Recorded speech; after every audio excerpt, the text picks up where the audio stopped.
Love in Disguise, The Leighs Book 2, written by M.A. Nichols, narrated by Madeline Brolly.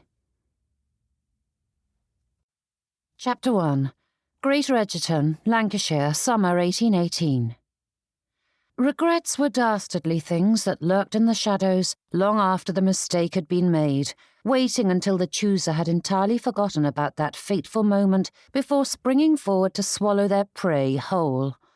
However, there were times when regrets cast aside any such subtlety and followed fast on the heels of a poor choice, something which Rosanna Leigh realized as she hurtled through the air toward the rocky creek bed. She ought to have listened. Unfortunately, acknowledging that mistake didn't allow her to avoid the consequences, and Rosanna couldn't prevent hers any more than she could stop the gravity pulling her down. And all because she'd wanted a bit of quiet. Every woman needed a sanctuary.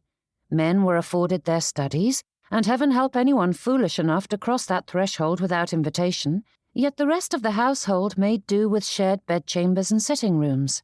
And with 2 sisters, a brother, and their grandmother lurking about, there was hardly space to breathe, to say nothing of the servants hiding in odd corners, and the whirlwind that was the Leigh matriarch who filled every inch of the house. Whitley Court was stifling. As her elder sister had vacated their shared bedchamber last spring, when she became Mrs. Parker Humphreys, Rosanna was blessed to be the only one of her sisters with a private room. But without Prudence there, it was the wrong sort of solitude. The hole her sister had left made Rosanna's heart ache, and though Prudence lived only a short distance away, her life was elsewhere and quite full at present. Rosanna needed a confidant, or peace at the very least.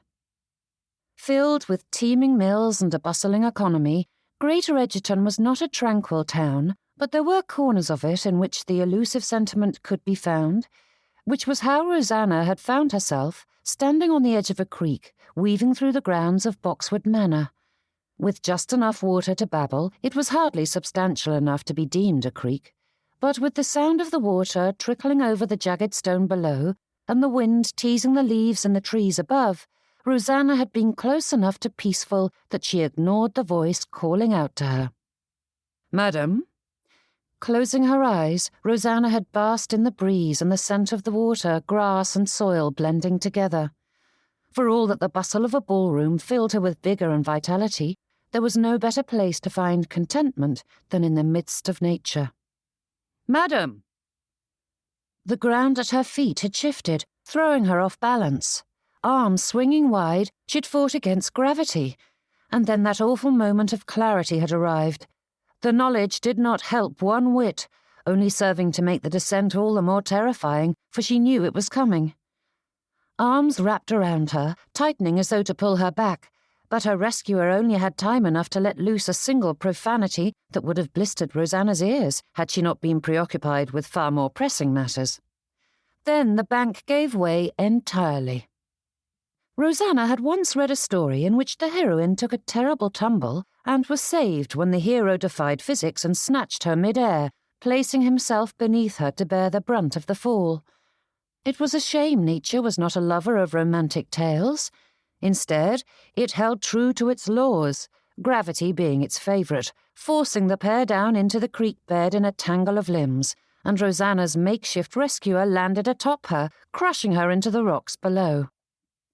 Thankfully, it was not a far drop, and the ledge she'd been standing on had enough soil to cushion some of the damage, but it didn't take much of a drop to bruise and batter a poor pair of legs, especially with the edge of her skirt and pelisse rucked up, allowing her backside no protection as it dragged against the dirt and filled her pantalettes with mud and grit. More problematic was the great weight sitting atop her, which made her errant rescuer feel like 30 stone as Rosanna struggled to push him free. "Apologies," he murmured, rolling back to stare at the bank above, though still leaving her legs pinned. Rosanna followed his gaze and saw that her ledge was now entirely gone. "The creek had eroded the bank in that spot," he added. "I can see that now," said Rosanna with a sigh. "I tried to warn you." "Yes, I understand that now." Poking him with her finger, she added, "Would you release me, please?"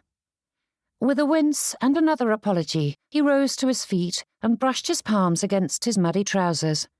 Reaching for her hand, the fellow averted his gaze from her exposed legs, and Rosanna fought a blush as she rose to her feet and righted her skirts. Her backside throbbed in protest, but otherwise her limbs felt intact. A brush of muslin against her calves made her skin sting, and Rosanna drew in a sharp breath. The stockings and legs beneath were likely shredded, but as she felt no trickle of blood coming from the wounds, she would leave them be for now. Her dignity may be in tatters, but she wouldn't eviscerate the last of it by lifting her hem to examine the wounds. The fellow had seen enough of her, thank you very much. Thankfully, her pelisse, gloves and undergarments had taken the brunt of the fall, if the squish of mud in her pantalettes were anything to judge by. Rosanna ran her hands down her front and only succeeded in smearing the dirt into the fabric. Shoulders drooping, she sighed. She would be in the maids' black books for this mess, for it was their poor hands that would scrub it, and the clothes were likely a loss, though they would have to make the attempt. Rosanna supposed it was fitting, as the only talent she seemed to possess was causing trouble for others. "I apologize. Had I heeded your warning, neither of us would be in this situation." Then, glancing at the fellow's worn and equally ruined clothes, Rosanna sighed. "And I will happily replace anything that is ruined." "Think nothing of it, miss." There was a laugh in his tone that drew her gaze to his. Bright blue eyes met hers, gleaming with mirth as his lips tried, and failed, to suppress a smile, which brought a long dimple in either of his cheeks, enhancing the square cut of his jaw. His entire expression lightened, the strength of his grin growing until Rosanna couldn't help but match it. Despite boasting 27 years to her credit, and quite the history with men, Rosanna had never truly swooned before. Not in the literary or literal sense. Certainly, she had appreciated a handsome face, but then most of the men she met were gentlemen, dressed in their finest as they preened and pranced about parties and balls. Perhaps she would have felt like swooning sooner had they been dressed like her attempted rescuer. Rosanna's cheeks heated as she realized he had no jacket and his shirt sleeves were rolled up to his elbows. But beyond his dishevelled state, the grit and grime marring the fabric gave him a rugged air. Perhaps that was why she hadn't found a proper beau. Labourers were more to her liking. Yes, well. Rosanna turned this way and that, searching for her reticule, only to find it hanging from her wrist. "I am grateful for your assistance." "Such as it was," he replied in a dry tone. "You did your best to keep a pig-headed lady from falling into the creek." His blonde brows lifted. "If that was my best, then I'd best not attempt it again." Rosanna glanced around, but the thicket of trees and shrubs around the creek blocked them from view. As she couldn't decide whether that was a good or bad thing, she bobbed a curtsy, as seemed right, and mumbled another apology before going on her way. But he drew up beside her, matching her pace. Pausing, Rosanna turned and stared at him, trying to cover her confusion with a smile. "Your master must be wondering where you are. Surely you have somewhere to be." The fellow's brows furrowed, but still his eyes lit with laughter. "I do, but as it happens, it is in the same direction as you. Would you rather I walk a few paces behind?" Rosanna opened her mouth, though no words emerged. Then, drawing in a deep breath, she continued on her way.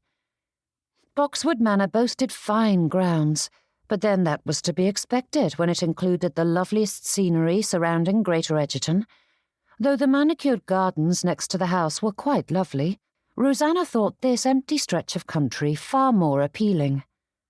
The creek wove through patches of grass, the thickets edging the strip. Like the swipe of the watercolour brush, they bled into each other, at times blending so completely that one could not tell where the grass ended and the creek bed began. The trees reached over them with their long branches, blocking out the midday sun as it journeyed through the sky above. Silver and green foliage shivered, though the breeze drew no closer for Rosanna to feel its cooling fingers across her skin, and she desperately needed it, for although her gown and skirts were quite thoroughly muddy, the water had not been high enough to give her enough of a soak to cool her flushed skin, and her cheeks were quite pink. An introduction was in order, but Rosanna had little experience with labourers and the like. It felt strange to stand on ceremony, yet unnatural to do without it. Matters weren't helped by the fact that the fellow seemed an odd sort of working man, for though his appearance clearly placed him amongst the lower ranks, his manners and accent were more refined than one found there. Yet even as she considered that and their present location, the answer came to her mind. He must be a servant at Boxwood Manor. It wasn't unusual for the workers of an estate to adopt their masters' and mistresses' mannerisms in order to secure those coveted upper positions that required refined deportment. And servants did not speak without being spoken to, so no doubt he awaited her to do so first. But a man ought to be the one to petition a lady for her acquaintance. For all that Rosanna racked her brain, she couldn't think of a single etiquette lesson that had included how to speak to a working man who had just fallen into a creek whilst attempting to save her from her own stupidity. Clearly, her education was quite lacking. "Do you work on the estate?" That seemed an innocuous enough question. The fellow's brows rose. "The estate?" "Boxwood Manor." Rosanna motioned to the ground upon which they stood. "I understand there is a new master residing there." "Ah, Mr. Tate," he said with a frown. Rosanna peeked at the fellow from the corner of her eye. "Is he not a good master?" And there his wicked grin returned. "I couldn't ask for a better one. He allows me to care for his horses, despite my having lost one just now." Rosanna straightened, her brows rising at that, but as he did not elaborate on the subject, and she didn't know what to say to a groom, she allowed her thoughts to wander. Gaze dropping to the ground, Rosanna studied the vibrant grass.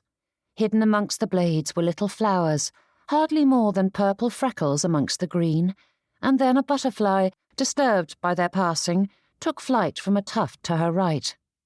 Her foot hit an uneven patch, and though she managed to keep herself from anything more than a mild stumble, the scrapes on her calf and thigh twinged at the sudden movement. It served her right for not paying attention to where she was walking. Then the fellow offered his arm, and Rosanna stared at the limb. His shirt sleeves were still tucked up to his elbow, and streaks of dirt discoloured the skin and linen. But just as she was about to politely refuse, she glanced at her own arm and realised it was no better. There was little point in avoiding more mess, so she accepted his offer of assistance, and ignored how very strong that appendage was, delightfully firm. Chapter 2. "Might I ask what you're doing on Mr. Tate's property?" asked the fellow. Rosanna refused to blush over her thoughts about her rescuer's masculine arm. After all, such strength was to be expected when he made his living with his hands. Instead, she forced her thoughts onto more polite paths and considered the question. "As anyone is free to cross the fields and forests whenever they wish, I hardly think you need to ask such a question," she said. "Ah, true, but I cannot help but be curious when a pretty lady stands at the edge of a creek, staring into the water in a melancholy manner befitting a Gothic heroine." Then the fellow dared to wink at her, but for all that Rosanna knew she ought to be affronted at his impertinence, she couldn't help but laugh. She judged him to be a few years older than she, but he looked like a naughty child at that moment, and if she was some tragic Gothic heroine, he was the impish Puck from A Midsummer Night's Dream, appearing in her life to cause mischief. "Do you think I confide my secrets to every stranger who crosses my path?" she asked with raised brows, though not entirely able to conceal her smile. The groom pulled them to a stop. "I have been quite remiss in my duties, haven't I?" Then, turning to face her, he swept into a grand imitation of a gentleman, though he had no hat to lift from his head.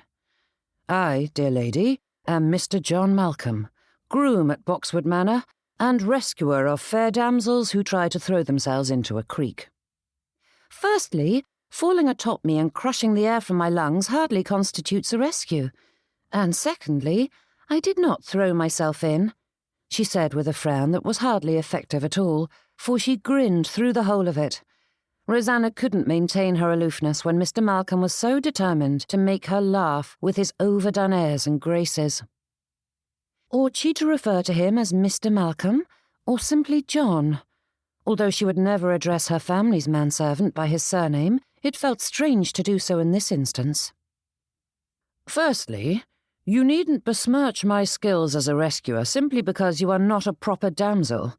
I'm certain I would have managed quite handsomely had a certain elbow not been thrust into my face, he said, rubbing at his nose. But before Rosanna could say a word to defend herself, Mr. Malcolm added, Secondly, I am quite certain of what I saw. You stood there, looking adorably forlorn, the very picture of dejectedness. Then you cast yourself into the creek. Glancing up at the shining sun, which gleamed all the brighter as birdsong filled the air, he added, In the future, you might choose some place a little more atmospheric for your demise. This is hardly befitting a tragic end. You are ridiculous. Thank you for the compliment. Rosanna ignored that last jest and continued on her way, though she got no more than 2 steps before Mr. Malcolm was at her side once more, offering his arm in support. She took it with a raise of her chin and an imperious brow, but the affectation was rendered entirely ineffective. Rosanna couldn't play act, and Mr. Malcolm was too diverting to maintain her facade. Have you worked long at Boxwood Manor? She asked. After saving your neck and introducing myself, am I still to be subjected to interrogation before you will tell me a thing about yourself? But he ruined the put-upon tone by giving yet another grin. Rosanna merely answered that with a challenging raise of her brows and awaited his answer to her question. I just arrived at Boxwood Manor. I fancied a change of scenery, so I came with Mr. Tate from his London residence, he replied with a shrug. With a huff and a shake of her head, Rosanna turned her attention to the path ahead and murmured to herself, Wouldn't that be nice? Mr. Malcolm's brows rose. What would? She cursed her wayward tongue.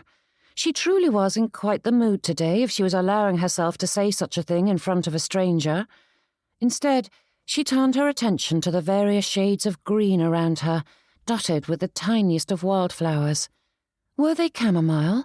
Or perhaps little chrysanthemums of some sort? Somewhere in the distance, a sheep bleated, though Rosanna couldn't spy the creature.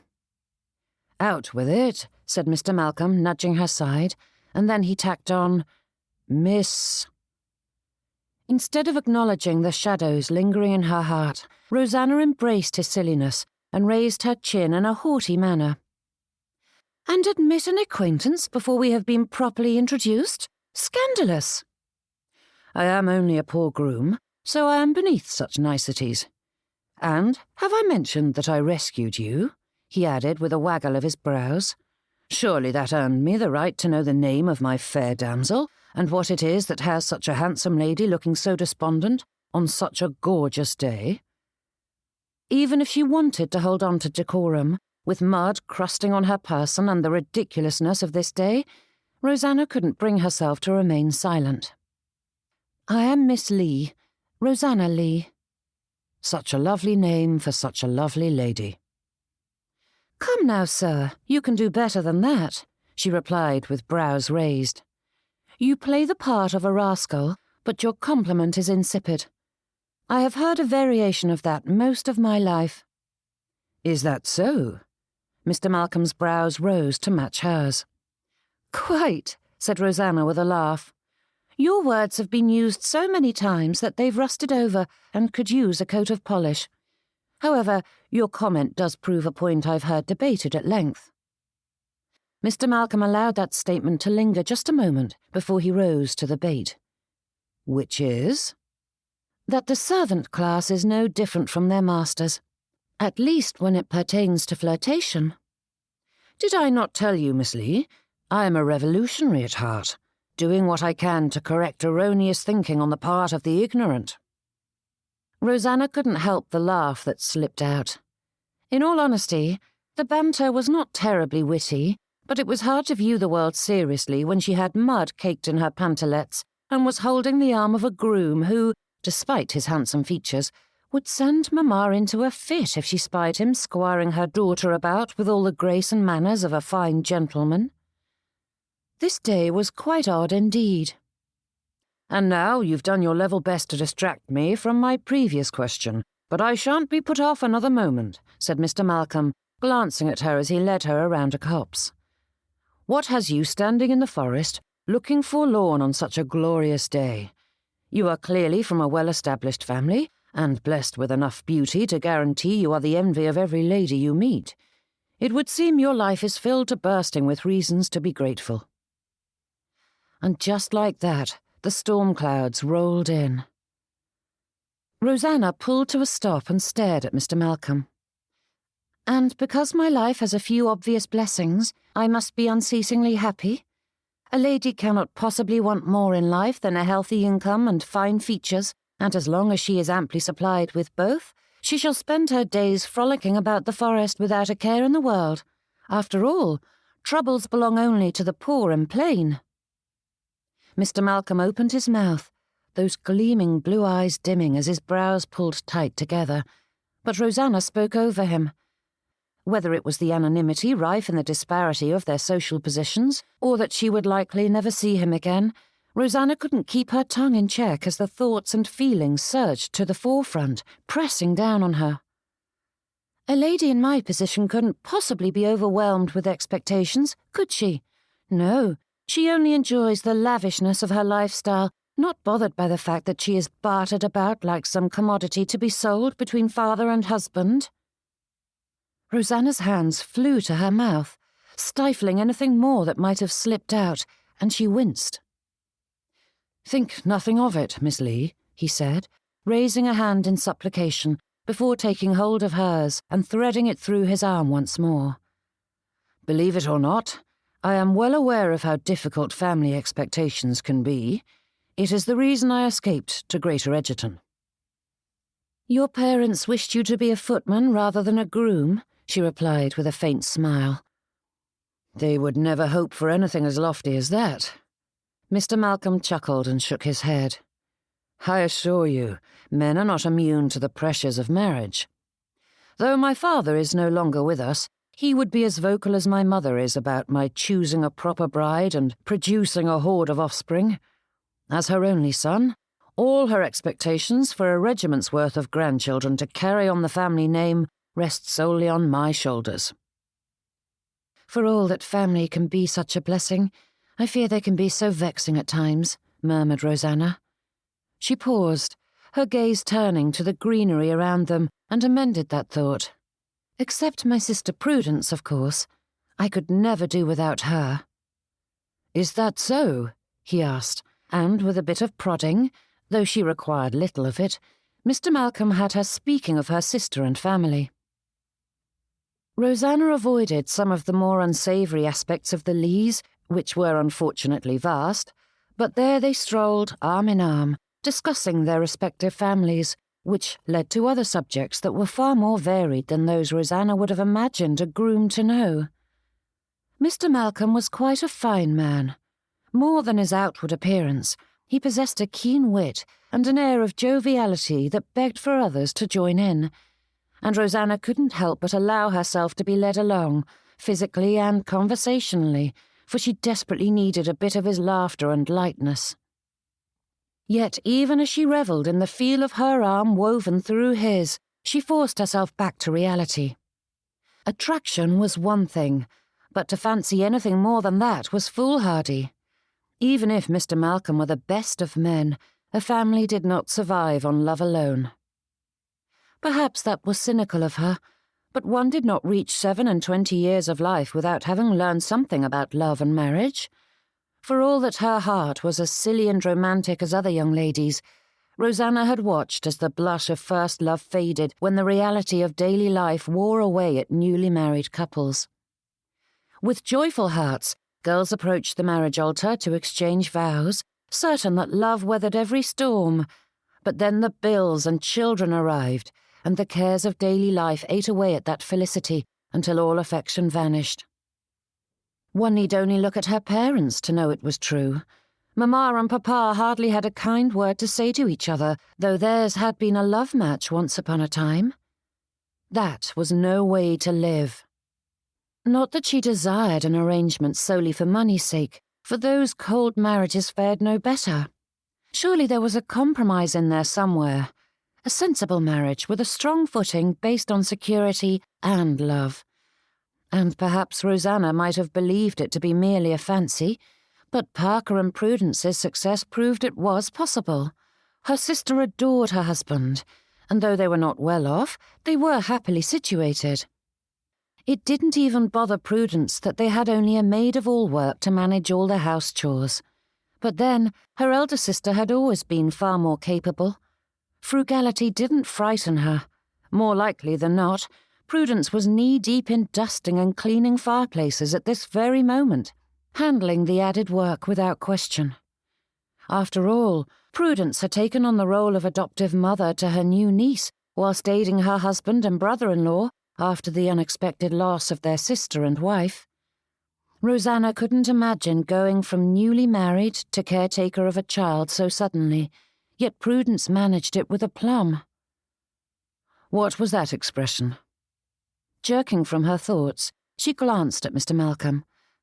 "Pardon?" He arched his brow and smirked.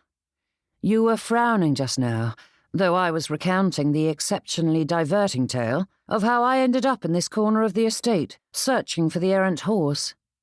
"Oh, I was quite concerned about the horse," she said with an innocent smile. "Is that so?" "Quite."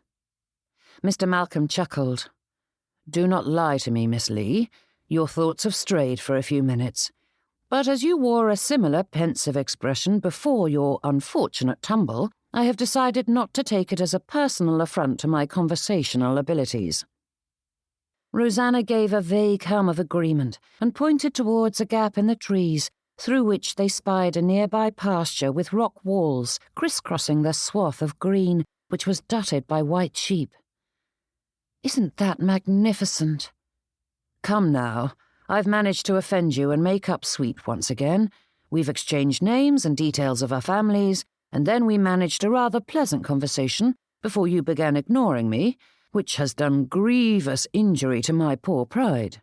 You've circumvented my previous question long enough, Miss Leigh," he said, nudging her arm. When Mr. Malcolm glanced at her, the jesting eased from his gaze, and the clear blue shone with true interest. "What is troubling you?" "So, we are good friends now?" she replied with a faint smile. "The very best." After spending so much time desperate for a confidant, was she truly interested in turning away such a determined one? Their paths were unlikely to cross again, and buried in that knowledge was a morsel of freedom. Mr. Malcolm didn't know Miss Rosanna Leigh, and even if he were to spread her confessions about, it would have little impact on her life, for their worlds did not intersect. "Do you ever feel burdened by your shortcomings?" she said, forcing the words out. Chapter 3. Mr. Malcolm's light brows jerked upwards.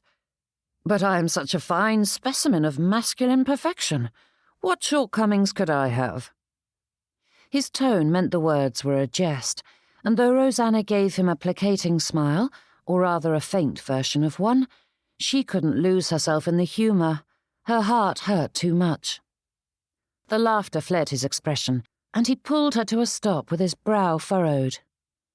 "No one is without faults, Miss Leigh, but the fact that you asked that question tells me you are far better than you give yourself credit for."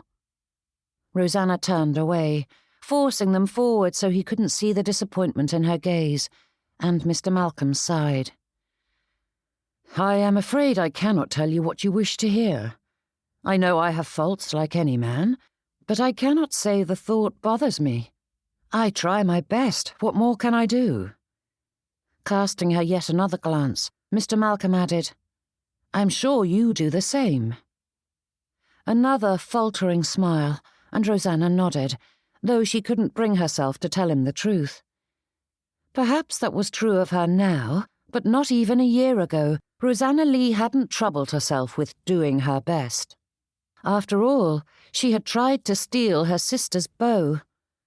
Rosanna couldn't think of those weeks without shuddering, her insides twisting anew as though she had sinned against Prudence this very afternoon.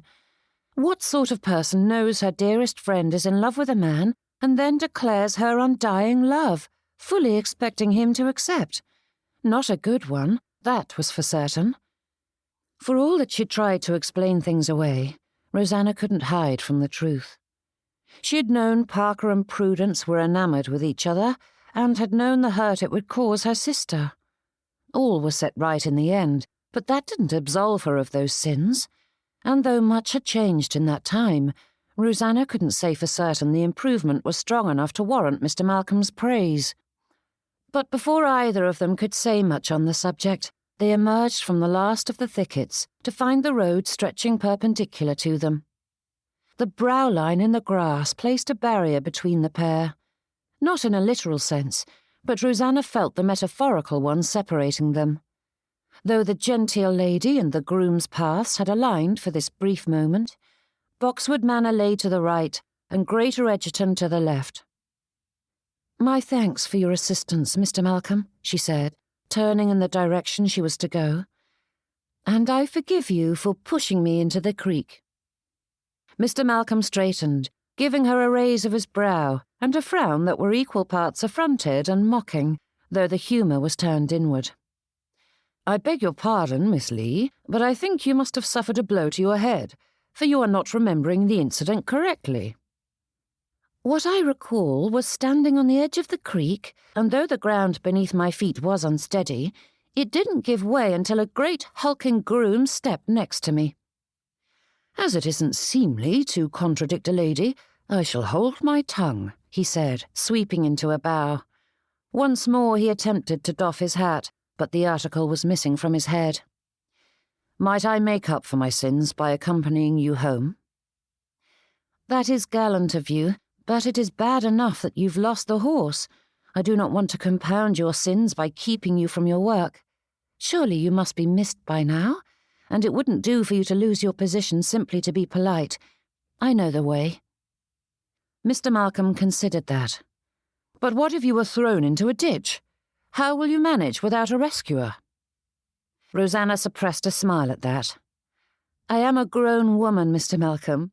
I assure you I've rescued myself a time or two."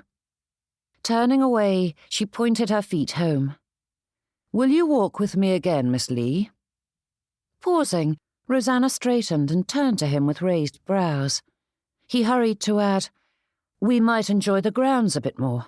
I can show you an even prettier bit of the creek you can fall into." A smile tickled the edge of her lips, but Rosanna's heart hung heavy in her chest. "I fear that isn't possible, Mr. Malcolm. I appreciate your assistance today, but furthering an acquaintance isn't wise. You know it isn't proper." "That is quite high and mighty, for a young lady who spent the afternoon wandering said woods without a chaperone," he replied in that teasing tone of his. "This is the country, not the streets of London," she replied. "And though we may not require chaperones for a stroll about the woods, I assure you our social standards are not so lax that I can meet up with strange men without it being remarked upon." Mr. Malcolm's gaze sparked with a challenge, not fading in the slightest, despite her valid argument. "Then when can I see you again?" Shaking her head, Rosanna laughed and turned down the road. "Go find your lost horse, Mr. Malcolm." Her heart lingered in place as she forced her feet homeward, and no amount of logic and reasoning allowed it to remain unmoved by the groom.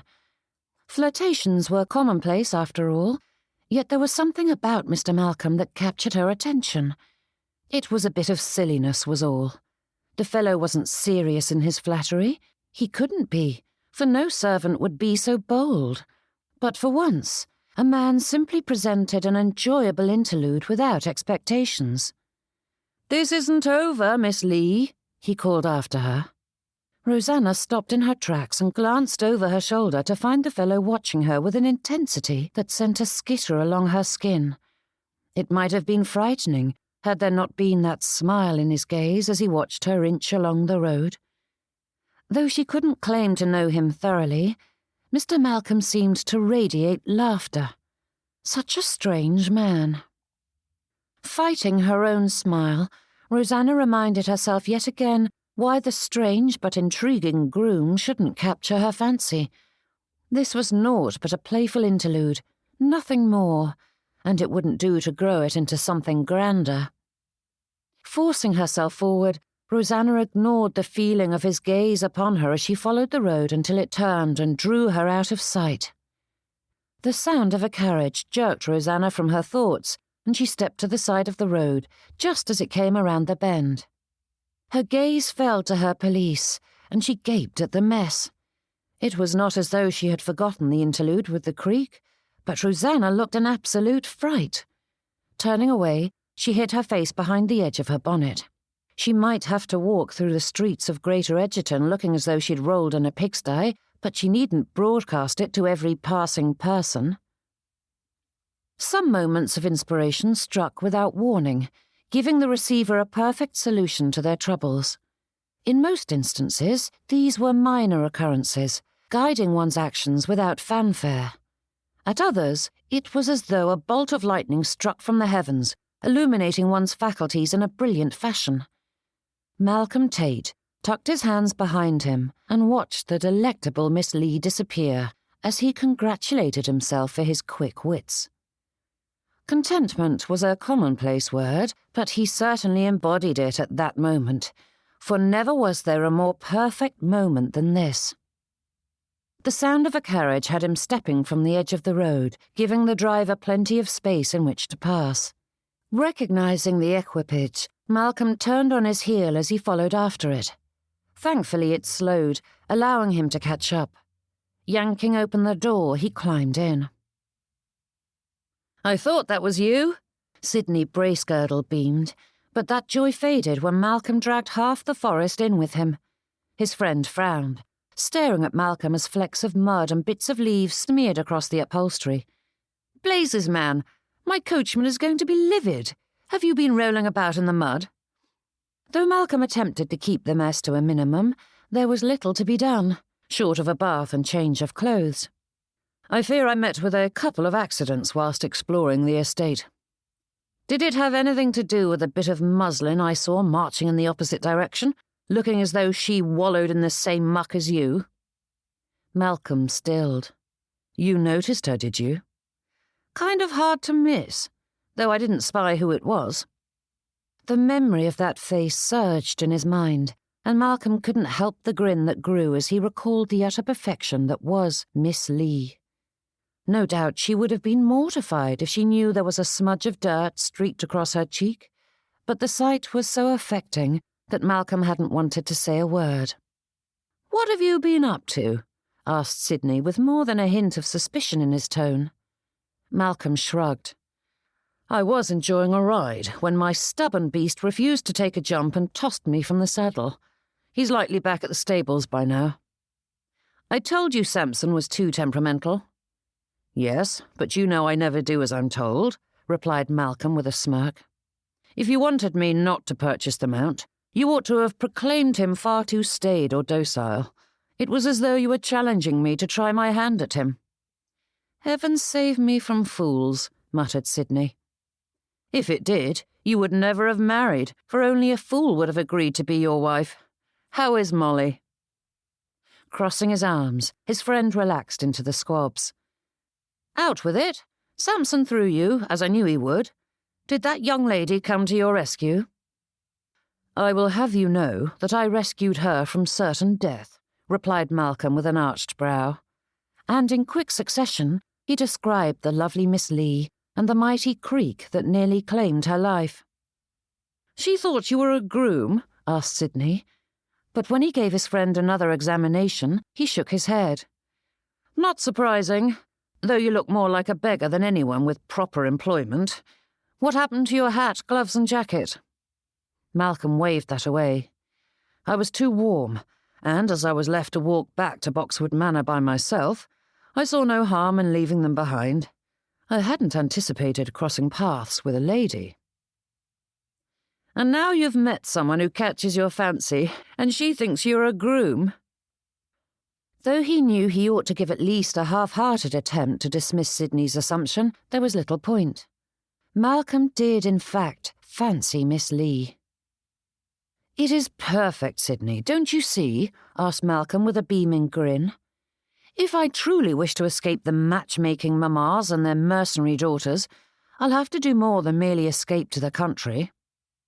"And walk right into the arms of one of the most mercenary ladies in the area," said Sidney with an arched brow. "Miss Leigh has been on the hunt for a wealthy husband since she first graced society, and her parents will do almost anything to secure it. She's thrown herself at every affluent bachelor in the area, and they nearly succeeded in snapping up some rich bloke from London last year. No doubt they're already planning to secure Mr. Malcolm Tate. Rumours of you and your income are already circulating." Malcolm shook his head, though it wasn't Sidney's assessment of the situation that had him balking. "I do not know the family, but what I've seen of Miss Leigh speaks highly of her. She's a lovely creature and an engaging companion, and though she thought me a lowly groom, her interest was piqued. I came to Greater Edgerton looking for anonymity, but that was a fool's errand when gossip travels faster in the country than in town. This, on the other hand, is perfect. If I am ever to find matrimonial bliss, I must know if my bride loves me or my money." With a heavy sigh, Sidney shook his head. "Time will do that. That's the point of courtship, after all. You needn't resort to lying and deception." "It isn't a lie." But Sidney's sharp scoff and Malcolm's wriggling guilt had him reconsidering that statement. "Perhaps it is a deception, but it is hardly a nasty one. I can understand a lady being disturbed by a fellow lying about having less income than he claims, but who would be angry about him having more?" With a scoff, Malcolm shook his head and turned his gaze to the window, watching the trees and shrubbery as they passed. "I'm tired of wasting weeks and months on a young lady, only to discover she's after my income. This is a perfect scenario, and Miss Leigh handed it to me on a silver platter." They crossed a bridge, and he studied the trickle of water passing beneath them. Malcolm smiled to himself as he considered the great fortune that had landed in his lap. Not only the misunderstanding, but the lady who had begun it. His thoughts drifted through their conversation, and his grin grew. Sidney's opinion of Miss Leigh couldn't be discounted, but as Mr. Malcolm the groom, it wouldn't take long to see the truth behind her feelings and sort out his own. A few weeks, perhaps. A quick word to the staff would help matters along, and though he couldn't think exactly how to engineer another meeting with Miss Leigh, surely there was a way to do so. Chapter 4. Inching out of the alleyway, Rosanna glanced right and left and held back a grimace. There were people about. There always were. If there was one constant in this town, it was that from dawn to dusk there were carriages, carts, or people milling about. Using back channels and side streets, she'd managed to avoid the majority, but having reached the edge of the town proper, Rosanna had exhausted the last of her cover. Thankfully, her home was just down the lane, almost within sight, and this stretch of road was less occupied than the rest. Rosanna simply had to risk it. Pulling her bonnet low, she ducked her head and hurried down the street. A cart sounded from behind, and Rosanna drew to the side, allowing it to pass before she scurried towards the drive. True invisibility was beyond her power, but she managed to sneak across without drawing too much attention before she slipped through the front door and breathed a sigh of relief, until she heard the sound of voices. Closing her eyes, Rosanna winced. To the untrained ear, it may sound only like the general chatter of her family, but she had spent far too much time entertaining in the parlour to mistake it for anything but visitors. This may not be Mamma's day for morning calls, but that mattered little, for the lady adored inviting guests into her home. Rosanna crept towards the stairs, avoiding the creaky floorboard near the landing. As the parlour was not adjacent to the entryway, it was probably unnecessary, but she wouldn't risk drawing Mamma's attention. "Miss, you're home," said Jane, standing at the top of the stairs with Mamma's purple shawl in her hands. "I shall tell the mistress." The maid moved past Rosanna, and she reached out to stop the girl. "Can you not wait until I've had time to change?" Jane's brows drew together, and she glanced in the direction she ought to be moving. "I have orders to inform her the moment you arrive." Shoulders dropping, Rosanna sighed. Jane was already hurrying away to inform her mistress, and Rosanna wasn't about to stop the girl. The maid had her orders, and giving her opposing ones would only upset her, as no one with sense crossed Mamma, especially the servants. Without prudence to balance the lady's volatile temperament, Jane would be lucky if she didn't get tossed out without reference for the impudence. So Rosanna remained silent, but she continued up the stairs. There was no reason she ought to make it easier for Mamma to find her. Climbing up the next flight, Rosanna was within sight of her refuge. If she could get behind the door, she could lock herself in and claim she was dishabille. But just as she reached for the handle, she heard Mamma's footsteps scurrying up the stairs with far more haste than a lady ought to demonstrate, something she had lectured her daughters about on more than one occasion. "There you are," called Mamma. Drawing in a deep breath, Rosanna closed her eyes for a heartbeat and forced her muscles to relax. "As you see, Mamma," she said, turning to face the lady. Hands snatched hers, dragging her back down the stairs before Rosanna knew what was about. "Where have you been? Why must you wander off today of all days, when there is such news to be had? You must come and hear all," said Mamma, her words flowing so quickly that they ran together. "Mamma, I am not fit to be seen," said Rosanna, tugging at her mother's hold. "Nonsense."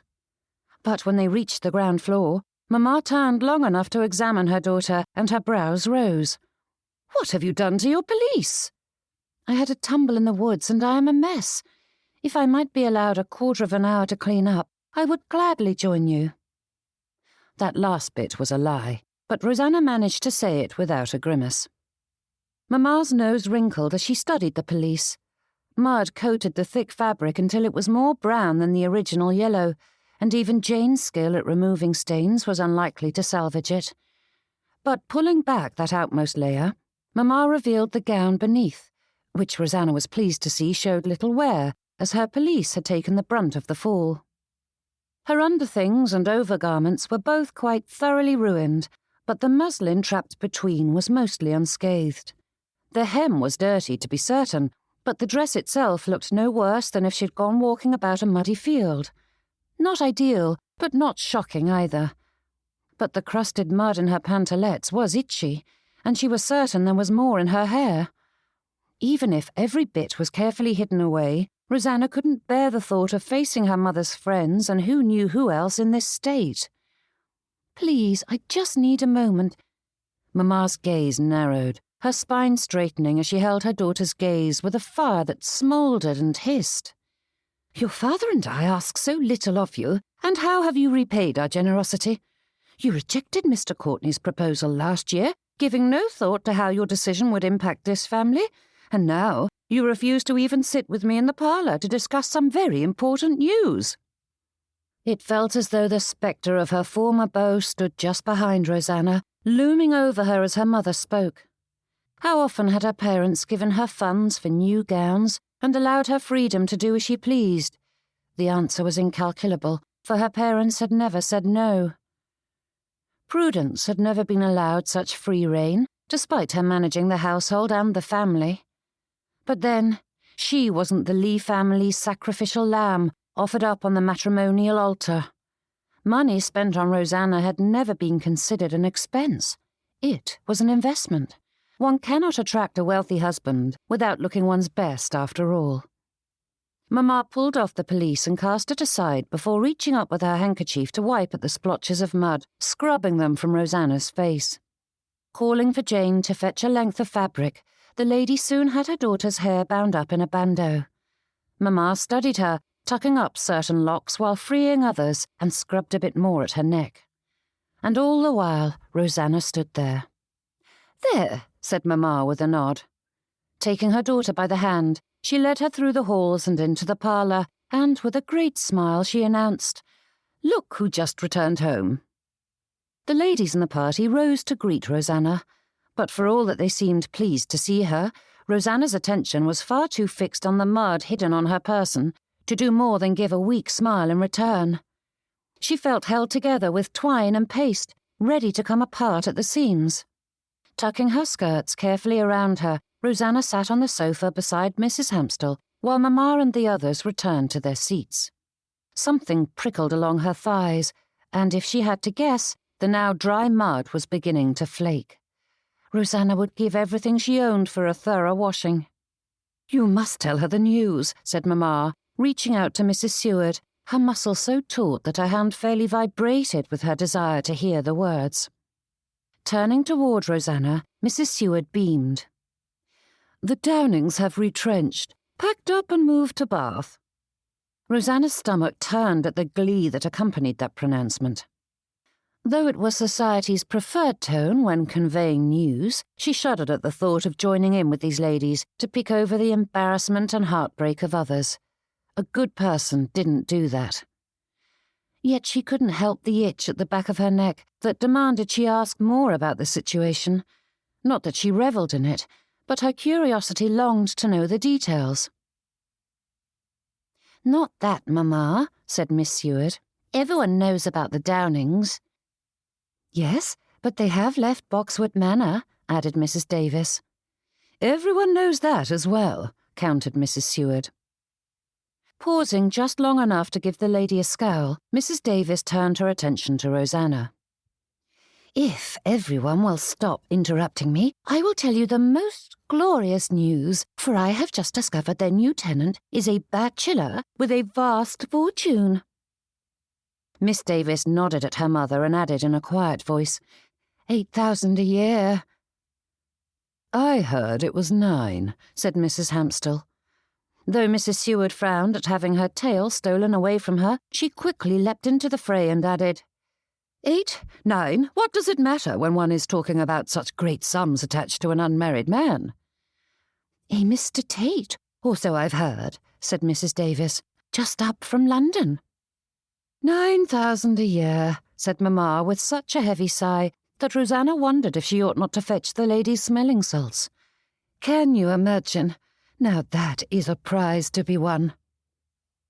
And with that, the mothers in the room all glanced at their daughters, though with varying degrees of hope and despair, and the young ladies did their best to remain firm beneath the scrutiny. But all Rosanna could hear was Mamma's voice in her head. The words shone in her eyes, beaming with such eagerness that Rosanna knew there would be no calming the torrent that was to come once the ladies were gone. Mr. Tate's fortune dwarfed Mr. Courtney's. No doubt Mamma was now thanking the heavens that her daughter had rejected Mr. Courtney when he'd paid his addresses last year. She was already planning the wedding, gathering Rosanna's trousseau, and choosing the bridal trip destination, with their time split between London and Greater Egerton, of course. How could Mamma parade around her victory if Rosanna never returned home? "And I have heard rumour he's going to host a ball once he's settled," said Miss Davis, fairly clapping as she squealed with delight. "It has been too long since Boxwood Manor has hosted a ball or party of any sort," said Mrs. Hampstall. "Apparently he is good friends with Mr. Sidney Bracegirdle, who is lately married and returned to town as well. His wife is organising it." Mrs. Seward frowned. "That is unfortunate. I've heard the young lady is a tradesman's daughter. She's unlikely to know the first thing about planning such a function." Mrs. Davis's brows rose. "You speak as though the Bracegirdles are some lofty family, but they are mere mill owners.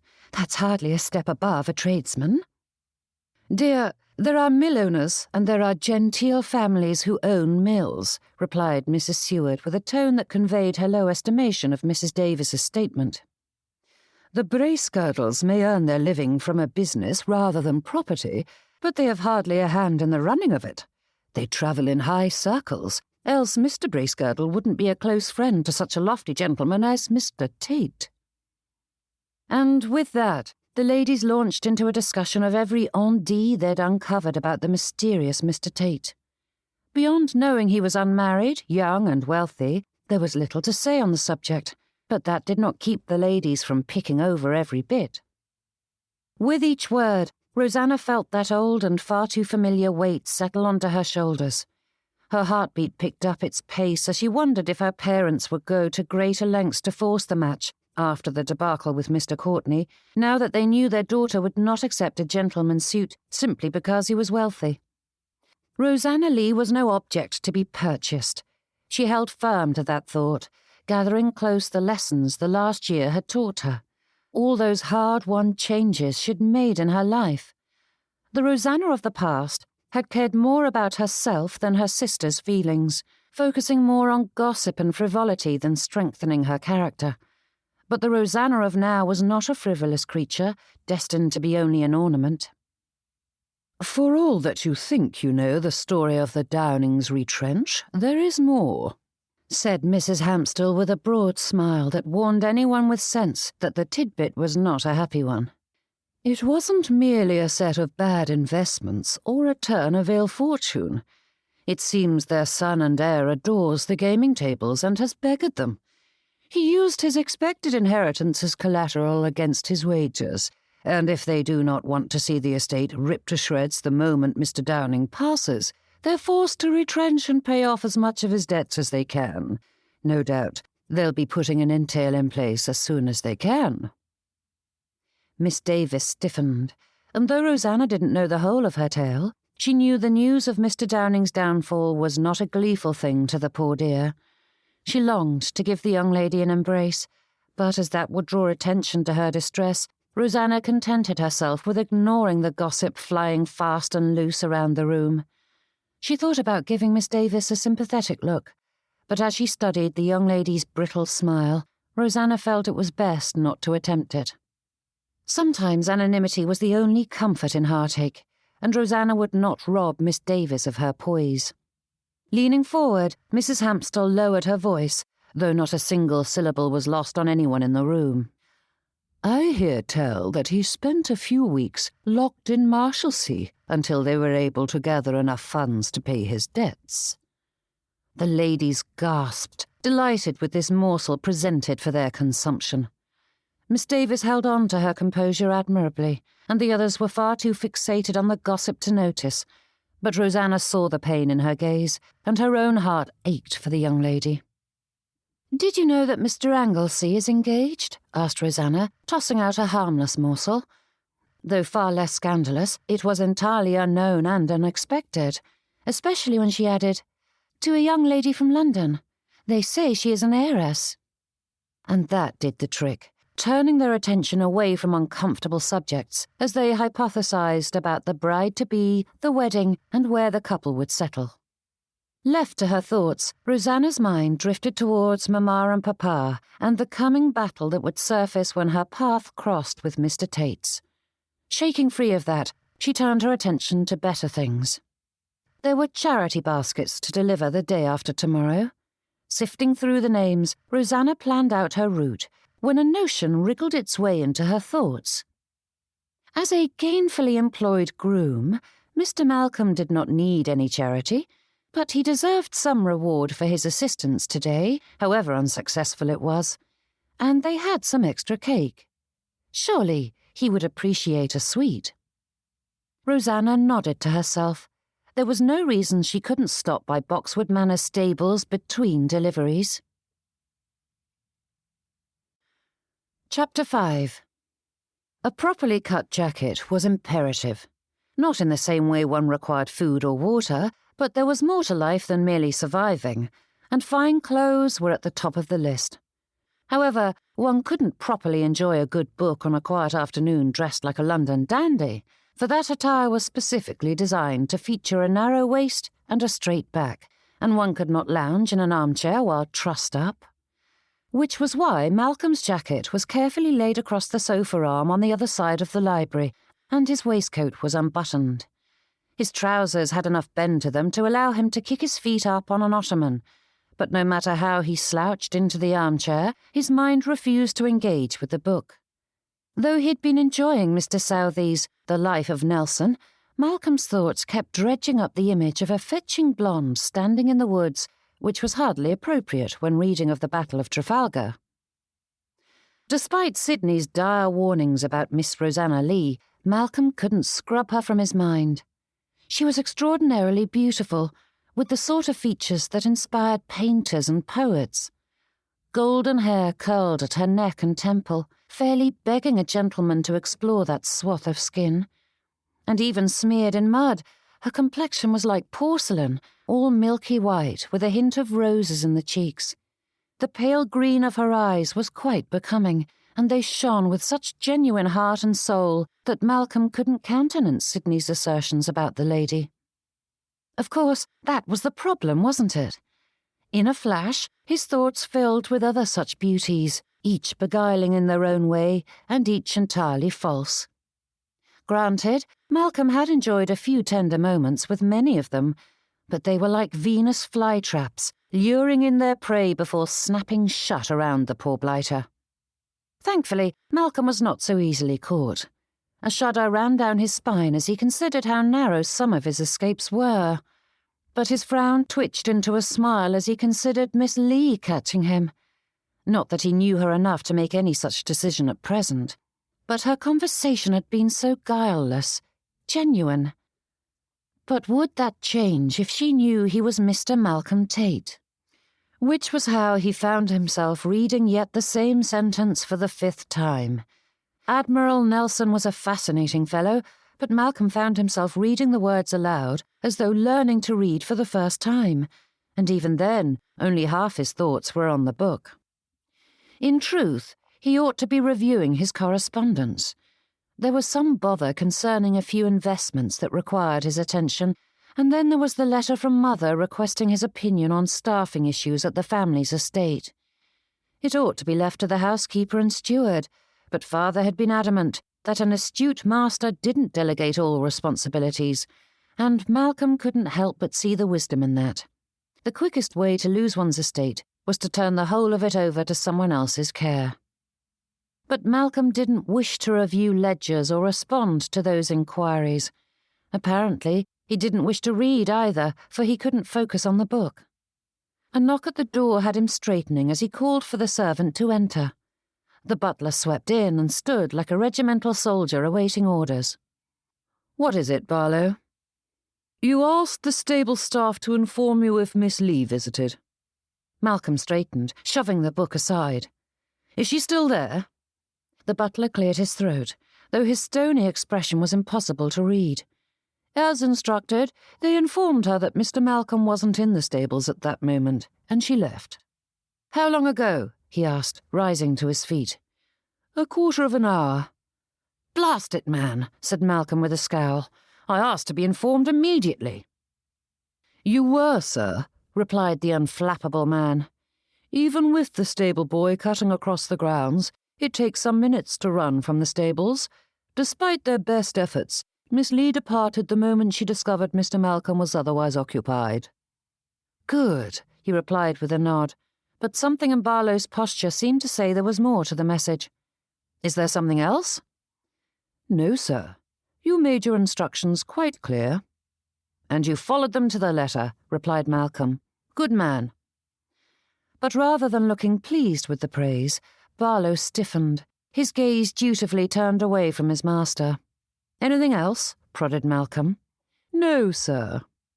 Despite Barlow's stoic expression and firm declaration, Malcolm sensed something amiss. But that was the butler's own business, and Malcolm didn't have time for the nonsense. Striding towards the sofa, he reached for his jacket and paused. Wearing it certainly wouldn't convince her he was a groom, but it felt unnatural to walk about in his shirt sleeves.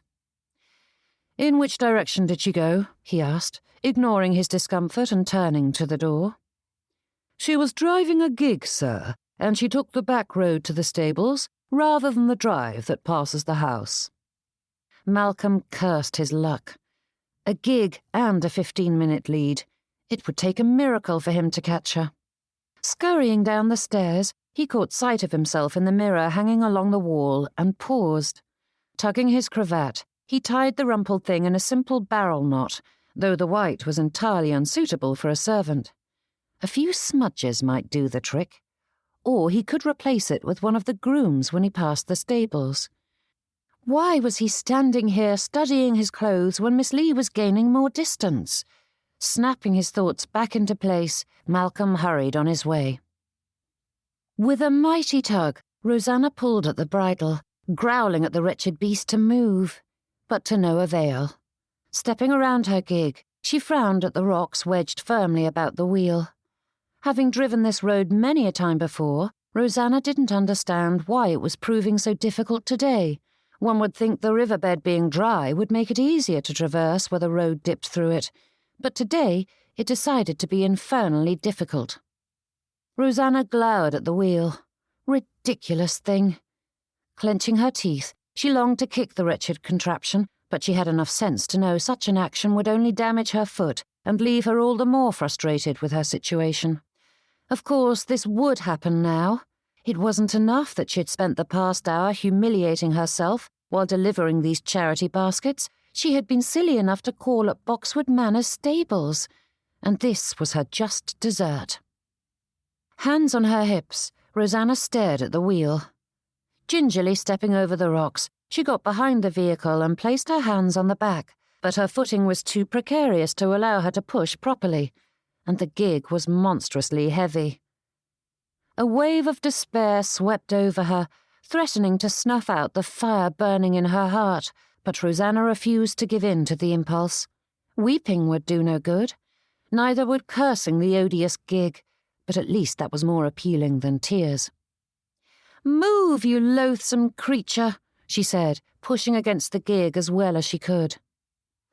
But Bess merely turned her head to gaze at her mistress before reaching for a clump of grass beside the riverbed.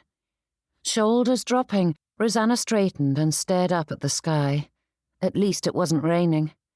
That might be tempting fate, but the thought slipped free before she could think better of it. There were some troubling clouds on the horizon after all. "Hello there!" Rosanna spun about, her ankle nearly twisting as she tried to keep her feet on the uneven rocks. "Steady, Miss Leigh." Mr. Malcolm grinned like the mischievous imp he was and came around to stand before her. "We wouldn't want you taking another tumble." "I wouldn't ever do so if men didn't insist on sneaking up on me," said Rosanna with a narrowed look. Mr. Malcolm chuckled and shook his head, his gaze drifting to the gig. "Fancy meeting you here. It seems you require rescue. Again." "Are you going to stand there congratulating yourself on having found me in a difficult position, or are you going to show a shred of human decency and aid me?" asked Rosanna, with just a touch too much tartness in her tone, though she couldn't say she was sorry for it. But then she finally noticed that Mr. Malcolm's lungs were heaving far too much if he'd simply stumbled upon her while strolling the woods. "You are awfully smug for someone who clearly rushed to find me," said Rosanna with a challenging raise of her brows. Mr. Malcolm gave a playful grimace and tried to speak evenly, though his words were broken by his breaths. "I see you are too wise for my good." "And you are breathing as though you've just run here all the way from town." Dropping his head, Mr. Malcolm chuckled, though he gave himself a moment to fill his lungs a time or two before responding. "I may have been in a hurry to catch the young lady who called on me." Despite her determination to remain aloof at that moment, Rosanna's cheeks betrayed her. She was able to turn away, but not before they flushed. Mr. Malcolm clearly saw it, but then he'd clearly wanted to needle her about the impropriety, or he wouldn't have mentioned it. "And a good thing I did. You seem to be in a bit of a bind," he added, though before Rosanna could think to respond, Mr. Malcolm began examining the wheels. "Take your horse's lead," he said, guiding her to the road. Rosanna hazarded a look at him, and the fellow winked at her, and her cheeks heated all the more, though she couldn't say if it was embarrassment or anger that drove the emotion. Unfortunately, she was afraid it was pleasure. When he had her placed at Bess's head, Mr. Malcolm returned to her previous position. "Guide the beast up, and I'll push from behind." "It is quite heavy," but her words died when he peeked from behind the gig and gave her a silent sigh of impatience. Holding up her hands in surrender, Rosanna took Bess's bridle and stepped to the side, ready to guide the horse up the gentle embankment. Before she knew what he was about, the gig rocked, and Mr. Malcolm grunted. Rocks slid around the wheel, and Rosanna tugged at Bess, spurring the beast ahead. A moment later, the gig was free, and Rosanna's heart followed suit, wrenching free of the grim mood that had seized her moments ago. "My thanks, Mr. Malcolm," she said, coming around the horse. Reaching beneath the seat, she retrieved a bit of cake wrapped in linen. "I stopped by the stables to give you a little token of my gratitude for your aid the other day, but now it seems I owe you more." The fellow eyed the bundle, and then turned that wicked gleam in her direction. "As lovely as a bit of cake sounds, I would much rather have a kiss." Rosanna stiffened. "Pardon?" "This is my second rescue, and isn't a kiss the preferred token of gratitude from a damsel in distress?" Mr. Malcolm smirked, his rascally brows waggling with the insinuation. Mouth agape, Rosanna shoved the cake at him and turned to climb into the gig. "I do not care what other damsels have given you, sirrah, but I assure you I am not so easily won over, even by pompous, self-important men who entertain themselves by tormenting young ladies. A kind deed ought not to require payment, Mr. Malcolm, and certainly ought not to be used to extort tokens that ought to be freely given." And here she had thought him a charming man, but he was naught but another fool like all the others she had known in her life. For once, Rosanna did not guard her tongue, allowing it free rein to tell him precisely what she thought of his gallantry. Her heart burned with pride as she did so, and the whole thing sounded rather well put together, if she said so herself. However, just when she was to make an elegant step up into the gig and set off, leaving him behind, Rosanna's shoe slipped on the step and she stumbled. Mr. Malcolm steadied her, and she jerked away with a scowl. "Do not think that is yet another rescue you can use to force my hand—" But Mr. Malcolm held his hands aloft, warding off her words. "I apologize if you were offended by my words, Miss Leigh. I meant no disrespect." Rosanna narrowed her eyes at that sorry excuse of an apology, for it wasn't an actual admission of fault. He wasn't apologizing for behaving like a cad, but for the fact that she thought him a cad. These were the sort of words she'd heard far too many times from the Mr. Courtneys of the world. Taking Bess's reins, Rosanna attempted the climb again and managed it, though Mr. Malcolm's hands helped to guide her inside. Just as she was about to urge Bess forward, he held fast to the horse's tack. "Miss Leigh, please do not let us part in such a fashion. I truly didn't mean to offend you, but I would very much like the opportunity to make amends by accompanying you on your errands." He glanced at the other baskets beneath her seat. "It seems you have your hands full today, and if you should meet with another accident, then you would require a strapping young man to assist you." "Perhaps, but how would your company solve that issue?" asked Rosanna with a narrowed look. Mr. Malcolm grabbed his chest as though the words had caused a mortal wound, and with a tone that was far too melodramatic to be believed, he whispered, "You pain me, my lady." And heaven help her, a smile rose to her lips. Shoulders dropping, Rosanna sighed and turned her face once more to the sky, as though that expanse of blue might pour into her mind the answers of the universe. What it didn't do was calm the quickened beat of her heart, which enjoyed scoundrels far too much for her good. Had she truly not learned her lesson? Mr. Courtney had been such a charming fellow, quick with a honeyed word and a teasing jest, only to turn into a demanding cad the moment she had rejected his offer of marriage. Arrogant men were a blight, and she ought to leave. But despite his bungling, Rosanna couldn't help but feel attracted to the fellow, which was ridiculous in so many ways. Yet for all that he had behaved in a boorish manner moments ago, Mr. Malcolm quickly abandoned his impudent ways, not pressing his cause any further.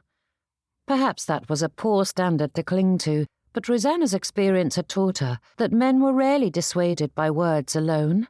But she quickly amended that thought, for she knew plenty of gentlemen and ladies who thought nothing of handing out kisses, the former for their amusement, and the latter to trap their matrimonial prey. Why did people treat affection so cheaply?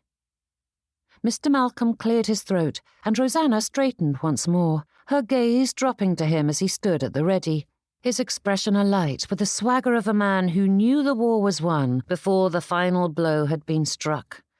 And Rosanna knew she was fighting a losing battle. This afternoon had already been a disaster, and Mr. Malcolm had a way of enlivening her spirits. Despite how morose she'd been the other day, he'd managed to make her laugh and smile, and Rosanna needed a dose of that joviality at present. Apparently, she had a weakness for pompous fools, whether master or servant. "If you insist," she said, motioning to the empty seat beside her. "But if you vex me again, I will dump you on the side of the road without a backward glance." Chapter 6. Only a fool would smile at Miss Leigh's declaration, and though he played one at times, Malcolm Tate was clever enough to know not to tempt fate, even if she was quite fetching with her dander up. Allowing himself a small smile when he stepped around the gig and was out of sight of her keen eyes, Malcolm climbed up into the seat. But just as he was settling, Miss Leigh turned a furrowed brow to him. "Are you certain you can leave?" she asked, her light eyes brimming with concern. "I hadn't thought of it when I accepted your assistance, but surely your master will not like your gallivanting about when there is work to be done." Malcolm's heart panged him once more, echoing the uncomfortable feeling he'd waded into when she had chided him for his ungentlemanly behaviour. It was an odd sensation, and he couldn't say he cared for it. Sending a thought inward, he reminded his silly heart there was no reason to feel uneasy. These weren't lies precisely, for deceit was used to hide wicked things. Being more than he claimed to be wasn't truly dishonest. It would cause no harm. His true standing in society was a good thing after all. This was merely an omission. And how else was he going to discern Miss Leigh's true feelings? Besides, Malcolm liked her fiery temperament, and he doubted the young lady would dare let her tongue fly with such freedom if she knew his identity. Ladies always played the docile mouse or the aggressive temptress, and though they tended towards the former more than the latter, neither persona was appealing. "You needn't worry on that score," he said, though his heart warmed at the clear evidence of her concern for him when her brow furrowed. "My master is a generous soul. He won't mind my absence for an hour or two." Miss Leigh gave a vague huff at that and readied the reins on her hands. "If you are certain, I shan't contradict you." Reaching over, Malcolm took the reins from her. Something in the pull of the wheels hinted that damage had been done to the gig, though it felt steady enough to make the journey, and he was grateful he was driving. If the worst happened, Miss Leigh wouldn't be stranded, alone. When he glanced at her, he found her watching him with a narrow look. "I am able to drive, sir," she said. "But I am a groom, miss. Quite skilled with the ribbons, as you see. Besides, you wouldn't want people to wonder why you're driving a strange man about in your gig." "I hadn't thought of that," she murmured, her brows furrowed. "Don't fret," he said with a smile as he urged the horse along. "No one will think anything of a servant driving his mistress around. Just guide me to our destination, and all will be well." With another frown, Miss Leigh turned her gaze to him, studying his costume with far more scrutiny than Malcolm liked. Following her gaze, he was grateful that he'd managed to secure a black stock for his neck and a simple waistcoat to replace the silk one he'd dressed in that morning, but there was no hiding the fact that his trousers and shirt were rather fine. "My master and I are of a similar size, and he often gives me his handoffs," said Malcolm as he guided the horse down the road. "That is generous indeed," she said, though her tone was filled with such disbelief that his interest was piqued. "Especially towards a groom." "You do not believe me?" "I have no reason to think you are lying, Mr. Malcolm, but I find your account of your master quite puzzling." Malcolm smiled to himself as the gig rocked back and forth. "Ah, are there rumours aplenty concerning the poor fellow?" But Miss Leigh shook her head. "Beyond his name and status, there is nothing. That is the trouble." And that isn't a good sign? Gossip is the lifeblood of society, she replied. The moment a new addition to the neighbourhood takes possession of a manor, speculation runs rampant concerning the mysterious people. Long before they ever make a public appearance, much is known about them. Yet Mr. Tate is a mystery. He isn't accepting visitors. Yes, but he's been ill of late, replied Malcolm. Miss Leigh nodded. So we've been told. But even if we cannot meet the man in person, servants provide a wealth of information, and his entire household is silent. Not a single word about their new master. Malcolm frowned, but Miss Leigh continued before he could respond to that. Even if he is extravagant enough to buy his servants' loyalty and discretion, they will praise him to the skies for his generosity. Giving a slight frown, she added, But when they will not speak of him in any fashion, they do so out of fear. Malcolm hesitated. I will admit that you are correct in other circumstances, but I assure you Mr. Tate is the best of masters. He pays his servants handsomely and treats them with respect. Never a cross word. As the Downings had done everything to save themselves from financial ruin, their estate, and most especially their servants, had been made to suffer. Each member of the household had been doing the work of 3 for a pittance, and as their new master, Malcolm's first order of business had been to fill out the staff's ranks and increase their wages. So now, the servants were working less for more money. Surely that wasn't worthy of criticism. And Malcolm was no ogre. His father had demanded the family treat the staff with respect, instilling in his children the belief that there was never a reason to bark orders or throw a tantrum, and no master should sack a servant without a reference, as it destroyed their ability to find other employment. Malcolm could only think of one instance in the entirety of his tenure as master of his family estates that such a thing had been necessary, and he doubted any servant would begrudge him dismissing a footman when the man was guilty of stealing silver. What fault could they find with his behaviour? Not that Malcolm had any interest in courting their good opinion, but it was a curious thing. Perhaps he is generous and kind to you, said Miss Leigh, pulling his attention back to their conversation. However, I do not think their silence speaks highly of him. Malcolm's brows rose at that, and he glanced in her direction.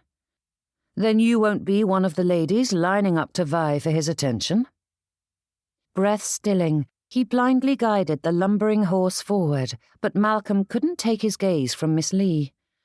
Her own was turned to the side of the road, and he couldn't see her expression with the brim of her bonnet blocking his view.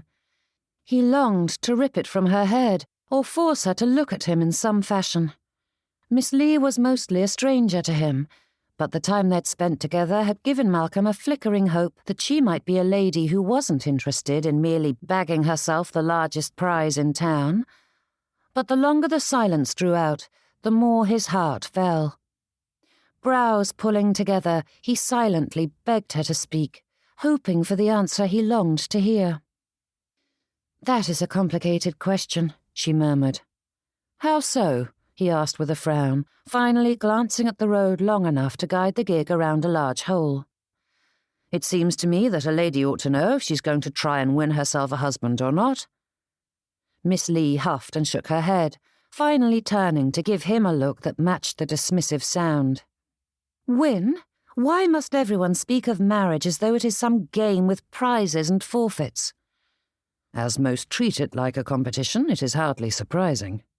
"But hardly endearing as well." Miss Leigh nodded towards a fork in the road. "Follow the road to the right." "So, my dear Miss Leigh," said Malcolm, guiding the gig down the appointed path, "how do you view marriage?" The lady turned her gaze off into the distance once more, hiding her expression from view, and Malcolm struggled to keep enough of his attention on the road to avoid scraping the stone wall edging the lane or hitting every hole. "I used to be as silly as all the rest, I suppose, and treated it like a game," she said. "But my world changed last year." "Let me guess," said Malcolm with a smile. "You fell in love with some rogue." Miss Leigh glanced in his direction with an arched brow. "No." But then she sighed and amended, "Not truly. I did think myself in love, but he was a good man through and through, treated me with kindness and care. For the first time in my life, I was shown a world beyond being petted and praised, and I was determined to have him for myself." Malcolm winced. "Your tone and present unmarried state suggest that wasn't successful." Miss Leigh chuckled and shook her head, glancing at him with a rueful look. "He fell madly in love with my sister, and rightly so, as they are better suited for each other than he and I could ever be. But it changed my perspective on the world and marriage. So, as to your question, no, I shan't be vying for Mr. Tate's attention unless he proves himself a man worth having, even if my parents are determined that I should snatch him up." Straightening, the lady turned to face him, her brows pulled low. "And why am I speaking to you about such things? This is hardly an interesting conversation." "I beg to disagree. I appreciate the candour. Most people hide their true feelings, speaking only that which they think will please you," replied Malcolm. "So, you are determined to carve your own path, rather than doing as your parents dictate." Miss Leigh frowned, her gaze dimming. "I certainly hope to, though I fear at times I might cave in to their demands. It is not always easy to stand firm against people who control your world." "I applaud you for trying," said Malcolm. "I am quite familiar with the pressures parents can put on their children." The gig hit a hole, knocking her into him, though she righted herself with a laugh. "Ah, yes," she replied, her eyes lighting once more. "The horde of grandchildren your mother longs for. I am certain that shall be far easier to accommodate than my parents' dictates. They want a large fortune, and I want a loving and respectful marriage." "And you do not think it is possible?" "I am not unmarried because of a lack of opportunity, Mr. Malcolm," replied Miss Leigh. "At 27, most ladies are married or engaged, and I remain unbound because I refuse to do so simply to satisfy my parents' ambition." Chapter 7. What had possessed her tongue? Rosanna didn't know, but neither could she get it under control once more. Mr. Malcolm was so engaging and ready to listen to all her troubles that she couldn't stop herself from divulging her secrets. This was Prudence's fault. These were the sort of things Rosanna had been able to speak about in the dark of night as they lay in their beds. Now she was left with Francis and Catherine, and while the former was a kindred spirit of sorts, she didn't have the maturity or experience to be a proper confidant, and Catherine was prickly, forever eschewing her sister's offers of friendship. Rosanna was merely lonely, which was rather odd, given her situation. The Leigh household was hardly a solitary place, and her standing in society rarely allowed her seclusion. Yet despite the vast amount of people gathered round Rosanna, few truly wished to hear her opinions and thoughts beyond the vapid and silly. And Prudence was all too occupied with her new life now to listen to her heartaches. Heaving a heavy sigh, Rosanna's gaze drifted to the passing scenery. The rolling hills were dappled green and gold, cut across by grey walls that, for all their straight lines, looked haphazardly placed. "That's admirable," said Mr. Malcolm. Straightening, Rosanna turned away from her study of a distant copse and looked at the fellow's profile. He was too handsome to be a groom, and far too handsome for her good, especially when she was sitting there, admiring his profile when he had just spoken. "Pardon?" "It's admirable," he repeated. Then, casting her a glance, Mr. Malcolm smiled. "That you are determined to marry for more than money or social status. One shouldn't settle in marriage.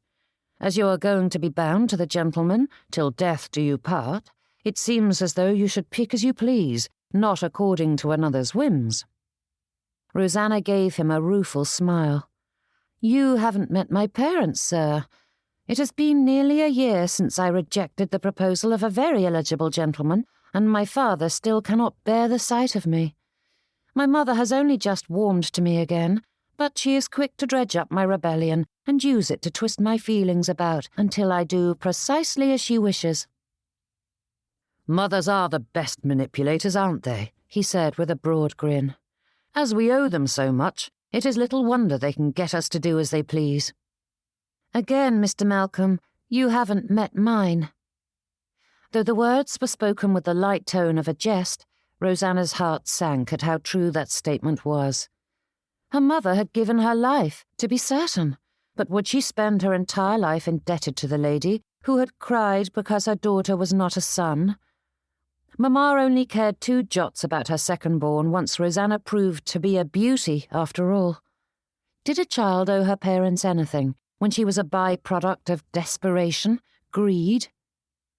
Rosanna gave another heavy sigh and turned back to the landscape, though the green was not as verdant and the sky not quite so blue.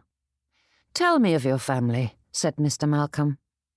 With a furrowed brow and a curl of her lips, Rosanna huffed. "Believe me when I say there was little to tell you." "Nonsense. You mentioned them a little the other day, and I'm curious about the Leigh family," said Mr. Malcolm.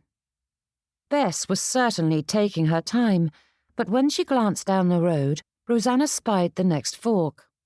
"Follow the lane to the left." Then, with a vague wave of her hand, she returned to the conversation. "I assure you they are not that interesting." "Ah, but they are your family, and I wish to know more about you, Miss Leigh." Rosanna stilled, hardly daring to look in his direction as they swayed with the gig. How could one little sentence cause such a discordant stir of emotions? In one moment, her heart warmed at the thought that Mr. Malcolm cared, and in the next, she was chilled. Not only because this was a relative stranger, but because she found herself drawn to him.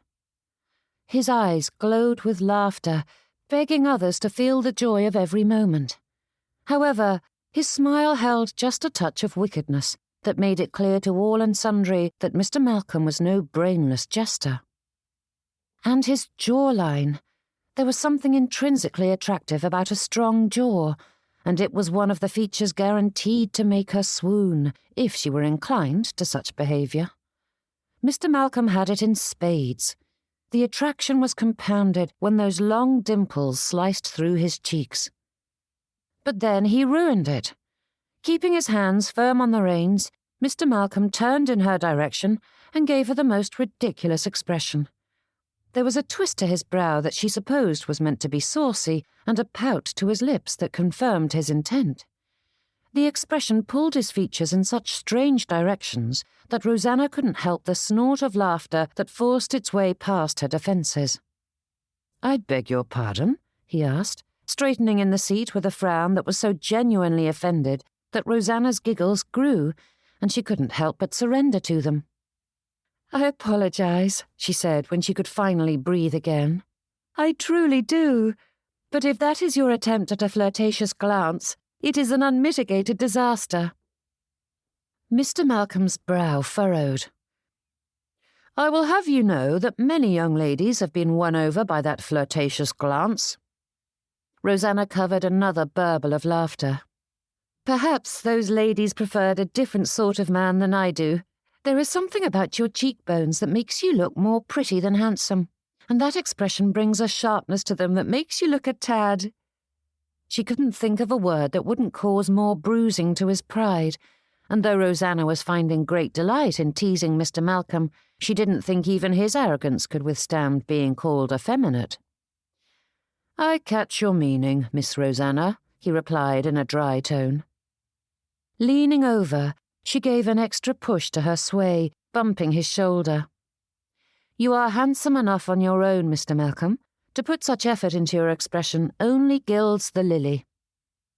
And at that unintendedly feminine metaphor, Rosanna couldn't help another laugh, and though her escort clearly didn't care for the added humour, there was a faint turn of his lips that said his puffed-up pride remained intact.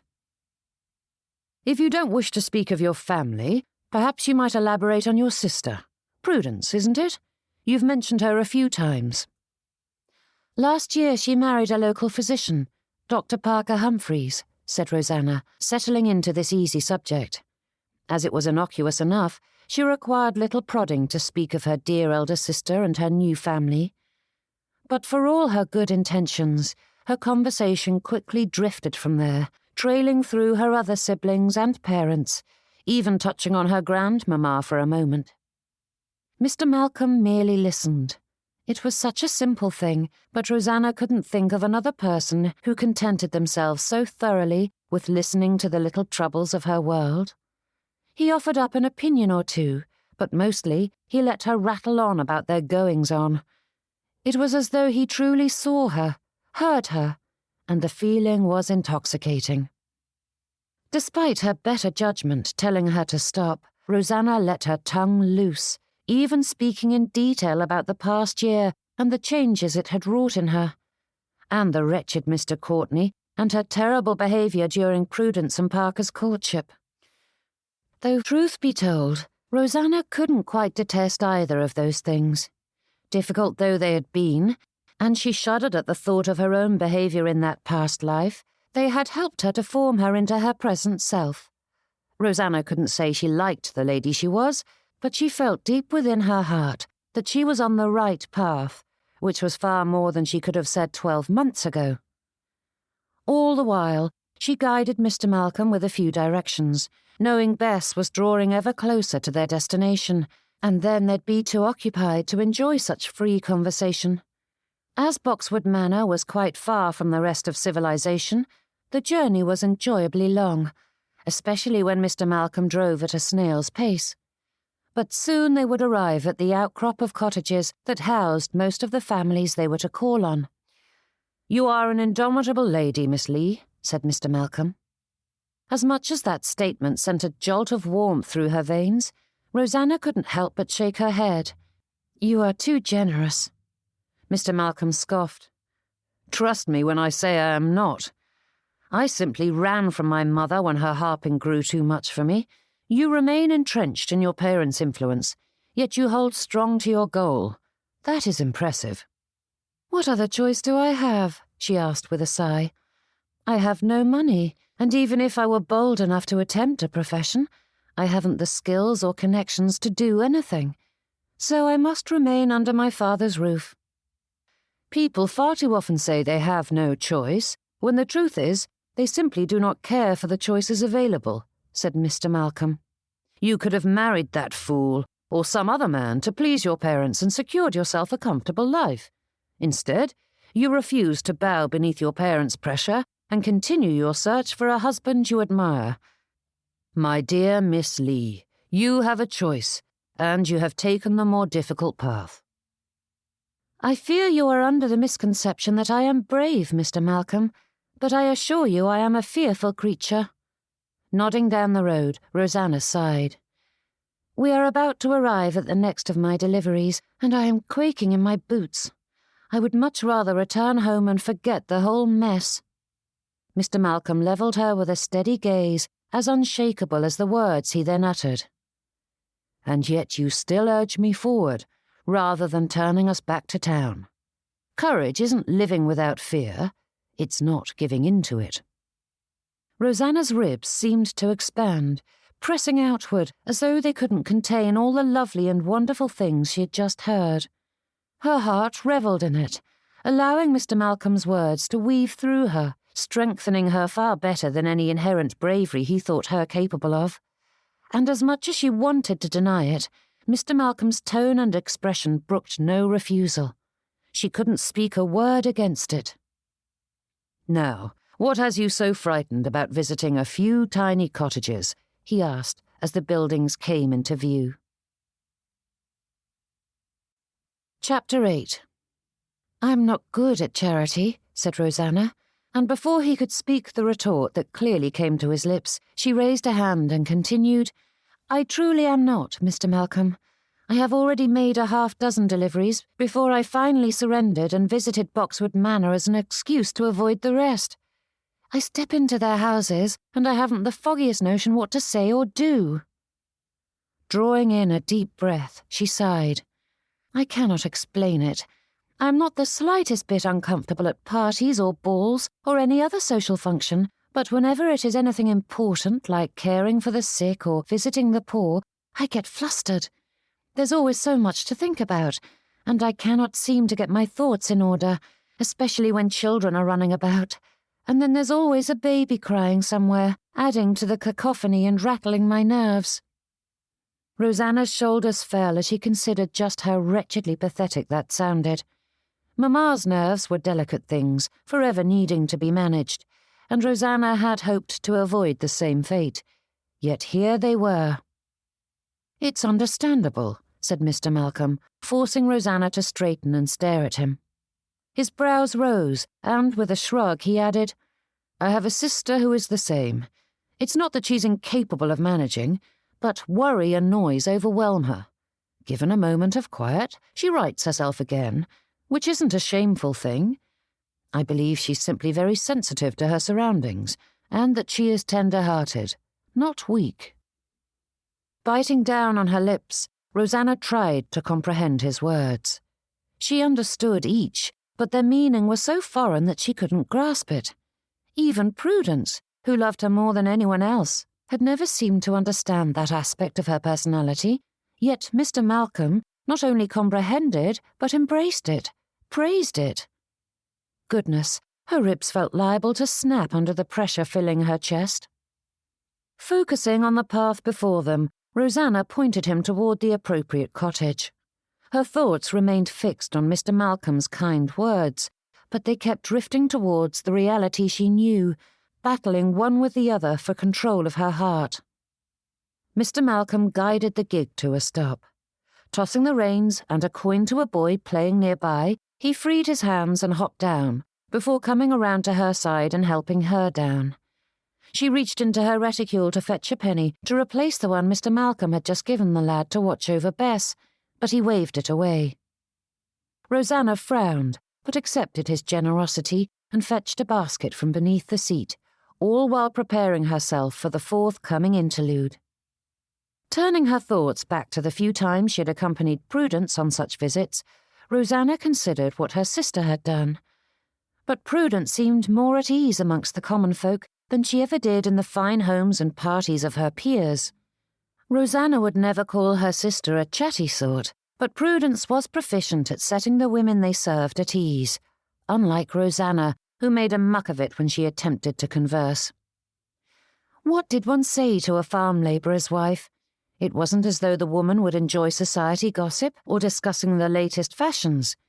Good gracious, when Rosanna thought of the sorts of subjects she might broach, it did not speak highly of her.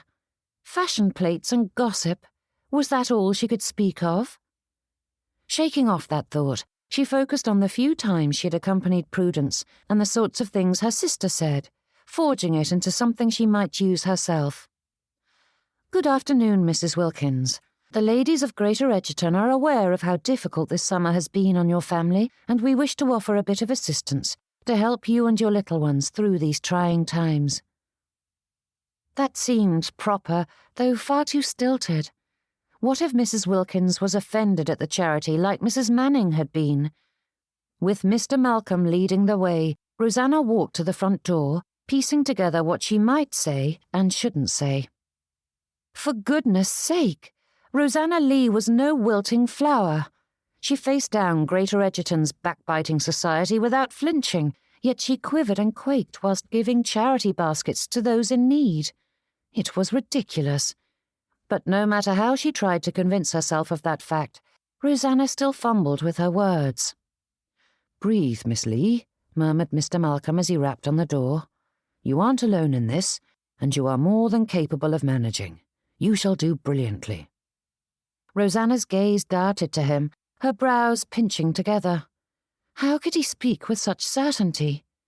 But Mr. Malcolm only met that with an impish wink before nodding towards the opening door.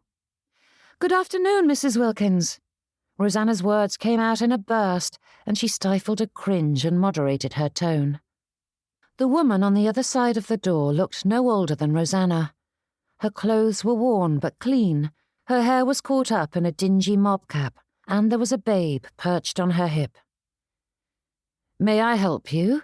asked Mrs. Wilkins. "I have a basket for you." Rosanna blinked at herself. Where had her speech gone? "To help your family. I'd heard that things were difficult at present, and wanted to offer up some assistance, not just myself, but several ladies in Greater Edgerton. Something clattered behind Mrs. Wilkins, and she spun to find two little boys rolling about, knocking into the sparse bits of furniture that filled the tiny space. "Stop that this very instant, you ragamuffins! Can't you see I'm talking? Behave yourselves," said Mrs. Wilkins, though it had little effect on the scrapping lads. "Please, come in."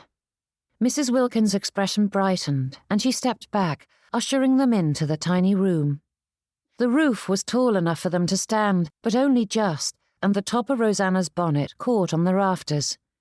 Moving around their hostess, Rosanna bumped a pot hanging from the wall, and she turned to catch it before it clattered to the ground. "I apologize," she said, righting it once more. "Think nothing of it," said Mrs. Wilkins, bouncing the babe on her hip. Another clatter from the corner of the room found the two boys wrestling, and their mother's tone sharpened in a flash, a frown slicing across her face as she barked again, "Boys!"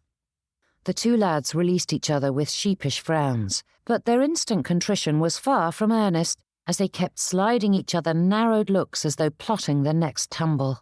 "Would you like to see some magic?" asked Mr. Malcolm, drawing the lads' attention, and they scurried to the fellow's side with howls of delight. Reaching forward, he pulled a farthing from the elder's ear, eliciting a gasp from both boys as they clamoured to see more. "Boys!" But Mrs. Wilkins' frustration ebbed as Mr. Malcolm winked, nodding for the two women to continue their conversation as he subdued the children. Their mother sighed, giving her youngest a wary look, as though calculating how long before that wee one would enter into the fray. "I apologize, miss. I fear it's a bit of a whirlwind here. What is it that you've come about?" "A basket," she said, holding it up once more. "With how dry this summer has been, we know that many of the farmers are struggling, and some of the ladies in Greater Edgerton came together to provide some assistance to those in need." Rosanna stiffened, wondering how that must sound to the receiver, but for all that she had considered different phrasing, there was no getting around the charitable aspect of this visit, and there was no shame in receiving aid when one needed it, after all. Mrs. Wilkins bounced the babe on her hip again, staring at the basket for several long moments. "For me, miss?" "Yes, you and your family, of course." Straightening, Mrs. Wilkins snapped free of her stupor and snatched the basket, clutching it tight with a bob. "Thank you, miss. Thank you so very much." Mrs. Wilkins spun about, nodding towards the table that took up most of the room. "Would you care to sit, miss?"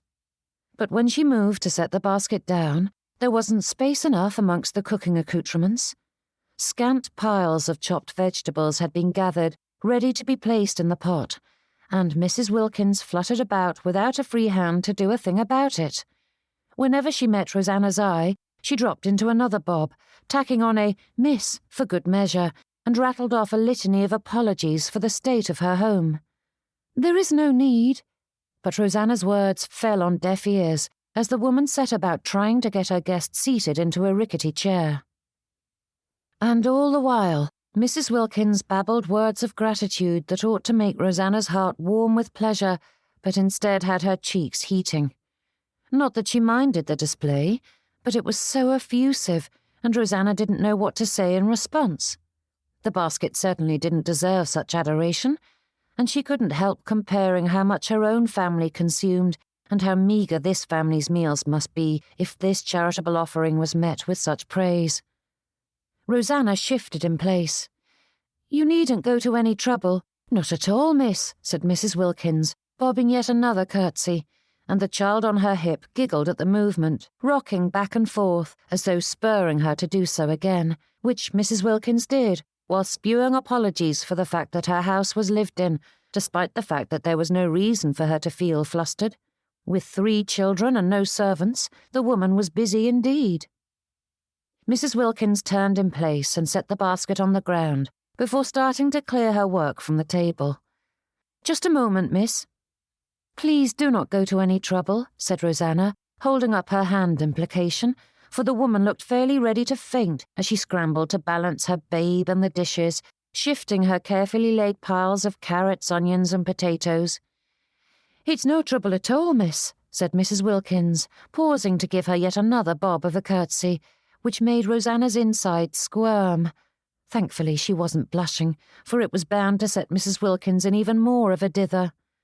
"Please, Mrs. Wilkins, it is very kind of you—" "Kindness? Nothing, miss. It is the least I can do. Would you care for something to drink?" The woman paused and frowned, staring at her kitchen cupboards. "That sounds delightful, but I fear we have other stops to make," said Rosanna, rushing forward with the first thing she could think to say before the woman started filling her guests' bellies with the sustenance intended for the poor family. "Oh," said Mrs. Wilkins, straightening and whirling about to face Rosanna, her cheeks pinking. "I do apologize for taking up your time." Rosanna's stomach twisted into knots. How had this visit gone from an act of charity to embarrassing the receiver? "Not at all, Mrs. Wilkins. Unfortunately, I found myself waylaid before arriving here, which has tightened my schedule, so I cannot tarry." "Of course," said Mrs. Wilkins, bouncing her babe. "You must have much to do, miss." But having seen the woman's house, Rosanna couldn't say her time was more precious than Mrs. Wilkins. Despite the snug size, it was clear it took much work to keep her family afloat. Perhaps if Rosanna knew something more useful than how to dance and address invitations properly, she might be of greater use to this woman. Fighting back a frown, lest Mrs. Wilkins think she had earned the ire, Rosanna called to Mr. Malcolm, who remained crouched near the boys. And in a flurry of gratitude, bobs and farewells, Rosanna finally extricated herself from the cottage and made her way back to the gig. Chapter 9. With her gaze fixed on the ground, Rosanna took Mr. Malcolm's steady hand as she climbed into the gig. Outrageous man that he was, he gave it a little squeeze, and she was certain he was smiling, though Rosanna couldn't bring herself to look at the man to confirm it. The carriage shook as Mr. Malcolm climbed aboard and plopped onto the seat beside her. With a quick flick of the reins, they were off once more, and Rosanna rocked with the movement, bumping into the groom's shoulder with each sway. "I think it's safe to call that an unmitigated success," said Mr. Malcolm. Leaning away, Rosanna turned to stare at him, her brows twisted together like a Bavarian pretzel. "I know you enjoy being ridiculous, but I hadn't thought your wits were lacking." "If anyone's wits are lacking at this moment, I would say it was yours." Mrs. Wilkins was ecstatic over the much-needed gift. "What fault can you find with that?" Drawing in a deep breath, she let out a long sigh. It was far too easy to imagine prudence in the Wilkins home, for Rosanna had seen it many times before, and in none of those situations could she imagine Prudence getting flustered over a simple conversation or nearly breaking the family's water jug. Prudence would have done better. The words slipped free, and though Rosanna attempted to keep them quiet, the scowl on Mr. Malcolm's face testified she hadn't been as stealthy as intended. He drew the gig to a stop and shifted in his seat, his light eyes studying her with a frown of his own. "Stop that this moment, Miss Rosanna. You did a good deed in there. The food was delivered, a needy family was helped, and you were kind and courteous whilst doing so. You were flustered, but what of it? Though I can assure you that you didn't look as discomposed as you clearly feel you were. The Wilkins needed assistance, and you ensured they received it. Celebrate that." Shifting back around, he snapped the reins and spoke with a finality that brooked no refusal or debate. "Now, where to next?" And so Rosanna directed him along, and before they passed the final cottage on the lane, Mr. Malcolm's expression brightened, and he threw himself into speaking about his antics with his childhood friends, of which there were many. She couldn't help but feel as though his conversation was a bit like the magic coin he'd used to distract the Wilkins boys, but as the fellow was entirely too engaging for his good, or hers rather, Rosanna allowed herself to get lost in it. With each delivery, the conversation grew easier, and Mr. Malcolm was always there to soothe the children during the visits, and Rosanna after them. Though she despaired at the thought of having to do these alone the next time the charitable impulse seized her. Of course, it was far too easy to imagine dragging Mr. Malcolm along on those as well, even if the thought was ridiculous. But she couldn't keep her mind in check, or her heart from sinking as the afternoon drew to a close and they turned back to Boxwood Manor. Stopping at the crossroads that led to his employer's home, Mr. Malcolm handed over the reins and hopped down. "Are you certain I cannot take you closer to the manor?" asked Rosanna. But he shook his head. "You'd best not attempt to forge that mighty river once more." The fellow had the audacity to wink at her yet again, and Rosanna attempted to frown at the impertinence, but it was impossible when his eyes were alight with laughter. Mr. Malcolm stood at the side, gazing up at her as he leaned against the gig. His expression sobered for a moment when he added, "The wheel is holding together well enough to get you home, but you'd best have your groom take a look at it. And take the main roads there. They should be in a better state and won't cause further damage." His tone gave an air of finality to his statement, as though readying himself to leave, but Mr. Malcolm remained leaning against the gig. "I must confess I am plagued by a question," he said. Rosanna raised her brows.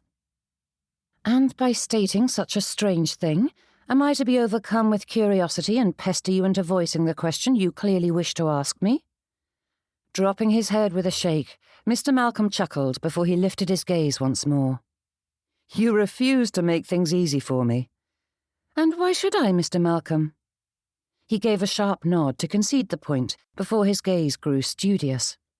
For a long moment he watched her, and though Rosanna thought she ought to feel uncomfortable at such scrutiny, there was no awkwardness in it.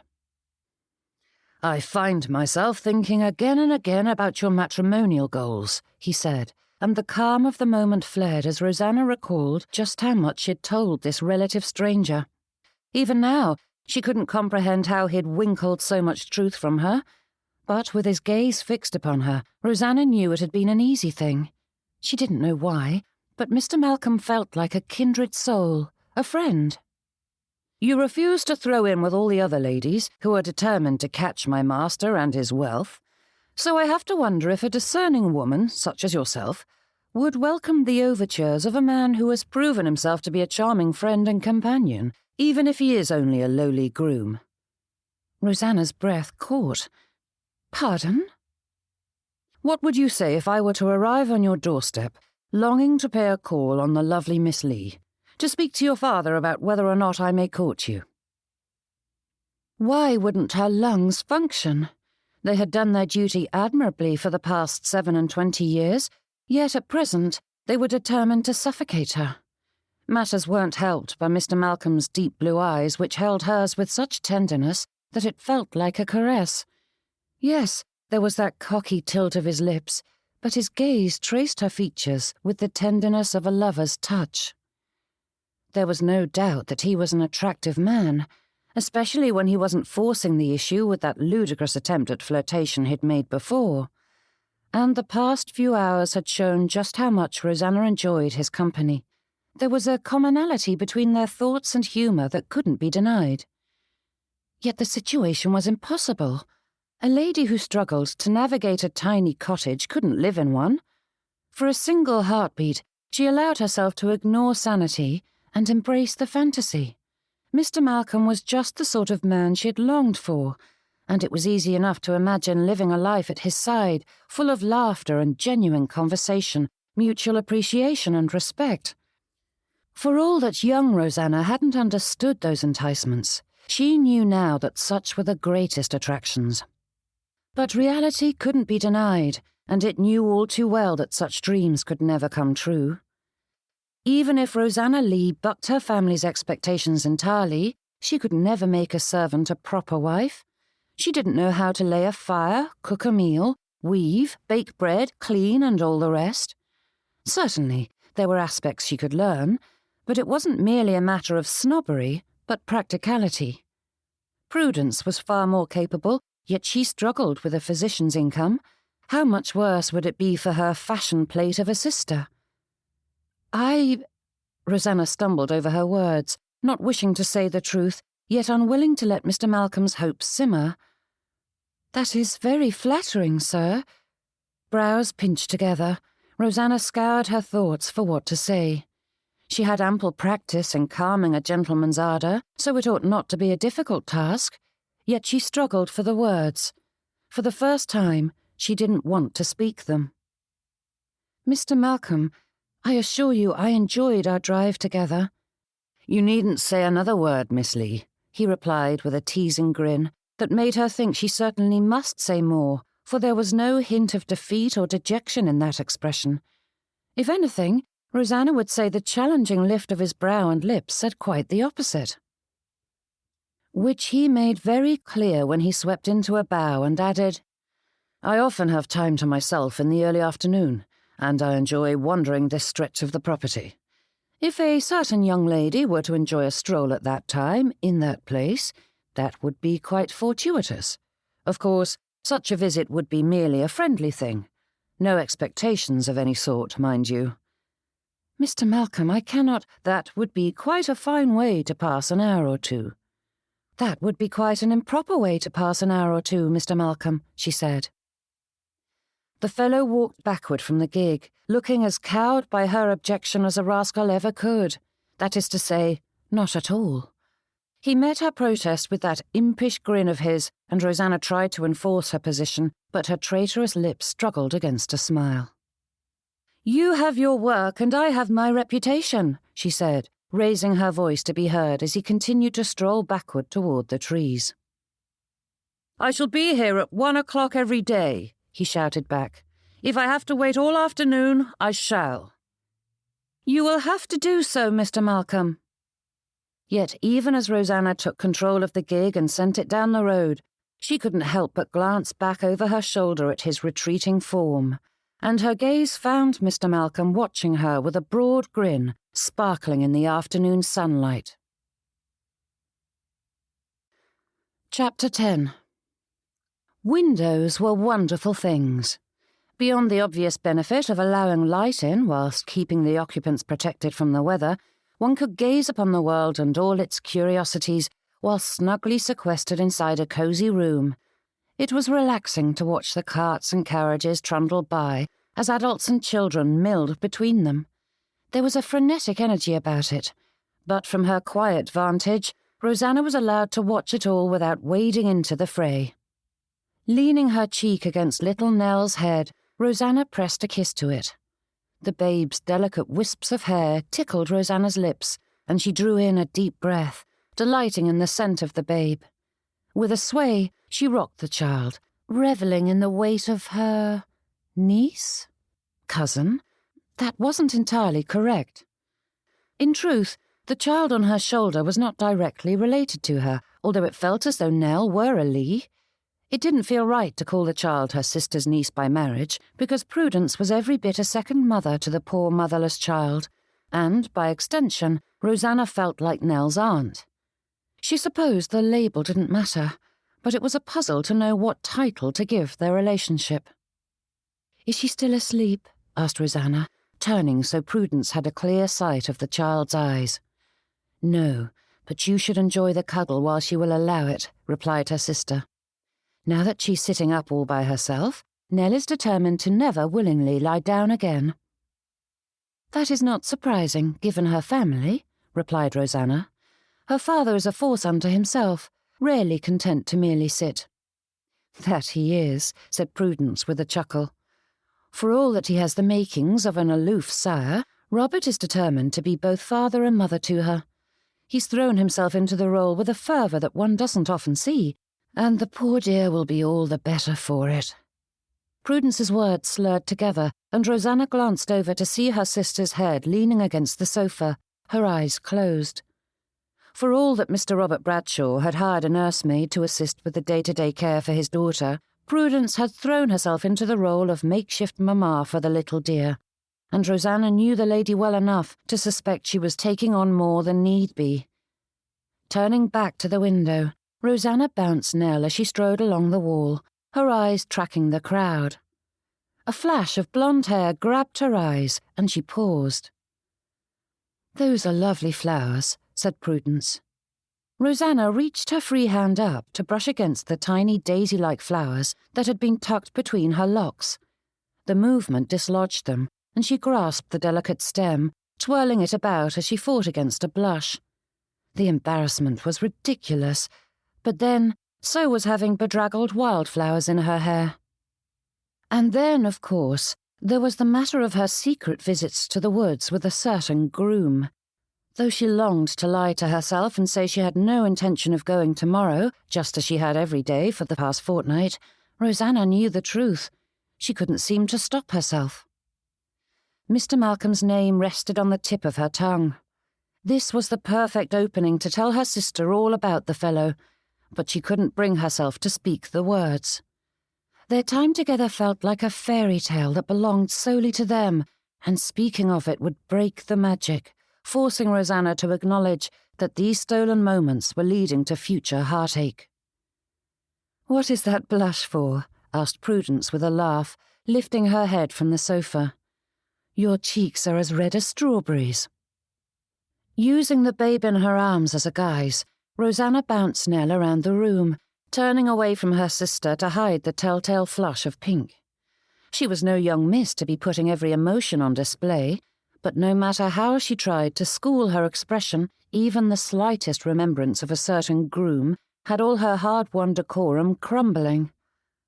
Rosanna turned to the window and frowned, and ignored how quickly her eyes searched the crowd outside for a familiar head of blonde hair, despite how unlikely she was to spy him this far from Boxwood Manor. What was he doing at this hour? No doubt he was busy with his work. What was she doing with Mr. Malcolm? What purpose did this flirtation serve? "You are very pensive today, sister of mine," said Prudence. "Am I not allowed to be pensive? I do have thoughts and troubles, you know." Despite having spoken the words, Rosanna didn't know where they had come from, nor did she know the origin of the sharp tone with which they were delivered. Turning in place, she forced her expression to soften. "I apologize, Prudence. I didn't mean to be brusque with you. I just feel out of sorts of late." She paused and considered that. Prudence offered the words that Rosanna couldn't quite bring herself to say. "You haven't been in sorts since last year." "That debacle," said Rosanna with a sigh. "Stop that this instant," said Prudence with a frown. "I will not sit here and listen to you flagellate yourself once more about what has passed. You made a mistake, and you have worked hard to redeem yourself. Even if I hadn't forgiven you after your first apology all those months ago, I would have done so a dozen times by now. We all have shameful moments in our lives, and it isn't helpful to fixate on them." Rosanna cuddled Nell close and turned back to the window. "So I ought to forget it?" "Certainly not." That stark declaration had her spinning around to face her sister once more. Prudence met Rosanna's furrowed brows with an arched one. "What has happened inspired you to do better, Rosanna, and that is a good thing. Though I have always loved you and counted you my dearest friend, I will admit you were a tad spoiled and self-focused." Prudence paused and gave Rosanna a narrowed look. "Though not nearly as much as you seem to think you were, and it was a miracle you weren't far worse, given how much our parents indulged you." Expression softening once more, she continued, "But you have grown so much in the past months, and to forget the moment that inspired that change of heart would only undo all your growth. But shaming yourself constantly, even after you've been forgiven, isn't good." And that was sound advice, if Rosanna knew how to use it. Nell wriggled and tensed, her hands clenching anything they could grasp as she drew in a breath and let out a shrill cry. Rosanna bounced her, cooing all the sweet nonsense babes usually like to hear.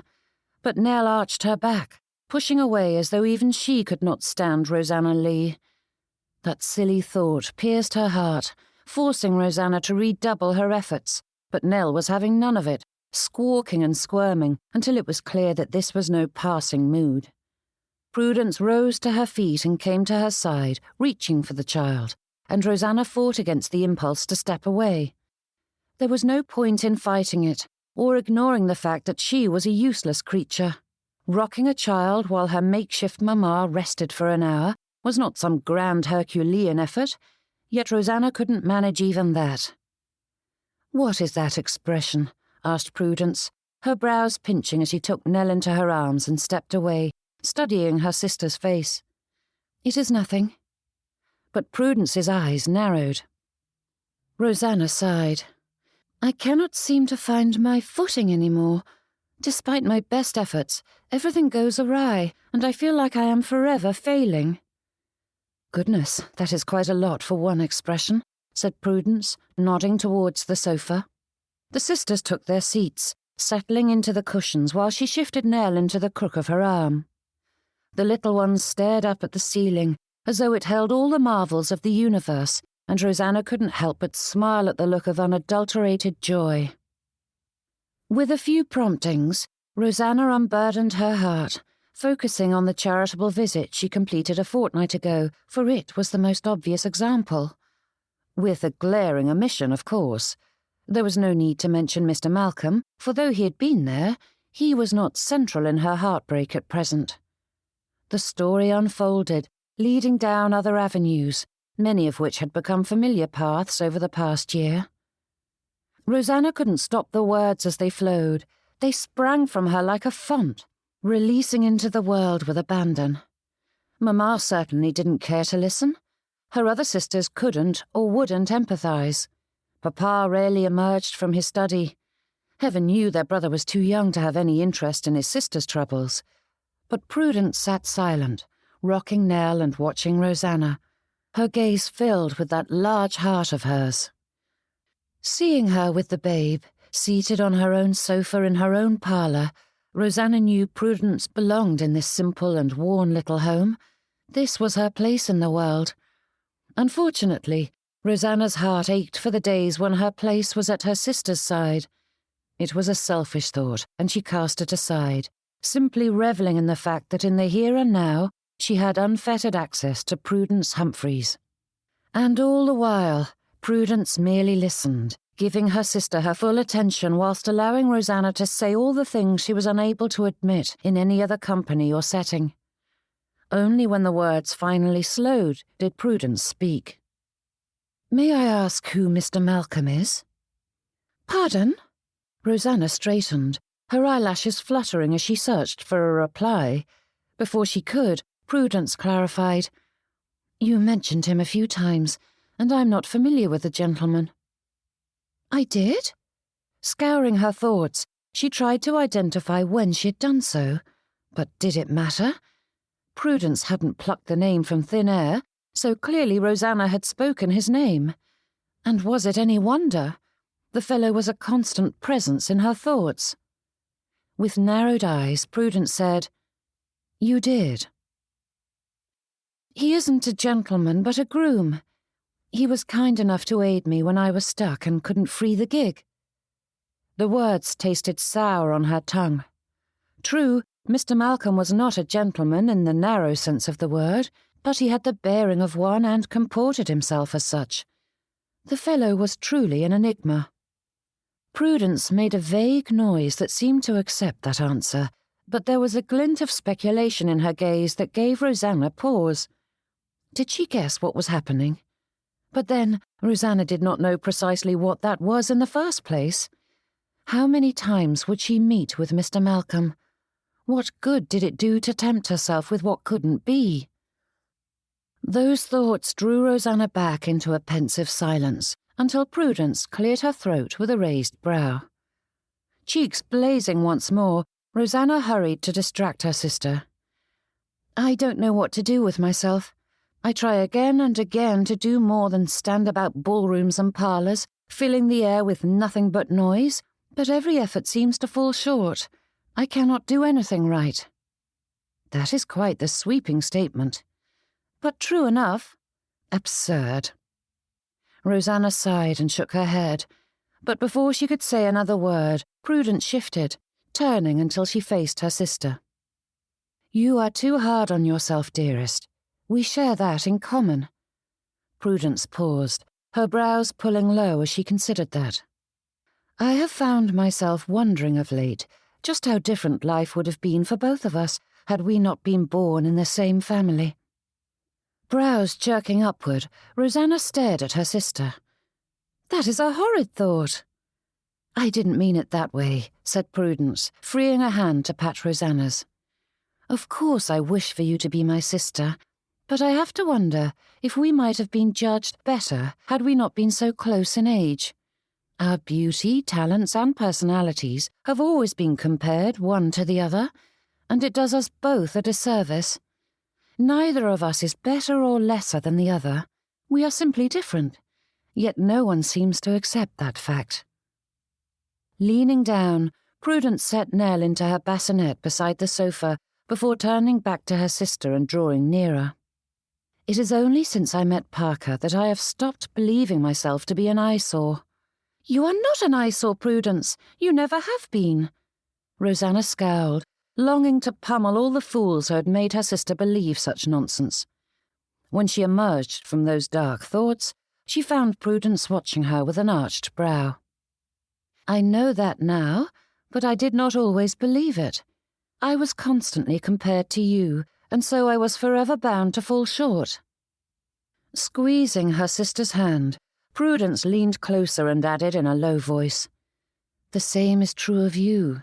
Rather than fixating on your shortcomings, it is more useful to focus on your talents and the good you do. Shore up those strengths, and I promise you will improve overall." Rosanna opened her mouth, but before she could argue the point, Prudence continued, "You are not a useless creature. You are not an ornament. Your gifts are different from mine, but they are there." Giving a vague hum that was neither agreement nor dismissal, Rosanna frowned. "That is the problem. I have no idea what they are, nor can I seem to discover them." "A good place to start would be to stop assuming your talents must look like mine," replied Prudence. "We are vastly different people, so why do you think my way of doing charity or helping the family would look the same? You are a good person, Rosanna. You simply need to know yourself better." Holding on to an empty smile, Rosanna nodded, knowing that was precisely what Prudence expected. The advice was sound in many ways, but for all that her sister believed so well of her, Rosanna knew herself plenty well. Miss Rosanna Leigh espoused charitable beliefs, but buried beneath was the vapid creature that had been far too eager to steal away her sister's beau simply because she wanted him. A fairy princess who flitted about the ballrooms, deigning to bless the masses with her presence. Rosanna's heart shuddered at the thought of what she was and what she could so easily be. The clock chimed, drawing her attention and reminding her of the approaching appointment. "I fear the time has gotten away from me," murmured Rosanna. "For some incomprehensible reason, Mr. Tate's ball is a masquerade, and Mamma insists I have a new costume. No doubt she'll demand I be a shepherdess. I fear every mother in town is desperate to choose an alluring ensemble for their marriageable daughters, and like all the rest, Mamma is convinced that is the perfect sweet and innocent image to present to our host." The thought of meeting the mysterious Mr. Tate had Rosanna's insides twisting into knots, not only because of her parents' expectations, but because one thought had continued to plague her over the past fortnight. Why did she continue to entertain the overtures of a man who could never pay her proper court? This game had no winners, only losers, and it was time for her to let Mr. Malcolm go. "Do you think she'll insist you bring an actual sheep with you?" asked Prudence with a chuckle. Rosanna forced a laugh, dragging her thoughts back to the conversation. "I wouldn't be surprised. At least she isn't as bold as Mrs. Brookman. I've heard she's dressing her daughter as a sultana in billowing breeches that come only to her knees. I couldn't imagine spending the evening with my legs so exposed." Prudence grimaced. "Though I suppose it would be nice, as balls are dreadfully hot." Glancing at the clock face again, Rosanna sighed once more. "I ought to go, but I cannot bear the thought of the battle to come. I can already hear Catherine's shrill voice arguing with Mamma over every length of ribbon she purchases. She is determined to fill your shoes, but I fear she hasn't the tact to manage our parents. She blunders in, demanding they change their ways, and they simply dig in their heels, to say nothing of the fact that she doesn't mind doing so in the middle of the shop, in front of everyone." "I think she is simply looking for her own place, just as you are," replied Prudence. Time was ticking away, and Rosanna knew she needed to leave. As much as she longed to stay in Prudence's home, there was no avoiding the fact that reality was encroaching, and Rosanna needed to return to it. Rising to her feet, Prudence embraced her sister and whispered, "You shall find your gifts, dearest. I know you shall. It took me time, but I have found peace, and my life is all the more glorious now for the struggle." Then, pulling away, Prudence held Rosanna's hands and gave her a gentle smile. "And do not be so critical of yourself. None of us are perfect, and you aren't expected to be either. What matters is that we strive to be better." Rosanna smiled and nodded, though both movements were more habit than truth. Chapter 11. Standing in the darkened corner of his makeshift ballroom, Malcolm glanced down the gallery. It stretched the length of the building and gave the dancers the perfect space for their long lines, which could stretch on ad infinitum. Having had little part in the planning for the evening, he deserved no credit for the massive arrays of flowers lining the walls or the group of musicians now tuning away in the far section. But the most perfect aspect of this evening was all his doing. A masquerade. What more could he ask for? "And what are you supposed to be?" asked Sidney, drawing up beside him while scrutinizing the plain finery his friend wore. Malcolm adjusted the white papier-mâché mask which covered the whole of his face. "I am a groom who has borrowed his master's clothes to sneak into the masquerade." Despite his evening clothes being amongst his favourite and of fine quality, he felt underdressed compared to the rest of the gathering. Though there were some here and there who eschewed fancy dress, Malcolm rather envied Sidney's attire. The fellow wore a stark white shirt and billowing black breeches that were gathered into his leather boots with a red sash bound around his waist, which held up a pair of pistols and a cutlass. Despite being plainer than many of the costumes gracing the gathering, the clothes were all of far finer quality than any pirate could afford. Sidney pulled the sword from his side, giving it a proper flourish. "Avast!" Malcolm couldn't help the scoff. For all that his friend was attempting a roguish air, the fellow looked precisely what he was, a gentleman play-acting. And not well. Malcolm tried to hide his chuckle, but he couldn't. "You are a terrible friend," said Sidney as he straightened and tucked his cutlass away, and Malcolm laughed all the harder. "I apologise, but it is difficult to see you as a dashing pirate with the neck of your shirt sewn shut. Masquerades are hardly a place for such modesty." "Says the fully dressed man," replied Sidney with a narrowed look. "Come, Sidney, don't be coy. You've never demurred over wearing a costume that displays your assets. I seem to recall you attending a particular ball dressed as a Roman soldier, with your calves bared to all and sundry." His friend shifted in place. "Yes, well, a married man must make compromises, or he might find his wife dressed in a similar fashion, and I am in no mood to call out every man I see ogling her. Apparently, she doesn't wish for others to see me in all my glory either, so I must curtail my flamboyance tonight." Malcolm barked a laugh and shook his head, glancing over to the lady in question, who was busy welcoming the guests, although he had chosen to forego a receiving line. In any other circumstance, seeing Molly in breeches would be quite scandalous, but tonight she would likely be more modestly dressed than many of the others. "You look quite pleased with yourself," said Sidney. Crossing his arms, Malcolm beamed at the room. "I have been particularly brilliant, so I cannot help but be quite pleased with myself." Sidney gave a vague hum that was neither supportive nor dismissive, but Malcolm refused to allow it to dim the brightness in his soul. "Despite your clear confidence, I cannot help but think you are making a mistake, Malcolm.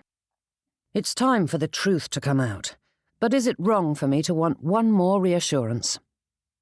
Granted, instinct told him the evening was unnecessary. For the past 3 weeks, he'd been forced to steal small moments with Miss Leigh, and they'd arrived at a point where his playing the part of the groom was more hindrance than help. Again and again, she'd proven herself to be a genuine person. Flawed, certainly, but Malcolm had never desired perfection. Earnestness, affection, and kindness were quite enough for him at present, for the ladies in London were devoid of all three. However, she hadn't arrived at their meeting place for the last few days, without a word or warning, and Malcolm couldn't help but wonder about the reason. One final push, and he'd have his answer. "In all honesty, I think everything you've done is wrong," replied Sidney. "Dishonesty is a terrible foundation for any relationship." Malcolm shifted in place and straightened his jacket. "Perhaps, but so is doubt. How else am I to know the truth behind her motives?" Sidney merely arched a brow at his friend, and Malcolm shook his head with a huff. This was a conversation they'd had far too many times already, and there was no point in discussing it further. "You needn't look so smug, sir. Just because you managed to find a decent lady amongst the harpies of London doesn't mean the rest of us are so lucky," muttered Malcolm. But rather than look chastised, Sidney's lips twitched into a smile, his gaze turning to his wife, who was doing a fair imitation of the captains who inspired her costume, keeping a weather eye on the servants, refreshments, dancing, and all the rest, whilst guiding the party forward. "Would your wife prefer flowers, sweets, or something else?" asked Malcolm. "Ought I to be nervous that a gentleman is sending my wife a gift?" Malcolm smirked. "You needn't fear, Sidney. I have no designs on your lady, but I do appreciate all the effort she put into tonight. I haven't the foggiest notion about such matters, and she's managed it all beautifully. I ought to do something to thank her for her work." That earned him another warm smile as Sidney gazed upon the lady who had won his heart. They'd been married nearly a year, but the fellow couldn't seem to help himself, and though he longed to tease his friend about it, Malcolm couldn't bring himself to do so. Not when he hoped to find himself equally bewitched by his future wife. "She adores orchids," said Sidney. "She has a bit of a green thumb and cultivates them in our conservatory. Adding another to her collection would please her immensely." Malcolm nodded and made note of that. If he needed to send all the way to London for it, he would. Molly deserved a cartload of blossoms for everything she'd done for tonight. But thoughts of other ladies faded from his mind when the Leigh family arrived. As Malcolm's pretense had kept him from meeting them until tonight, he had assumed he wouldn't know one from the other. But Miss Leigh had spoken about her family at length, giving him far more insight than he had anticipated. The first to step through must be Miss Catherine, the next in line, as Malcolm suspected she was the only one who would eschew all fancy dress in favour of a plain evening gown. Between that and the telltale spectacles on her nose, it was easy to identify the young lady as she scoured the crowd for who knew what. Seeming not to find it, she nudged her spectacles up her nose and drifted towards the edge of the ballroom, standing amongst the wallflowers, yet not mingling with them. Another young lady quickly followed, and though her face was obscured by a small mask, it was easy to guess that this was Miss Frances. She looked every inch the demure miss, and though three other young ladies were dressed identically, this shepherdess had forgone the sheep-shaped reticule or shepherd's crook. However, there were enough flounces and frills along the bottom of her skirt that he wasn't sure how the young lady would navigate the dancers. Malcolm held his breath, waiting to see his lady step through. But Mr. and Mrs. Leigh followed. The former wore plain evening clothes, a small mask being the only concession to the festivities. However, Mrs. Leigh had chosen an entirely different route. There was a garden affixed to her hair and gown, with many more flowers painted on her mask, making the lady look like a walking rosebush. Having attended his fair share of masquerades in his life, Malcolm guessed she was probably spring or nature or some other equally inscrutable theme that allowed her to dress in whatever fashion she wished without any resemblance to reality. Puffing out his cheeks, Malcolm willed Miss Leigh to emerge, his gaze fixed on the door. She appeared on the threshold, and it was as though the candles dimmed around her, making her the brightest light in the room. A gown of rich pink, like that of a damask rose, flowed down in a fluid sweep, with sleeves draping to the ground. Her hair hung loose down her back, putting those golden tresses on display and allowing the natural curl full rein, and atop her head sat a bejewelled circlet, though she required no such ornamentation to look every inch the medieval princess. Though in fancy dress, Miss Leigh employed only the barest of masks, which at first glance looked almost like spectacles, circling her eyes in a thin strip of gold papier-mâché. She touched the flimsy covering as though to adjust it and gazed out at the crowd. She turned towards a couple standing to one side, dressed in their finest, whilst swathed in black cloaks. Despite their identities being hidden behind dominoes, Miss Leigh seemed to recognise them and hurried to their sides, embracing the lady. Miss Leigh's expression brightened, her pale green eyes sparkling with joy as her perfectly pink lips stretched into a smile. With her hair draping over her shoulders and the rich colour of the gown accenting her porcelain skin, Malcolm couldn't believe another gentleman hadn't snatched her up for his own. Of course, Miss Leigh had made it clear that she was not one to be snatched up, but she looked like an angel amongst the poor fallen souls of man. Sidney made a vague noise that sounded something akin to a growl, and Malcolm's gaze darted to his friend, to see the gentleman watching the fair Miss Leigh with narrowed eyes. "You worry too much," said Malcolm. "And you do not worry enough. You hardly know the girl, but I assure you her mercenary reputation is well established." Malcolm shook his head. "And I assure you that though her parents are looking to win themselves a wealthy son-in-law, Miss Leigh has no such aspirations. I may not know everything about her, but I have seen enough to know that she is earnest and has a good heart. I wish to know more, and the time has come to end this ruse." Sidney nodded and clapped his friend on the back. "Then I wish you good luck. I hope she is everything you believe her to be." And with that, Sidney strode away, leaving Malcolm alone.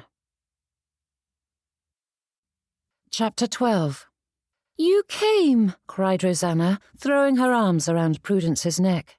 The movement tugged at the hood covering her sister's head, and when Rosanna pulled away, Prudence straightened it before returning to her husband's side. "Nell has a bit of a fever, and I was tempted to remain home, but Parker and Robert insisted we come." "It was hardly a fever," said Parker, tugging at his black cloak.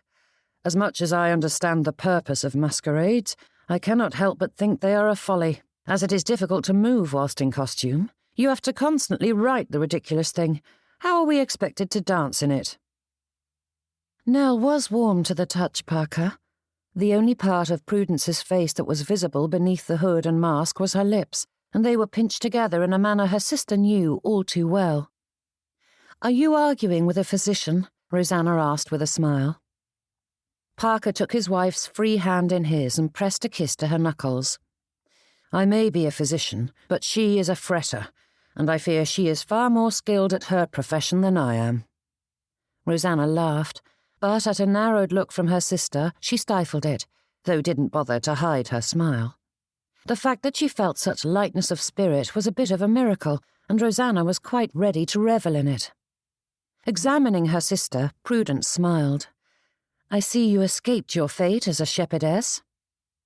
"It helped that Frances was quite willing to dress however Mamma wished," said Rosanna, running a hand down her front and straightening the gold belt hanging from her hips. "I cannot imagine being here in that frilly monstrosity. I had thought tonight would be amusing, but I fear Parker is entirely correct about masquerades. I feel out of sorts." Prudence's mouth pinched, her eyes watching Rosanna with far too much pity. "Or do you feel out of sorts because Mr. Tate is the one hosting the festivities?" A denial came to her lips, but Rosanna paused and sighed. "I will not credit him for all my discomfort, but I cannot help but be uneasy when Mamma spent the entire carriage ride here lecturing me about how I should behave tonight." "Do not fret, dearest," said Prudence, reaching forward to take her sister by the hand. "Whatever her plans are, they will only come to pass if you allow it." Parker nodded. "As I have said before, Rosanna, you underestimate your strength. Hold firm, and all will be well." With trembling lips, she drew herself up tall and forced herself to breathe deeply whilst sending out a silent prayer of gratitude for her sister and brother-in-law. Never was anyone so blessed as she to have such support, for it was clear that they truly believed their words. And, by extension, Rosanna felt them burrow into her heart and take root there. She could do this. "Isn't it peculiar?" asked Mamma, swooping in and taking Rosanna by the arm. "Why would a gentleman choose a masquerade as his first public engagement? If one is here to introduce themselves, it seems one would wish to be seen properly, not that anyone knows what Mr. Tate looks like." "When one is wealthy, one can be peculiar," said Prudence. "It adds to his mystique." "More peculiar is that he's donated quite a mighty fund to the local parishes to assist the labourers who have been so crippled by the poor weather this summer," added Parker. "I was visiting some of my charity cases, and they were speaking of little else. Few of the landowners are stirring themselves to even lower the rents for the quarter, let alone such generosity, and I am quite eager to shake his hand." But Mamma wasn't entirely unmoved by that declaration, her gaze scouring the people gathered in the room. For her part, Rosanna couldn't help but agree with Parker. Not only was it peculiar behaviour, but such generosity ran quite contrary to her expectations. "No one seems to know where he is," said Mamma with a sigh, "and far too many have hidden their faces." "Odd behaviour, that, what with it being a masquerade and all," murmured Prudence, whilst Parker hid a smile. "And I am going to do my best to ferret him out," said Mamma, glancing at Rosanna. "No lady here tonight is half so lovely as you, so it shan't be difficult to secure a dance or two with him." "Mamma," said Rosanna with a frown, "please leave it be." "I shan't," she said with a vehement shake of her head, which dislodged a flower from her coiffure, and it tumbled to the ground as though Mamma were moulting. "Or do you wish to allow Mr. Tate to slip through your fingers like Mr. Courtney?" Rosanna drew in a deep breath. There was so much she wished for in this life, and not a single hope surrounded Mr. Tate. "He didn't slip through my fingers, Mamma. I rejected his suit." "Do you wish to end a spinster? You are still in your prime, but if you wait much longer, you'll find yourself alone and unwanted," said Mamma with a scowl. "Is that what you wish?" "Mamma," said Prudence, her voice cutting through the lady's diatribe. With a bright smile, she nodded at Mrs. Garrison. "Isn't that a fabulous gown? I wonder where she got the idea."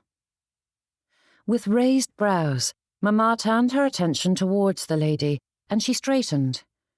"Oh my, that is gorgeous. Rather puts me in mind of a fashion plate I saw in Ackerman's last month, though I am not surprised. Mrs. Garrison has quite the eye." Prudence stepped forward and released Parker's arm to take her mother's, which freed Rosanna. As Mamma babbled about the baubles and beading, Parker nodded at Rosanna, silently nudging her to flee, and she didn't need a second prodding. Slipping away, Rosanna left her dear sister and brother-in-law to manage the lady, and her shoulders loosened with each step. However, she didn't get far before she was stopped. Though she recognized Miss Crewe beneath the gypsy costume, many of the others in their circle were impossible to identify at a glance. There were feathers and swaths of silk flowing freely. Those who would never dream of being so bold in their regular fashions adopted fancy dress that would shock in any other setting, bearing limbs and skin in a way that would have their grandparents swooning, if the older generation hadn't been known for being even more daring in their masquerade fashions. Looking out at the displays, it was little wonder that many thought such festivities were wanton and improper. But then, that made it all the more entertaining, something Miss Latham clearly believed as she beamed at the others, proudly strutting about in trousers like a London dandy. "You look a picture, sir," said Rosanna with a laugh, and Miss Latham dipped into a low bow, sweeping the beaver hat from her head.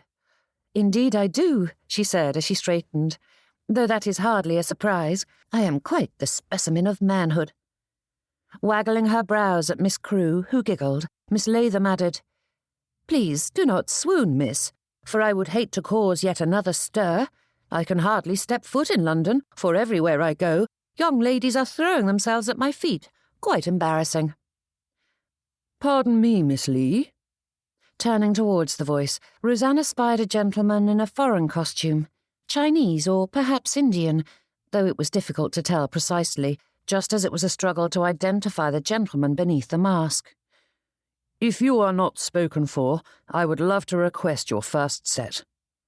"Of course," said Rosanna, though her smile fell as the gentleman straightened and glanced over her shoulder with a gloating gleam in his eye. Glancing in that direction, she spied another waiting just behind her, looking as crestfallen as her present partner was triumphant. Offering his arm, the gentleman guided her toward the dancers. "You are a vision, Miss Leigh," he said. "Or should I call you Lady Guinevere?" "As I am not dressed as that lady, Miss Leigh will do," she replied. "It is an honest mistake," he said with a flirtatious grin. "You are certainly lovely enough to pose as that legendary beauty of old." As they took their places amongst the quadrille, Rosanna couldn't help but laugh at that.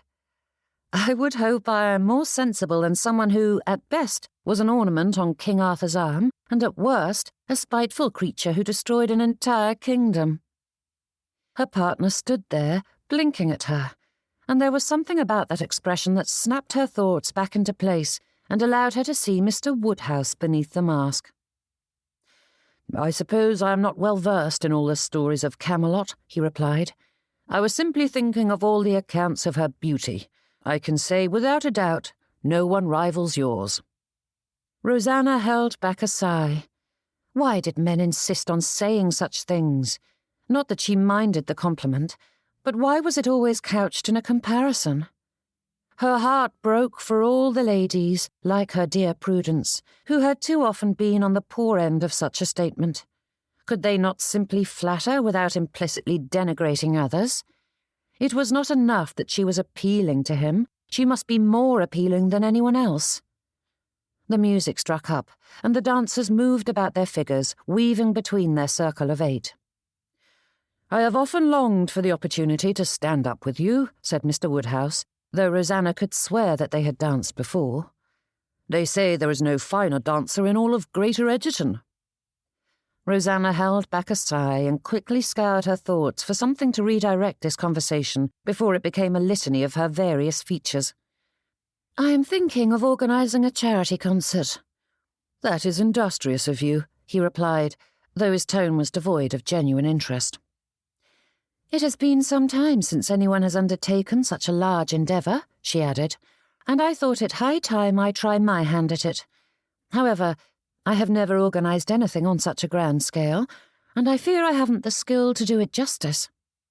"Nonsense," he replied. "I imagine you will be as perfect at it as you are at everything else." Rosanna fought not to frown, and she couldn't help but recall Mr. Malcolm's summary of her efforts with the charity baskets. His words had been supportive, to be certain, but they hadn't inflated her abilities. Rosanna Leigh was not perfect, far from it, and pretending otherwise was not helpful. As much as she longed to disagree with Mr. Woodhouse's statement, it would do no good. It never did. Holding back another sigh, she returned to the subject at hand. "I was thinking I could enlist your mother to aid me." She paused, waiting to see what he would say in response, but the gentleman merely moved about the dance without seeming to notice. "Do you think she would accept?" "You would have to ask her. I know she enjoys parties, balls, and the like." His tone was so dismissive, and Rosanna frowned for a brief moment, though she forced her expression to relax when she met the eyes of the lady opposite. Circling her, Rosanna returned to her place, and when the dance granted them a reprieve, she glanced at Mr. Woodhouse once more. "So much of our charity efforts have been on a smaller scale, food baskets and clothing donations, but if I could create a grand event that drew in a large crowd, we might raise more funds than our piecemeal approach.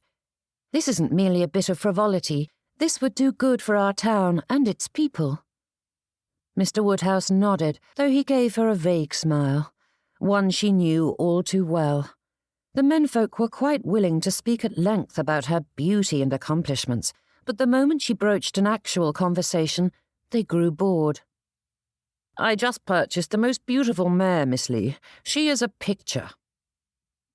Thank the heavens that the dance drew her around the others in the circle once more, allowing Rosanna some freedom from her partner as he droned on about his horse, his hounds, and how much he longed for the fast-approaching hunting season.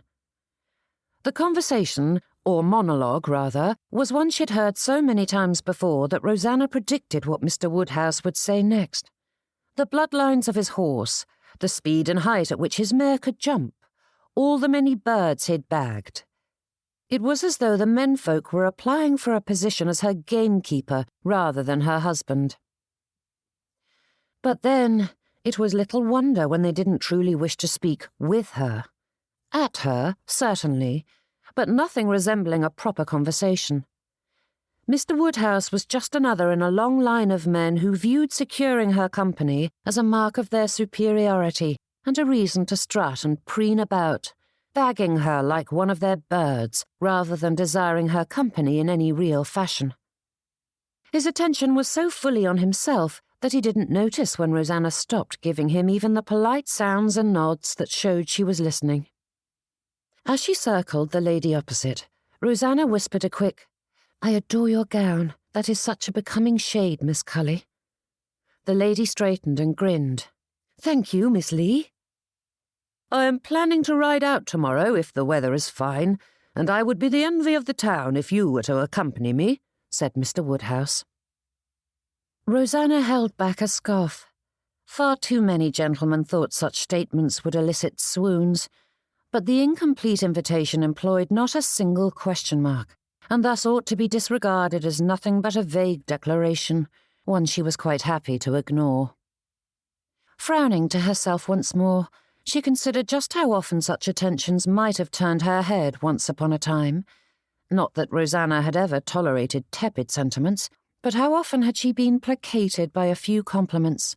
For all that she had believed herself to possess a strong sense of worth, one of the grand truths that had come to light in the past year was just how much Rosanna's confidence was tied to her appearance. If a gentleman plied her with enough adoration, she was quite willing to overlook other deficiencies. Mr. Courtney was a clear sign of that. Though she had come to her senses in time, he had been a horrid man in so many ways, yet a few well-placed compliments and a bit of wicked flirtation, and Rosanna had been eager to accept his suit. Even now, she noted all of the male gazes turned in her direction. Though the others in their group were polite enough to focus the majority of their attention on their partners, Rosanna saw more than a few of those gazes following her as she moved about the steps, eyes alight with admiration. And if not for the tight rein she held on her heart, it would have soared at the realization, reveling in the knowledge that she was coveted, desired. Shaking free of that, Rosanna drew in a deep breath. Attraction was a shallow, empty thing. That was something Parker Humphreys had taught her last year, and like all the other lessons she'd learned of late, Rosanna was not willing to ignore that growth and return to the frivolous creature she was. She was more than an ornament, more than a pretty face, and she wanted a man who understood that and loved her all the more for it. Unfortunately, that thought drew her back to a subject that was best left undisturbed. Mr. Malcolm was a fine fellow, but it did no good to long for someone she couldn't have. To give in to that temptation would be to doom them to heartbreak. If not now, it would come later, as their incompatible lives attempted to blend. Better to surrender now than prolong their suffering. But it was impossible not to think of him when Mr. Woodhouse was so tedious. Mr. Malcolm was certain to make the evening entertaining, if nothing else, filled with proper conversation in which both parties spoke. "So, it is decided?" asked Mr. Woodhouse. "What is?" "Our ride together." Rosanna's brows rose. "As you haven't asked me if I wish to go riding with you, there is nothing decided." "Were you not listening, Miss Leigh?" he asked with a furrowed brow. Then, shaking his head, he added, "You must be giddy from the dancing." "Believe me, Mr. Woodhouse," she replied with a smile, "I was listening, and you did not ask, and I am not giddy." Far from it. "Then will you do me the honour of riding out with me tomorrow?" Finally, a question mark, she murmured. Then, raising her voice, Rosanna added, "I fear I am occupied tomorrow." Thankfully, fate smiled upon her. The music ended, and she was free to abandon Mr. Woodhouse. Perhaps she ought to have been gentler in her dismissal, but she couldn't bear another moment of listening to him drone on about how vastly superior his dogs were to any others in England, or allowing him to try to convince her that she ought to ride out with him so he could parade her about town like some prize. But before Rosanna was able to flee the dance floor, another gentleman appeared before her, sweeping into a low bow. "Good evening, Your Highness," he said in a low tone. "Might I say you are the loveliest lady here tonight?" Her brows pulled together as she studied his mask, though the plain thing gave little away. His clothing was fine, to be certain, but unremarkable, except that his lack of a costume was a little unusual. Her eyes scoured for little details, though he was well covered. "You are too kind, sir," she said, fighting back a sigh. "Not kind, but honest." The opening strains of music began, and he dropped into another low bow. "I had hoped to secure your first set, but as I was too slow, might I be so bold as to ask for your second?" Rosanna stared at the gentleman. There was no hint as to who he was, but it mattered little. As much as she wished to send him away and indulge in some proper conversation with the ladies, she could never be so bold and rude as she was in the privacy of her thoughts. It wasn't his fault that she was already bored with dancing and fawning. "Of course, sir," she said with a smile that, though forced, was kind. He offered up his arm, though it would be a few minutes before the next set began, and just as she was about to send him off to fetch her a drink, so that she might have time to herself, he spoke. "It is good to see you tonight." Though innocuous, there was a hint of humour to his tone that gave Rosanna pause. Unable to hide the confusion in her gaze, she slanted a look at him. "I'm pleased to be here." "I thought you preferred hurling yourself into streams." Rosanna halted in place, her heart alternating between being chilled and flushed, leaping about and stilling altogether. He was here. He was here? Leaning close, she whispered, "Mr. Malcolm?" Chapter 13. With his face covered, Malcolm didn't bother hiding his smile, but it took all his willpower not to laugh out loud when Miss Leigh gaped. The delicate covering around her eyes did nothing to obscure her shock as she stared at him, and his heart soared at the hint of pleasure shining in her green eyes once she recognized him, even if it was there for only the barest of moments. With a furrowed brow, Miss Leigh cast a glance around them before leaning in to whisper, though her words faltered off into nothing. "How?" Malcolm pointed to his clothes with a flourish. "As I said, my master and I are of a similar size." "You stole them?" she said, her voice tight and sharp. "Of course not." "This is foolhardy, Mr. Malcolm." Miss Leigh caught herself as her tone rose, and she managed to end in a whisper. "You could lose your position if you are discovered."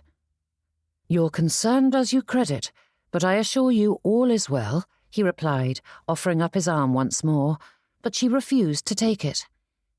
Giving her a wry smile, Malcolm added, "What other choice did I have after you stopped coming to our woods?" Miss Leigh let out a sharp sigh. "I ought never to have come at all."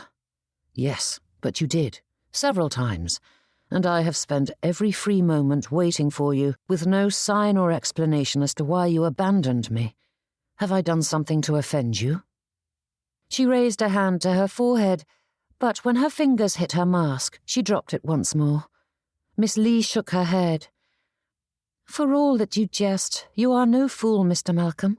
We may have enjoyed our time together, but we both know there is no future for us, and it does no good to pretend otherwise." "There is nothing untoward about friends visiting one another."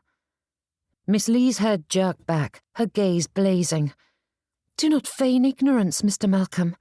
No declarations have been made, but your feelings are clear." "And yours?" he asked, drawing nearer. "Does it matter?" she asked with wide eyes. "Nothing can come from it." Malcolm smiled anew, and his heart pressed against his ribs as he considered the implications of her evasive answer. They had danced around this subject during their visits, and with each he grew closer and closer to the answer he sought. Were her concerns solely about their disparate social positions? Did her feelings run deeper than that of mere friendship? Malcolm had to know. Stepping closer, he lowered his voice into a gentle caress. Might we not enjoy tonight? Not worry about what tomorrow may bring, but indulge in the fantasy the masquerade provides. He couldn't take his eyes off her, but this time it was not only Miss Leigh's beauty that had him entranced, it was the play of emotions he saw in her gaze. Malcolm couldn't deny the conflict he saw simmering there. Her brows drew together and her breaths quickened, but more than that, her eyes burned with anguish. "And hurt all the more tomorrow, when reality makes our dreams impossible," she whispered. Malcolm's heart stuttered a beat, but before he could say a word, she stiffened and shook her head, pulling away. "I ought not to have said anything, Mr. Malcolm. Please forget it." "How can I? I have searched so long for a lady like you," he said, drawing near once more. With another hesitant shake of her head, she distanced herself again. "Will you force me to say that which I do not wish to say? Press the issue until I have no choice but to be cruel. I am touched by your overtures, but as I have said, it is foolish to think this will end in anything but tears and heartbreak." Pausing, Miss Leigh held his gaze, and more of her heart shone through those pale green depths as she whispered, "Please do not make me say it, Mr. Malcolm." With slow movements, he took her hand in his, and his lips longed to press a kiss to her knuckles. But even his foolhardy heart knew better than to do so. No one noticed them at present, but that was bound to change quickly. Malcolm rubbed his thumbs across her bare hands and wished he'd chosen a costume that didn't require gloves. "Do not think of tomorrow, Miss Leigh. Think of tonight, this very moment. Can we not share a magic moment? Give in to those dreams and stop thinking about the impossibilities. I would gladly accept the heartache that follows if I am allowed one night to pretend we are courting." Miss Leigh's gaze fell to their hands, and then her eyes slid closed. She remained stiff and unyielding for several long heartbeats, and Malcolm's pulse quickened as he considered this heady moment in time. Would she throw caution to the wind and embrace his offer? Fleeting though it may be, any lady willing to do so could not be considered mercenary, and if her heart remained untouched, it would be easy for her to walk away. Standing there with the masquerade swirling about them, Malcolm's heartbeat slowed, then stilled as he awaited her answer. For all that he had been confident mere moments before, his chest tightened as the silence dragged on. Slowly, she opened her eyes and turned them to meet his. "Only for tonight?" The question was so quiet and hesitant that Malcolm almost believed he'd conjured it up, but the anguish in Miss Leigh's gaze faded from view, leaving it full of her heart, and even a fool could see that it beat for him. "Only for tonight, Miss Leigh." Yet another lie, but like the rest, this was a good one. One final night of play acting, and in the morning they would begin a new chapter. Drawing in a deep breath, Miss Leigh nodded and slid her arm through his. Thank heavens for the masks, for Malcolm was beaming beneath his like the fool he was. Miss Leigh cared about him. Not his fortune or family, but him. The musician struck up the opening measures of the next song, and Malcolm led his Miss Leigh into the figure, taking their place amongst the rest. Standing across from her, he held her gaze and found himself grinning once more, for she watched him with unadulterated joy. It was gone in a flash as she quickly schooled her expression, but Malcolm saw the display, and it settled deep into his heart. Miss Leigh desired him. He knew it, and she knew it. There was no disputing that. Despite his apparent lack of wealth and status, she longed for him and was willing to throw aside caution. For him. Mistakes came in many forms, even in the guise of strapping men with eyes that shone like the ocean on a sunny day and a smile that could melt the heart of even the strongest of women. Rosanna knew she was making a massive misstep tonight, because embracing this impossibility for even a few hours would only bring them both heartache.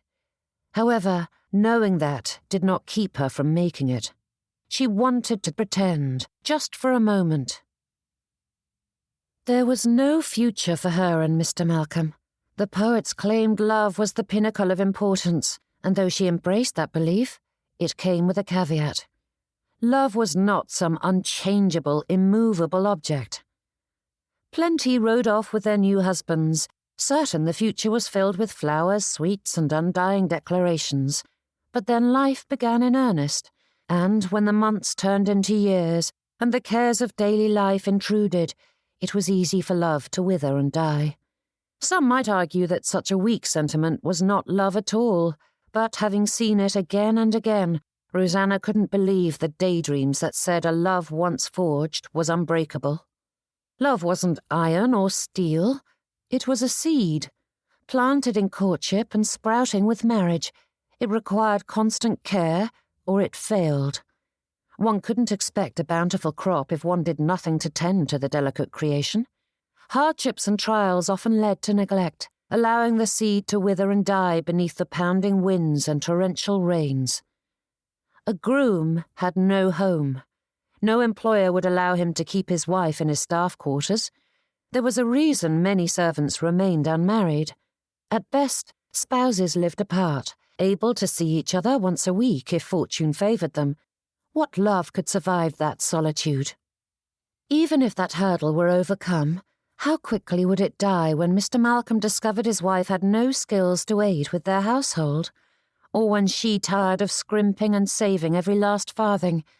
What infatuation could withstand that strain? Rosanna's heart shuddered at that cold description of her feelings, but she wouldn't allow herself anything more than infatuation. Yes, Mr. Malcolm felt like an old friend whom she'd known for years and not weeks, but that wasn't significant. Even if he was more interesting and engaging than any gentleman she'd ever met, and made her weak at the knees with the slightest glance. This was a mistake. Rosanna frowned, her brows tugging at her mask. But then she compounded her sins by looking at Mr. Malcolm. A plain white oval covered his face, hiding the majority of his features, but his eyes peered through, shining with the vitality and humour that seemed an ever-present part of his personality. Mr. Malcolm viewed the world with a perpetual grin. Then the first notes of the music began, and her feet moved on instinct, drawing her through the figures. Mr. Malcolm was a surprisingly fine dancer, moving through the steps with the grace of a society gentleman. The rapid beat had them shifting through the lines, and Rosanna lost herself to the music and the moment, forgetting about the regrets that she'd face tomorrow and the fleeting joy tonight would bring. A poor partner makes a set last forever, and unfortunately, the opposite was also true. Despite knowing this dance was average in length, Rosanna was surprised to find the minutes speeding by, bringing forth the last measures of the song far sooner than she'd like. Mr. Malcolm escorted her from the floor and remained at her side as much as was possible in such a venue. Other gentlemen claimed dances, pulling her away, yet he waited at the side for her to finish, taking up his post once she was free again. The evening flew like a lark on the breeze, speeding along with little consideration for her feelings or desires. Every interruption that pulled her away from Mr. Malcolm was a curse, shortening their limited time together. Yet there was nothing to be done about it. He couldn't claim every dance, and Mamma was determined that she dance with every masked gentleman in attendance, in the hopes that it was their mysterious host behind the covering. And all the while, Rosanna found herself thinking about the plain figure at the side of the gathering, watching her as she moved through the steps. It was abominably rude of her to ignore her partners, but if this was to be her one moment with Mr. Malcolm, then she wasn't going to waste it by turning her thoughts to whatever gentleman was standing opposite her. Not that any of them noticed, for like Mr. Woodhouse, they were often more interested in cheering their luck at having secured a dance with the coveted Miss Leigh and speaking at length about themselves. With each passing set, her stomach sank as the time of reckoning drew ever closer. Their tale was like that of Cinderella, and the magic would end when the clock struck 12. He couldn't risk being seen after the unmasking. When the final dance arrived, Mr. Malcolm appeared at her elbow, offering up his arm in silent invitation, and Rosanna clung to him as they took their places, her mind churning with possibilities. It was ridiculous. Of course it was. In the past few weeks, she had had this argument with herself far too many times to believe it would end differently. Why was fate so cruel as to introduce a man who captured her attention so, who valued her as no other did, who turned her tears into smiles, in whose company every hour flew by in a heartbeat? Marrying Mr. Malcolm was out of the question, and courtship only existed to test the waters. There was no point in considering one unless matrimony was possible. Even if the man in question made her laugh as no one else did, minded her words, played with children to give their mother a moment of quiet, rescued damsels and squired them about at the risk of losing his livelihood. Her feelings for Parker had been but a flight of fancy, born of desperation for something better than a cold marriage and a life as a wealthy man's ornament. In all her years hunting for a husband, no other man had touched her heart in such a manner like Mr. Malcolm, and he was beyond her reach, the impossible beau. Rosanna's spirits sank with every step, knowing each drew her closer to the end of their fantasy. Mr. Malcolm grinned at her, his eyes alight, and her memory supplied the image of his expression as it shone with earnest pleasure. Her heart cracked. "What is the matter?" he whispered as they passed, his gaze full of concern. Rosanna's chest burned, and the crack opened larger. Her vision blurred, and she forced herself to take a deep breath and hold it. And though she tried to give him a reassuring smile, her lips trembled. They turned and crossed to the other side, and Mr. Malcolm's eyes begged her to help him understand the sudden shift in her mood. "It is almost midnight," she whispered when she drew near enough. But Mr. Malcolm merely shook his head, waving that away, and Rosanna's heart fractured further. "You cannot remain," she murmured when the dance drew them close again. "You cannot risk it. If you are recognized, you will lose your position." "Let me worry about that," he replied in the next pass. "Just enjoy the moment, Miss Leigh." But for all that she tried to do so, Rosanna's steps felt heavy as they moved through the final figures. When the music ended, she found herself unable to give more than a cursory clap. Standing before him, Rosanna wished to rip away his mask and memorize every line of his face. On the far side of the room, a gong sounded, booming like the chime of a clock. 1, 2, 3. "Please go," she whispered. "This isn't worth risking your livelihood." 4, 5, 6. Mr. Malcolm gave her hand a squeeze, his eyes sparking once more. "Yes, you are." 7, 8, 9. "Mr. Malcolm, please." And when the gong sounded the final boom, those wearing masks reached for the ribbons and pulled their coverings free. Only then did Mr. Malcolm move, and as much as Rosanna's heart crumbled at the thought of him leaving, a lightness filled her chest. It was for the best. He would keep his position, and they would have this lovely night together. That was enough. Rosanna's chin trembled, but she bit down on her lip to stop herself as her gaze followed Mr. Malcolm slipping through the crowd. But then he stopped at the edge and turned to face them all. "Good evening, ladies and gentlemen," he said. Everything inside her stilled, and she remained frozen in place as Mr. Malcolm pulled his mask free to reveal a beaming smile. "Welcome to my home. I am your host, Mr. Malcolm Tate." Chapter 14. Whispers and titters rippled through the room, quickly followed by rousing applause. Holding up a hand, Mr. Malcolm quieted the crowd before doling out welcomes as graciously as any host, whilst Rosanna glanced about to see if the real Mr. Tate would appear. Surely this was a jest, a strange joke hatched between master and servant. Yet the groom remained where he was, playing the part of master with the ease of one born into the role, which he was, of course. Blinking, Rosanna struggled with the scene playing out before her and the last few weeks, and it felt like forcing two disparate pieces of a puzzle together. But as memories flooded her mind, this new reality took hold of her, forcing her to acknowledge the strangeness of the past few weeks. Mr. Malcolm had never behaved like a servant. He danced like a gentleman. Although his attire was simple, he dressed finer than any groom ought, and for all Mr. Malcolm's excuses, what master gave his clothes to such a low-ranking servant? More than that, he stood before her, declaring to all of Greater Egerton that he was, in fact, Mr. Malcolm Tate. Surely that was proof enough. Her body felt heavy, and Rosanna longed for a place to sit, but that required her limbs to move, which was entirely beyond her capability at present. "Isn't this perfect?" Mamma came up beside her, taking Rosanna's arm in hers and fairly hopping in place. "Don't think I didn't notice just how much time you spent with our esteemed host. He was following you like a puppy. You are certain to win his affection in a snap." Mamma's voice blared amongst the guests, and Rosanna's gaze darted around as she hushed the ladies' hasty words, but there was no stopping them. Thankfully, everyone else was too busy admiring the handsome and wealthy Mr. Tate to notice Mrs. Leigh's raptures. Mr. Tate. Rosanna's heart lightened. Wasn't this precisely what she had hoped for? Perhaps not precisely, but who was she to question the miracle that saved them from parting tonight as strangers?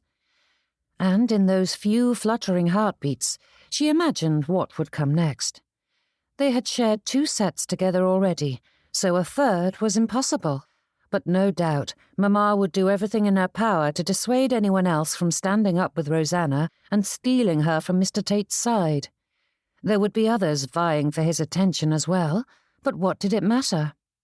Tomorrow, he could call on her properly, speak to her father, take her on drives. Flowers and secret love notes. Rosanna had played the courting game enough to know precisely what it entailed, but never had it made her heart flutter so. This was her Mr. Malcolm. No, it was Mr. Tate. And that was when reality struck with new force. Neither fate nor class distinctions had placed that gaping rift between the pair. No, the anguish Rosanna had felt was entirely constructed by Mr. Malcolm's lies, by Mr. Tate. He had lied to her, tormented her with thoughts of what couldn't be. Only for tonight. He'd spoken the words so easily, giving no hint as to the truth of the situation. That lying snake. Had he been toying with her, amusing himself as rich men were wont to do, playing the part of the groom to dispel the ennui rife in his overprivileged life? There were so many questions and no answers, and buried beneath it all was a heat that filled her cheeks at the thought of all the clear signs of dishonesty she had overlooked. Rosanna had been a fool to believe any of it. Glancing at the far side of the room, she studied the door and wondered if fleeing was a possibility. Mamma would never allow her to call for the carriage, so going on foot was the only choice. But they were some miles from town, and even if her slippers could make the trip, which they couldn't, it would be an arduous trek, leaving her chilled and worn to the bone. But she would be far from Mr. Malcolm, Mr. Tate. "Isn't this wonderful?" asked Mamma, and Rosanna gathered the last bit of her willpower to force a smile onto her face. She wasn't going to answer, but neither was she going to cause a scene. Not until she knew what sort of scene she wished to cause. At present, she still couldn't grasp the shift in the world, and longed for some explanation that would grant her the possibility of courting her Mr. Malcolm without him being a horrid, nasty liar who had played her false. Their host finished his rousing speech and was met with a flurry of applause. With a wave of his hand, the musicians began to play again, but it also opened the floodgates, allowing his guests to swarm him. Mamma tugged on her arm. "Come, you mustn't surrender the ground you've gained tonight." Affecting her most winning smile, Rosanna laughed. "And let him think he has won the upper hand. He will grow bored with me if I am too eager." "Of course," said Mamma, nodding furiously. "I am a ninny." Rosanna murmured some other nonsense, her heartbeat keenly aware that he was watching her. She turned away and slipped through the crowd, though she had to fight the current flowing towards him, as the rest of the party were determined to introduce themselves to their host that very moment. She glanced over her shoulder and saw Mr. Malcolm attempting to follow, but she blended into the gathering and disappeared. Perfection. Though it seemed an impossible standard to achieve, Malcolm thought tonight certainly deserved the description. Of course, there was the small issue of his attention being stolen away from Miss Leigh, but the first half of the evening was so entirely perfect that it outweighed any imperfections in the second half. Malcolm had his answer.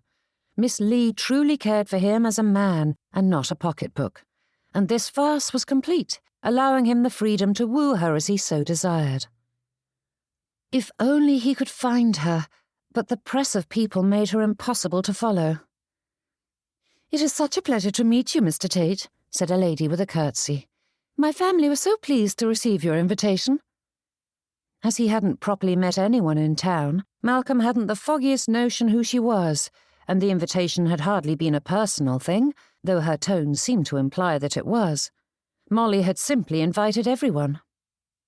"How good of you to join us this evening," he said with a vague nod before moving along, but the lady stepped in his way once more, waving for a few young ladies to step forward. "Allow me the honour of introducing my daughters, Miss Maria Goddard, Miss Philippa Goddard, and Miss Veronica Goddard," said their mother, and without further ado, she nudged them towards Malcolm, as though he would immediately pluck one of them to be his bride. The girls were hardly unique. Though whimsically dressed, they looked the same as any of the dozens, if not hundreds, of other young ladies tossed at him. And, judging by the other mothers gathering near with their progeny in hand, it was clear this pattern would continue tonight as well. Each of them fluttered their eyelashes hard enough to make the candles on the wall flicker, beaming at him as though healthy teeth were the only thing a man desired in a wife, and they were determined to display theirs. "Ah, yes, it is a pleasure to meet you all," he said with a nod. "But I fear you must excuse me. I have many more guests to greet." Fire flashed in Mrs. Goddard's gaze, though her smile never faltered. "Yes, there are so many in attendance, though I doubt any of them are quite so beguiling as my girls." Elbowing them forward once more, she hedged Malcolm in while her darling daughters stirred up a whirlwind with their fluttering lashes. "Such fresh faces," said Mrs. Goddard, "still in the blossom of their youth, unlike some." There was a hardness to her last sentence that Malcolm couldn't pretend to misunderstand, having heard it so many times before. It took the tiniest of leaps in logic to know that his overtures to Miss Leigh had been noted. Did the ladies believe that jealousy and criticism, however subtly spoken, were attractive? All the Miss Goddards possessed fresh faces, but only because they were hardly women. Malcolm would lay vast wagers that the youngest was barely 16, and all three giggled like the schoolgirls they were. "As you say, Mrs. Goddard." Only the strongest sense of decorum allowed Malcolm to keep a hold of his tongue and refrain from adding that fools placed great value on such fleeting things. There was nothing appealing about a silly wife, no matter how lovely she was.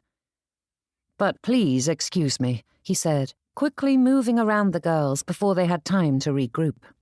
"Mr. Tate," began Mrs. Goddard, searching for some excuse that would force him to remain with her daughters.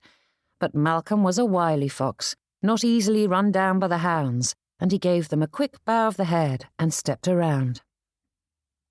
However, another pounced, snatching him up in a conversation that mirrored the previous one.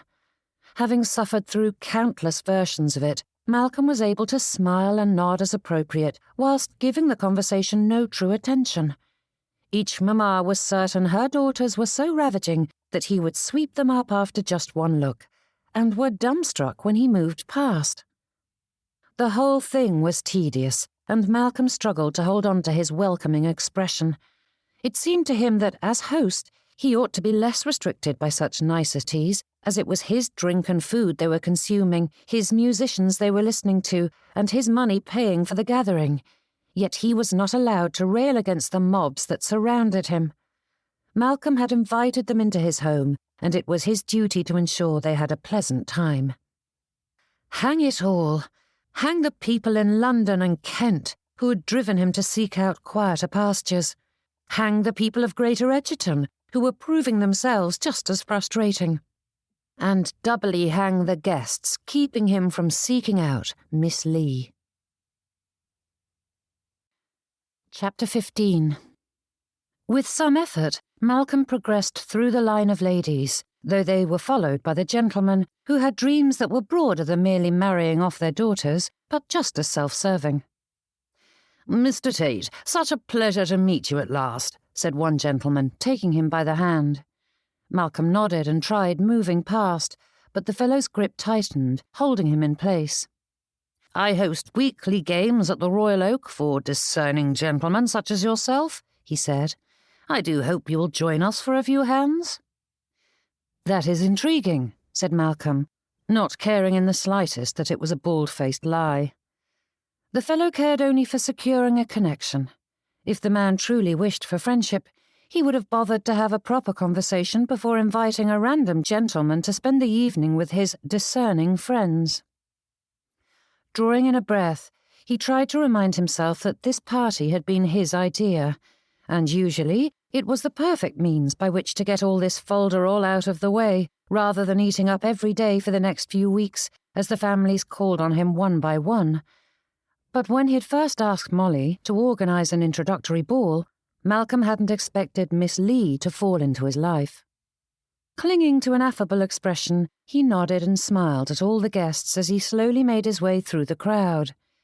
If not for her, Malcolm would consider this entire scheme, moving to Greater Egerton included, a failure. But he had met Miss Leigh, and he simply must be patient as he inched around the room in search of her. Perhaps it was for the best that it was taking some time to navigate through the sycophants. No doubt she was overcome by the revelation and had sought out privacy in which to contemplate this splendid turn of events. Now, Malcolm need only to discover her hiding place and speak to her as the true Mr. Tate. The first strains of the music began once more, and several of those around him moved to find their partners. Just as Malcolm lunged for a hole that had opened in the crowd around him, Mrs. Goddard pounced with one of her giddy daughters in tow. "Oh, Mr. Tate, are you not dancing this set?" she asked with a broad smile. "I fear my duties as host are too demanding at present," he quickly replied with a bow. But Mrs. Goddard stepped into his path. "Nonsense! Mrs. Bracegirdle is such a capable hostess and has managed everything so brilliantly." Malcolm glanced about as though some salvation might arrive to rescue him from the trap lying before him, but for all that he had congratulated himself for being a crafty fox, the hounds were nipping at his heels. "Surely you ought to stand up for a set," she prodded whilst nudging her daughter forward. Malcolm supposed it was meant to be subtle, but he'd witnessed the best that London had to offer, and Mrs. Goddard was not in their league. Though there was no point in judging her lack of skill when it achieved its desired result. Miss Goddard stood there, watching him with such hope. Her gaze begged him to accept, and Malcolm felt the walls press in on him as he was fully trapped between being cruel to this poor girl or suffering through a dance with her. "Would you do me the honour?" he asked, holding out his hand to Miss Goddard, who beamed as she took it. "The honour is all mine," she said as the pair strode towards the dance floor. A lively tune struck up, and Malcolm moved through the steps, his gaze darting between his partner, staring up at him with wide eyes, and the crowd, searching for his blonde temptress. "You are quite the dancer, Mr. Tate," said Miss Goddard. Being a fine dancer was hardly remarkable, as it was part of every gathering and festivity, but Malcolm smiled at the compliment so many felt necessary to speak. "And you as well, Miss Goddard." For the life of him he couldn't recall which of the Goddards this was, but he supposed it mattered little, for the girl hardly said a word. Her eyes never left him, gazing upon him as though he was the last slice of cake, and Malcolm struggled not to fidget. "Does your family hail from Greater Egerton?" he asked. Miss Goddard tittered, though Malcolm couldn't understand why. Batting her lashes as they passed one another, she said, "Yes, and you are from London?" "Kent," he corrected, "though I spend much of my time in town." Another tittering giggle, and Malcolm held back a sigh. A simple conversation. Was that so difficult to manage? Miss Goddard answered his questions succinctly, occasionally asking something in return, but the girl was so preoccupied with gazing adoringly at him that it was a miracle she didn't trip over her feet or collide with the others in the set. Did she believe that would endear her to him? Clearly, the vast majority of womankind believed so, for that was their favoured form of communication. Malcolm turned his attention to the dance and scoured the faces around the ballroom, but Miss Leigh was still nowhere to be seen, so he set to plotting his escape, and the moment the last notes were played, he escorted Miss Goddard quickly from the floor, deposited her, and turned to hurry away. But not quickly enough. Others swarmed about him, and even when the music began again, he was not allowed a moment to himself, though he avoided standing up with anyone else. Perhaps being absent from society for so long had not been the wisest course of action, for now everyone seemed determined to have their moment with him, and all he wanted to do was shove past Mr. and Mrs. So-and-so and find Miss Leigh. A new set began, and those who had waylaid him left to take their part in the dance. Malcolm had all of a heartbeat to breathe a sigh of relief before a whole new horde descended. Endless daughters were parading before him like some matrimonial feast, and gentlemen issuing invitations to private card games and races, all of which were entirely unappealing at present. Not a single one of the toad-eaters showed the slightest bit of interest in him beyond hoping to entice him, whether for their social clubs or daughters. With quick glances, he stretched above the crowd to search for that familiar blonde head, but Miss Leigh was nowhere to be seen, and time marched ever quicker toward dawn, and the guests began taking their leave, yet Malcolm still had not spied her. Then he caught sight of Mrs. Leigh ushering her younger daughters out of the ballroom. "Please excuse me," he said, turning away from the latest group of gawkers. Though they attempted to forestall him, Malcolm mumbled excuses about his hosting duties, quickly extricated himself, and followed after the Leighs, only to be met with more people determined to slow him. With vague smiles and promises to return, he quickly moved past them. Emerging from the ballroom, he spied the lady leading her daughters down the stairs to the entryway, and there stood Miss Leigh with her father, clearly about to join the throng trickling into the night. Malcolm hurried down the stairs, and his heel caught on the edge of the step. He righted himself before he lost either his shoe or his balance, though it was a near thing, and when he came to an ungainly stop at the bottom, he called out to the Leighs as the servants handed over their cloaks and bonnets. Whilst the rest of her family turned to meet his greeting, Miss Leigh stepped through the front door and towards the line of carriages awaiting their masters. "Mr. Tate," said Mrs. Leigh with a curtsy, before introducing her younger daughters. "It is so good of you to invite us. I do hope this means you are now at home to visit us." "Certainly," he said, giving the same rambling excuse he'd given all the rest concerning their mystery. But now his doors were open to anyone who wished to plague him. The devil take them all. Malcolm already missed those quiet afternoons he'd spent with Miss Leigh. Mr. Leigh added a few pleasantries, but Malcolm's attention was fixed on the door through which she had left. "I was hoping to give my farewells to Miss Leigh as well," he said. "As you wish," replied Mrs. Leigh with all the enthusiasm of a thief having spied a fat purse dangling precariously from a passing gentleman's pocket. The group spilled out onto his front step and found Miss Leigh standing there, her cloak pulled tight against the crisp air. Mrs. Leigh made the introductions, though they were far from necessary, and then she stood there, her wide and hopeful eyes bouncing between the pair. "I wanted to thank you for the dances tonight, Miss Leigh," said Malcolm, adding more than a little significance to his tone, but the young lady stared at her hands as she fiddled with the edge of her cloak. The poor thing was clearly overwrought by this discovery. No doubt she needed a day to gather her wits about her, for this was a mighty shock. "We were honoured that you invited us," repeated Mrs. Leigh. "The carriage is waiting, Mamma," said Miss Leigh, giving him a sketch of a curtsy before turning away and hurrying towards the aforementioned vehicle. Striding past her, Malcolm reached the carriage door before the rest and handed up Mrs. Leigh and her younger daughters. Mr. Leigh followed suit, and Malcolm didn't bother to hide his pleased grin at being allowed this moment with Miss Leigh before they left. She took his proffered hand, but with her foot on the step, she paused and finally met his gaze. Malcolm's smile faded at the chill emanating from it. Leaning closer, she whispered through gritted teeth, "You lied to me, Mr. Tate." His name snapped from her like a snake, and Malcolm stared at her as she ascended and yanked her hand free the moment she was able to do so. In a trice, the coachman set off and they rolled down the drive, and Malcolm stared after them, his brows pulling low. Fixed in place, he ignored the other carriages passing around him as he watched the Leighs until they were far from sight. "Do you wish to be run over?" Sidney's voice startled Malcolm, drawing his attention away from the distance as he stepped out of the way of the other drivers. "Am I to assume from that dumbstruck look on your face that your lovely Miss Leigh isn't pleased with you?" Malcolm blinked at that, uncertain of what to say because he couldn't comprehend it himself. The way he'd imagined this evening's ending was far from what had just happened, and he couldn't quite get his mind to accept this shift in expectation.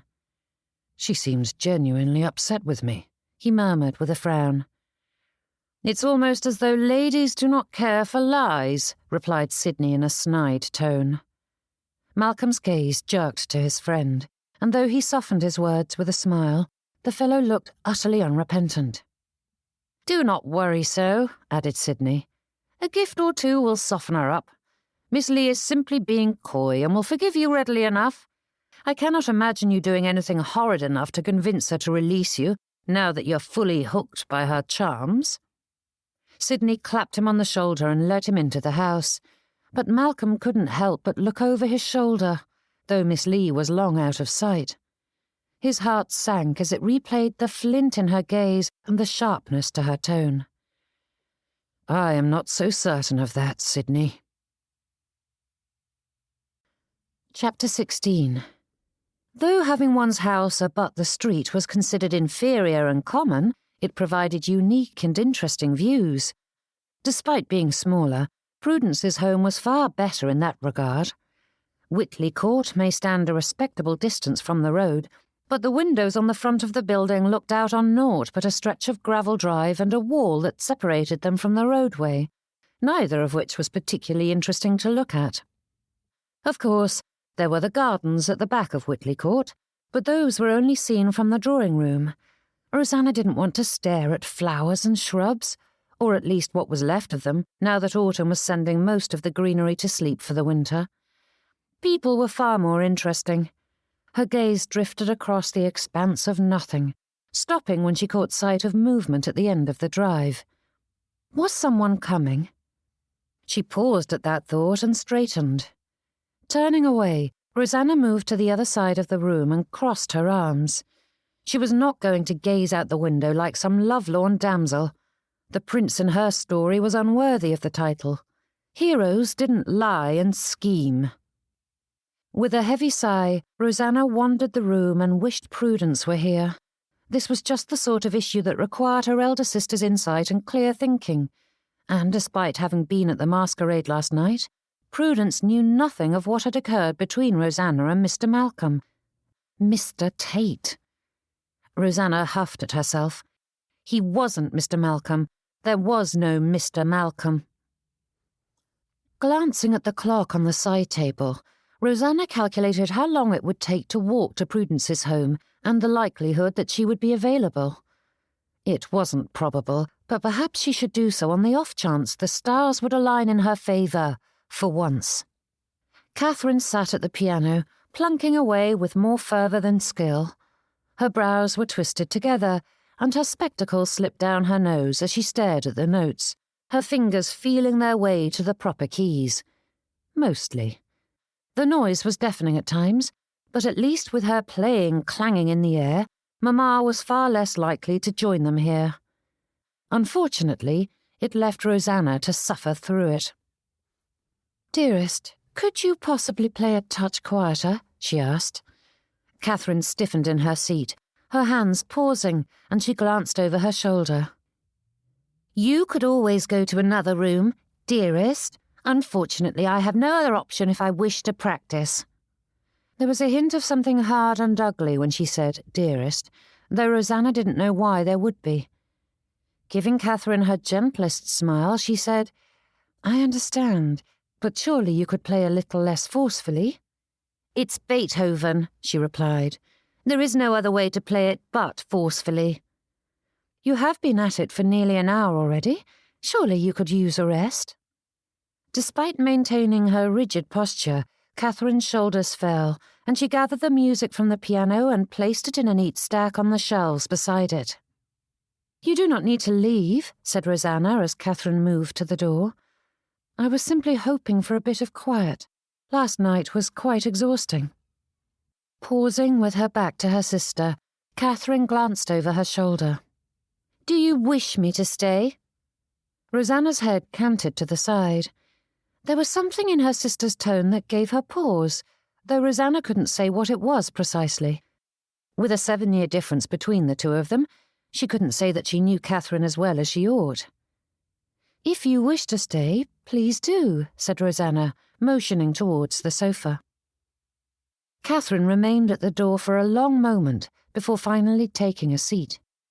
Rosanna considered sitting as well, but there was too much energy thrumming through her, so she allowed herself to pace the room, glancing at the knickknacks along the shelves and the paintings hanging on the wall, whilst keenly aware of Catherine watching her. The young lady wasn't even hiding it, simply following Rosanna's movements as though it was entirely normal to stare at another. "Did you have trouble last night?" asked Catherine with a frown. Rosanna spun around to face her. "What makes you think so?" "You haven't stood still since you came into the parlour. Something is amiss." Waving a vague hand, Rosanna returned to her pacing. "Last night was a bit eventful." "Is Mr. Tate your beau?" "Do not listen to Mamma, Catherine. She is more hopeful than correct most of the time." Silence followed that, and Rosanna glanced at her sister from the far side of the room, but Catherine's gaze was fixed on her lap, and she straightened her skirts, picking at invisible lint. Rosanna's brows furrowed. Why was she staying if she refused to speak? Rosanna tried to think of something to say, but she had so little in common with Catherine. Frances was young as well, but despite being only 17, she shared many likes and dislikes with Rosanna. The youngest Leigh daughter would never be a replacement for Prudence, but at least Rosanna counted Frances as a friend. If ever she needed someone to pick through the fashion plates or design a bonnet, her youngest sister was Rosanna's first choice. Catherine was another beast altogether. Rosanna was no musician, and the young lady seemed to care for little else, despite her lack of talent. Catherine was a reader as well, but Rosanna couldn't claim much literary knowledge. In many ways, the young lady was more like their eldest sister and father, whilst Rosanna and Frances aligned more with their mother's tastes. However, even Prudence struggled to understand the coldness Catherine so often displayed. Turning back to the shelves, Rosanna pretended to study the figurines littering the space, but her thoughts kept wandering back to the night before. "Might I speak with you about something important?" Catherine's question startled her, and Rosanna spun to see her sister pushing her spectacles up her nose. "Certainly, dearest." Catherine's muscles tightened for a fraction of a second before she began speaking. "I have given much thought to the issue with the gig and have spoken to Grandmamma at length about it. Papa is determined to fix it, or worse still, replace it. However, I don't believe it is the best course of action. He is quick to ignore me, but perhaps if you—" The parlour door swung open and Mamma wafted in. What a coup! Dropping onto the sofa beside Catherine, the lady fairly vibrated as she clapped her hands. "Mr. Tate is quite taken with you, my dear. That bouquet he sent this morning must have cost a small fortune." Rosanna crossed her arms and turned away, striding to the far end of the room. There was nothing to say to that. Nothing good, at any rate. Mamma would never comprehend that her dear Rosanna wasn't overjoyed at Mr. Tate's half-hearted attempt at an apology, as if a sprig of flowers would make up for his deception. "Mamma, I was speaking to Rosanna about the gig." "Never mind that, Catherine," said Mamma with a wave of her hand. "Who cares about gigs and the like when Mr. Tate is practically in your sister's pocket?" "I care," replied Catherine, "and so does Michael. How is our manservant expected to fulfill his duties when he cannot trust that the gig will make the journey to the market and back?" "I am certain Mr. Tate will call on us today," said Mamma, as though Catherine had not even spoken. "He spent every moment with you that he could, and seemed so keen to send us off personally. And the flowers! A sure sign you have made a conquest." Rosanna's teeth clenched, but she kept her back to the pair. "If we were to get rid of the carriage, we could replace the gig with a phaeton large enough to suit our family's needs, but something that the servants can use when they require it," said Catherine. "A phaeton wouldn't require a coachman, so we could forego that expense." "Why do you insist on prattling on, Catherine?" asked Mamma. "With Mr. Tate nipping at your sister's heels, there's no need for us to bother with such thoughts." Catherine rose to her feet and left the parlour without another word. Mamma sighed. "I do not understand that girl." "I dare say she says the same about you," murmured Rosanna whilst crossing back to the window. "Pardon?" "Nothing, Mamma." And the lady accepted that, returning to the subject she had spoken of incessantly for the past several weeks. Rosanna's teeth ground together as she stared out at the gravel drive, her arms crossed tight across her chest. Once more, Mamma recounted every moment of the evening, each word more rapturous than the last, prattling on about the ball, the guests, and most importantly, Mr. Tate. The liar. Rosanna's breaths heaved as she thought of the man, viewing with more and more clarity the entirety of his deception. It hadn't been a simple misunderstanding. Mr. Tate had baldly lied again and again about who he was, his name, and so many other aspects of himself. How much of what he had said was true? Rosanna couldn't say with any certainty, for if he had been keen to hide his identity, what else had he kept from her? Rubbing her forehead, she tried to sort through the mess, but she'd spent most of the hour since the gentleman's revelation picking through it to no avail. "I am certain he will come," said Mamma. Rosanna turned on her heel and moved to the parlour door. "Where are you going?" asked Mamma. "To visit Prudence," said Rosanna. "But you ought to remain home to receive Mr. Tate when he calls." Rosanna ignored that and hurried to her bedchamber to fetch her bonnet and cloak. Pausing only long enough to put them on, she scurried back down the stairs and out the front door. With the transition from summer to autumn, the air was chillier than a few weeks ago, though by no means uncomfortable. It was just the sort of pleasant briskness that invited one to walk. Rosanna glanced at the overcast sky and wondered if rain might fall. They had seen little of it in the past months. It was too late to do much good for this year's crops, but some sign that the dry months were at an end was welcome. With staccato steps, she moved down the drive and onto the lane. Being on the outskirts of Greater Egerton, the road was not as wide as those in the town proper. A single lane with occasional pull-outs for passing traffic was all the space allowed, with no additional roadway for those on foot. Keeping her ears trained for the sounds of approaching carts and carriages, Rosanna lowered her head and stared at the ground ahead of her as she trudged along. For all the fire that burned in her heart, Rosanna couldn't help the sharp pains throbbing in her chest every time Mr. Tate came to her thoughts, and he did so more often than she would like to admit. He had lied to her. Her jaw ached, and she forced her teeth apart, though it did little to ease the pressure building within her. The image of his expression, when he'd stood before all of Greater Egerton and introduced himself, burned in Rosanna's memory. That wicked smile brightened as though it was naught but a good jest, a little nothing. How dare he? She stomped along the road, and the faint sound of hooves had her shifting to the far side and slowing. A bend in the lane was just ahead, and a horse came into view, pulling behind it a pristine phaeton. And in the driver's seat was Mr. Tate. Speak of the devil. Chapter 17. Pulling up the hood of her cloak, Rosanna covered her bonnet and turned away from Mr. Tate. The phaeton drew closer, and she inched away from the road, praying the snake hadn't noticed her. The vehicle passed, and Rosanna was just about to let out a sigh when a sharp "Whoa!" had the horse pulling to a stop. "Miss Leigh?" Rosanna continued on her way, her footsteps coming faster as she headed in the opposite direction of the carriage. Returning home was impossible. Mamma would insist that she speak with the blackguard, so Rosanna had no choice but to outrun him.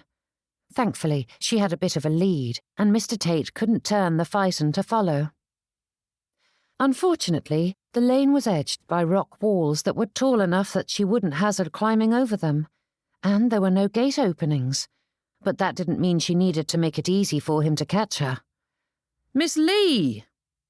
She ignored Mr. Tate, though she heard him giving instructions to the groom as he hopped down. Quick footsteps sounded behind her, and she scanned the area for an escape, but she was well and truly trapped. Then he drew up next to her. "I see you are still piqued.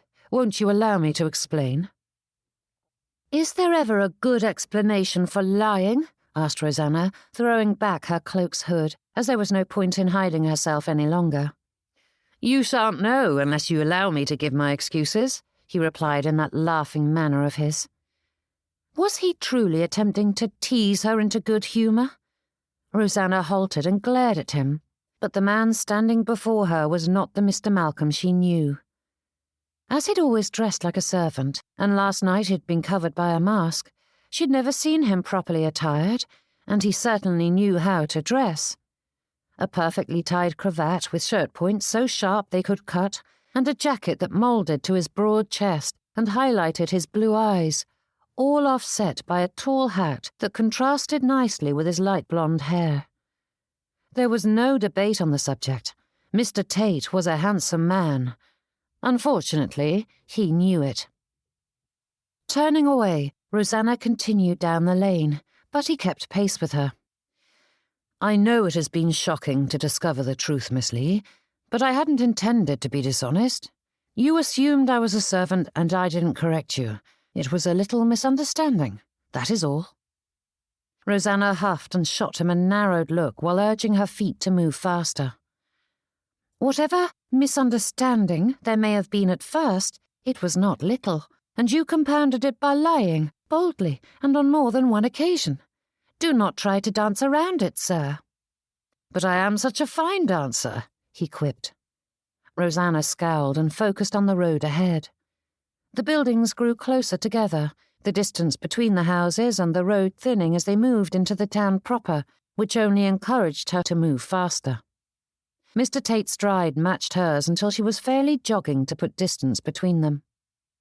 "All jests aside, my actions were not designed to cause you pain," he said, and a little frisson of pleasure slid along her spine, though it wasn't from his words as much as the way he huffed and puffed to keep pace with her while spouting his ridiculousness. Ignoring him, she marched down the road with a single-minded determination. Mr. Tate could follow her all he wanted, but once she arrived at Prudence's door, she would be free of him. "I know from an outside perspective, my course may seem inexcusable, but I assure you I didn't do so lightly or without reason," he continued. Of course not. People rarely acted without reason, and justification was what allowed people to lie, cheat, and steal without remorse. But Rosanna was done speaking to him. It would do no more good than screaming at a brick wall.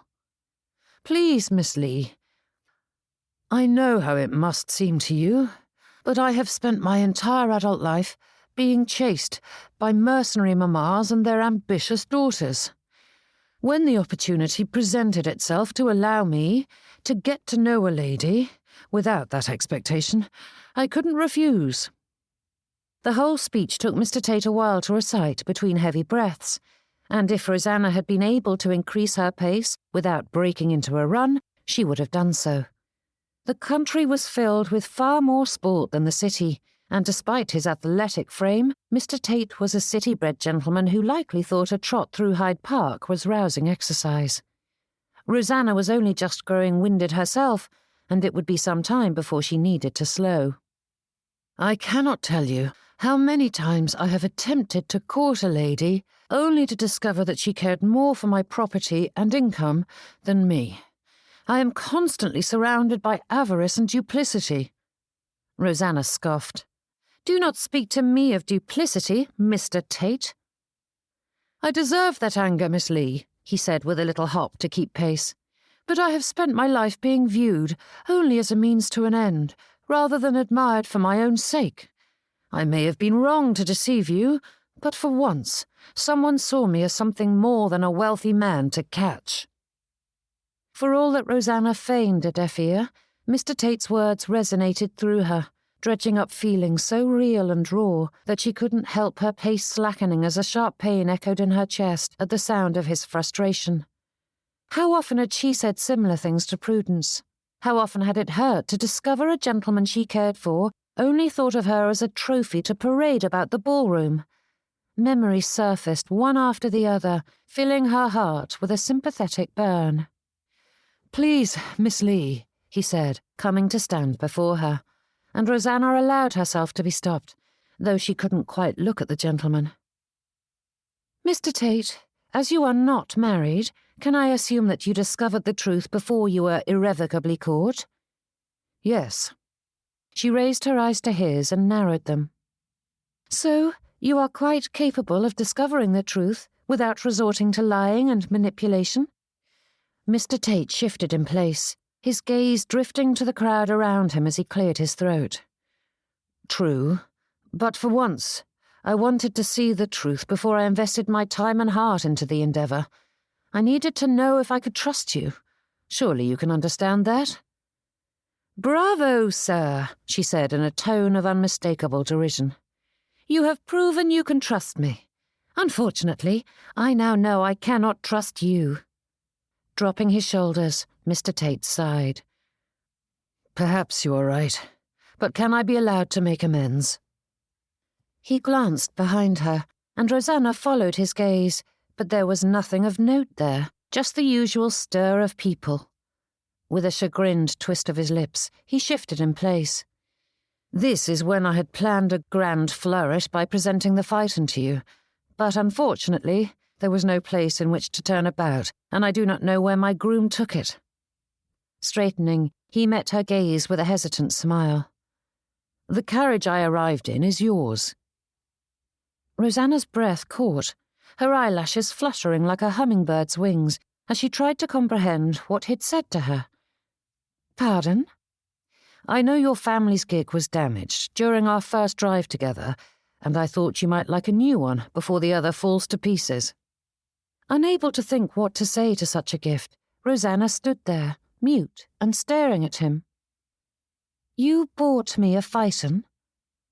"If there is one thing my father taught me, it is to not scrimp on a gift when your lady's anger is piqued," he replied with a hint of his rascally grin. "That is far too grand," she said with a shake of her head. "I cannot accept it. It wouldn't be right." Mr. Tate waved an airy hand. "We can fashion an excuse, such as I damaged yours while driving you about. That isn't far from the truth, after all, and wouldn't raise any eyebrows." Hearing him casually toss out another half-truth was hardly reassuring at that moment, but Rosanna was hard-pressed to give much thought to it, as her family needed the replacement. However, as much as she tried to tell herself it was only her family's well-being she was considering at that moment, she couldn't help but feel a spark of warmth burning in her chest at the thought of him giving her such a mighty gift. The generosity was staggering, and Rosanna couldn't help but imagine what her future would be like as Mrs. Tate. Not that the gift signified anything binding between them, but only a fool would overlook the meaning behind the action. Mr. Tate was not declaring his undying affection, but his feelings were more than merely playful. A man did not give such a lavish gift if he was uncertain. Courtship led to marriage, and one could not consider one without the other. So, Rosanna couldn't help but see the possibility. The thoughts she hadn't allowed herself to indulge in came out in full force, growing even more majestic and grand than when she'd believed him to be merely Mr. Malcolm. Considered in a cold light, a marriage to Mr. Tate was a good match. But more than his money and income, Rosanna truly esteemed the gentleman. Liked him, even. Surely such a gift was significant, something she couldn't overlook. I am sorry if your pride was bruised by my actions, Miss Leigh. Those words were like a bucket of ice water, and she straightened, her spine growing rigid as she stared just beyond his shoulder, not meeting his gaze. Rosanna had heard many of those iterations over the years from gentlemen too full of their own self-importance to ever admit fault. He wasn't apologizing for his behavior. He simply regretted that she was upset, implying the harm and hurt was all of her own doing, not his. And another realization came quickly on its heels. Had she truly been on the cusp of forgiving him, simply because he had presented her with a lavish gift? Expensive though it may be, the carriage was naught but a way to step around his culpability and blind her with his wealth. And she had been so ready to accept it. Was her pride worth so little? Good heavens, had she learned nothing in the past year? So quick to be swept up in a wealthy man's pride if he simply dangled enough money before her. With a heavy sigh, he shook his head. You are the first lady who has shown any preference for me regardless of my wealth or status. You cannot comprehend just how infuriating it is to be viewed as nothing but a prize to be won. Though the past few moments had doused the fire in her chest, those words were like throwing oil atop the dying flames, and they leapt to life once more. Her eyes snapped over to meet his, and Rosanna fought not to raise her voice, though the pressure in her chest pushed against her control. Ah, yes, I am merely a woman who could not comprehend what it is like to be valued for only superficial reasons. That is not what I mean, Miss Leigh. But Rosanna was beyond hearing him or his excuses any longer. Oh, of course, only women are mercenary when it comes to marriage, determined to land themselves husbands with fat pocketbooks, and I could never understand how difficult it is to trust that my beau cares for me as something more than an ornament on his arm and a prize to parade about. Men value love too much to stoop to marrying for beauty or sizable dowries. It is beneath their honour and dignity.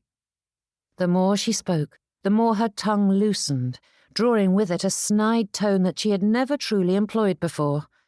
It was something more akin to one Prudence might use, and Rosanna understood why her sister enjoyed that flippancy. It was quite gratifying. Thank you, dear sir, for opening my eyes, for otherwise I would never have known just how difficult it was to be you. I was a fool for being disturbed by your tricks and falsehoods. I ought to be honoured that you deigned to test me, she said, her tone taking on a saccharine quality as she blinked at him with wide eyes and a simpering smile. Mr. Tate sighed, his shoulders dropping. You have made your point, Miss Leigh. Rosanna's gaze narrowed at his long-suffering intonation. Clearly not. Do you have any idea how insulting your behaviour has been? Testing my loyalty as though you are such a great prize that I must prove myself before you will deign to be truthful with me, despite having done nothing to earn your distrust. She jabbed him in the chest with a finger, her muscles tightening as her anger burned through her. And now that I've discovered the truth, you think an expensive gift will make me overlook how you've behaved. For someone so keen to catch yourself a bride who isn't dazzled by your income, why would you believe I'd swoon over such an extravagant display and ignore the fact that the honourable man I admired is a liar? Which do you want, Mr. Tate? To win me over with your money, or for me to care for you as a man? Because I can say right now, I am not interested in either. With a furrowed brow, the gentleman opened his mouth as though to speak, but Rosanna continued over him.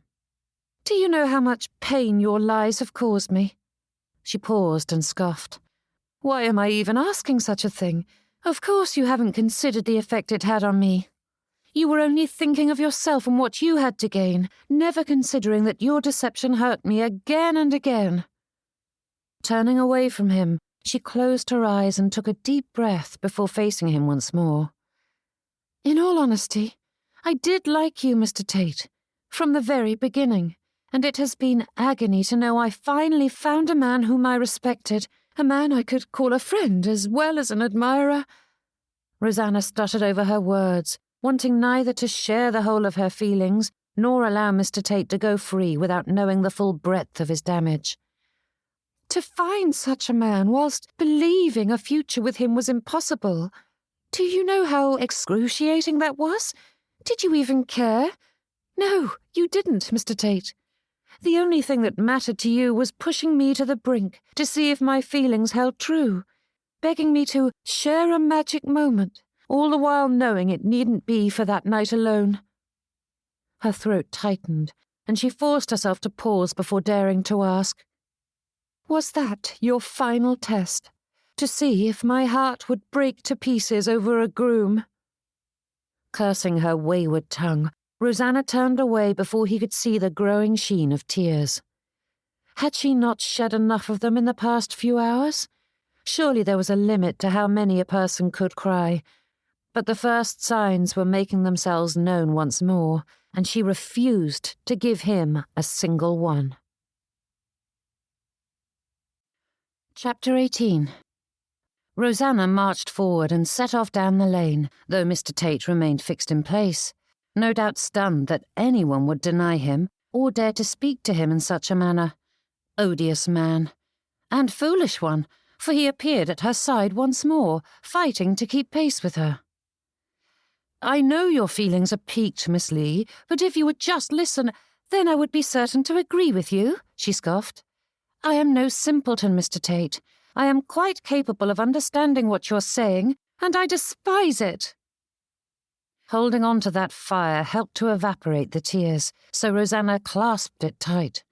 She didn't want to fall to pieces in front of him.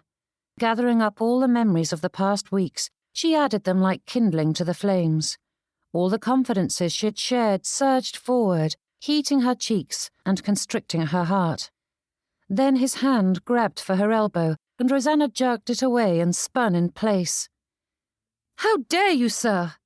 Her voice rose and she forced it back down, only just. "How dare you judge me and all other ladies for caring about income and security? Our future is entirely dependent on what our fathers set aside for our dowries and what our husbands bring to our union. So yes, we do look for gentlemen who can provide for us and our children." With a huff, she turned away. But Rosanna only managed 2 steps before she whipped around and faced him again, her finger jabbing at him in the air. "How dare you look down your nose at us, sir, painting us as grasping thieves and harlots?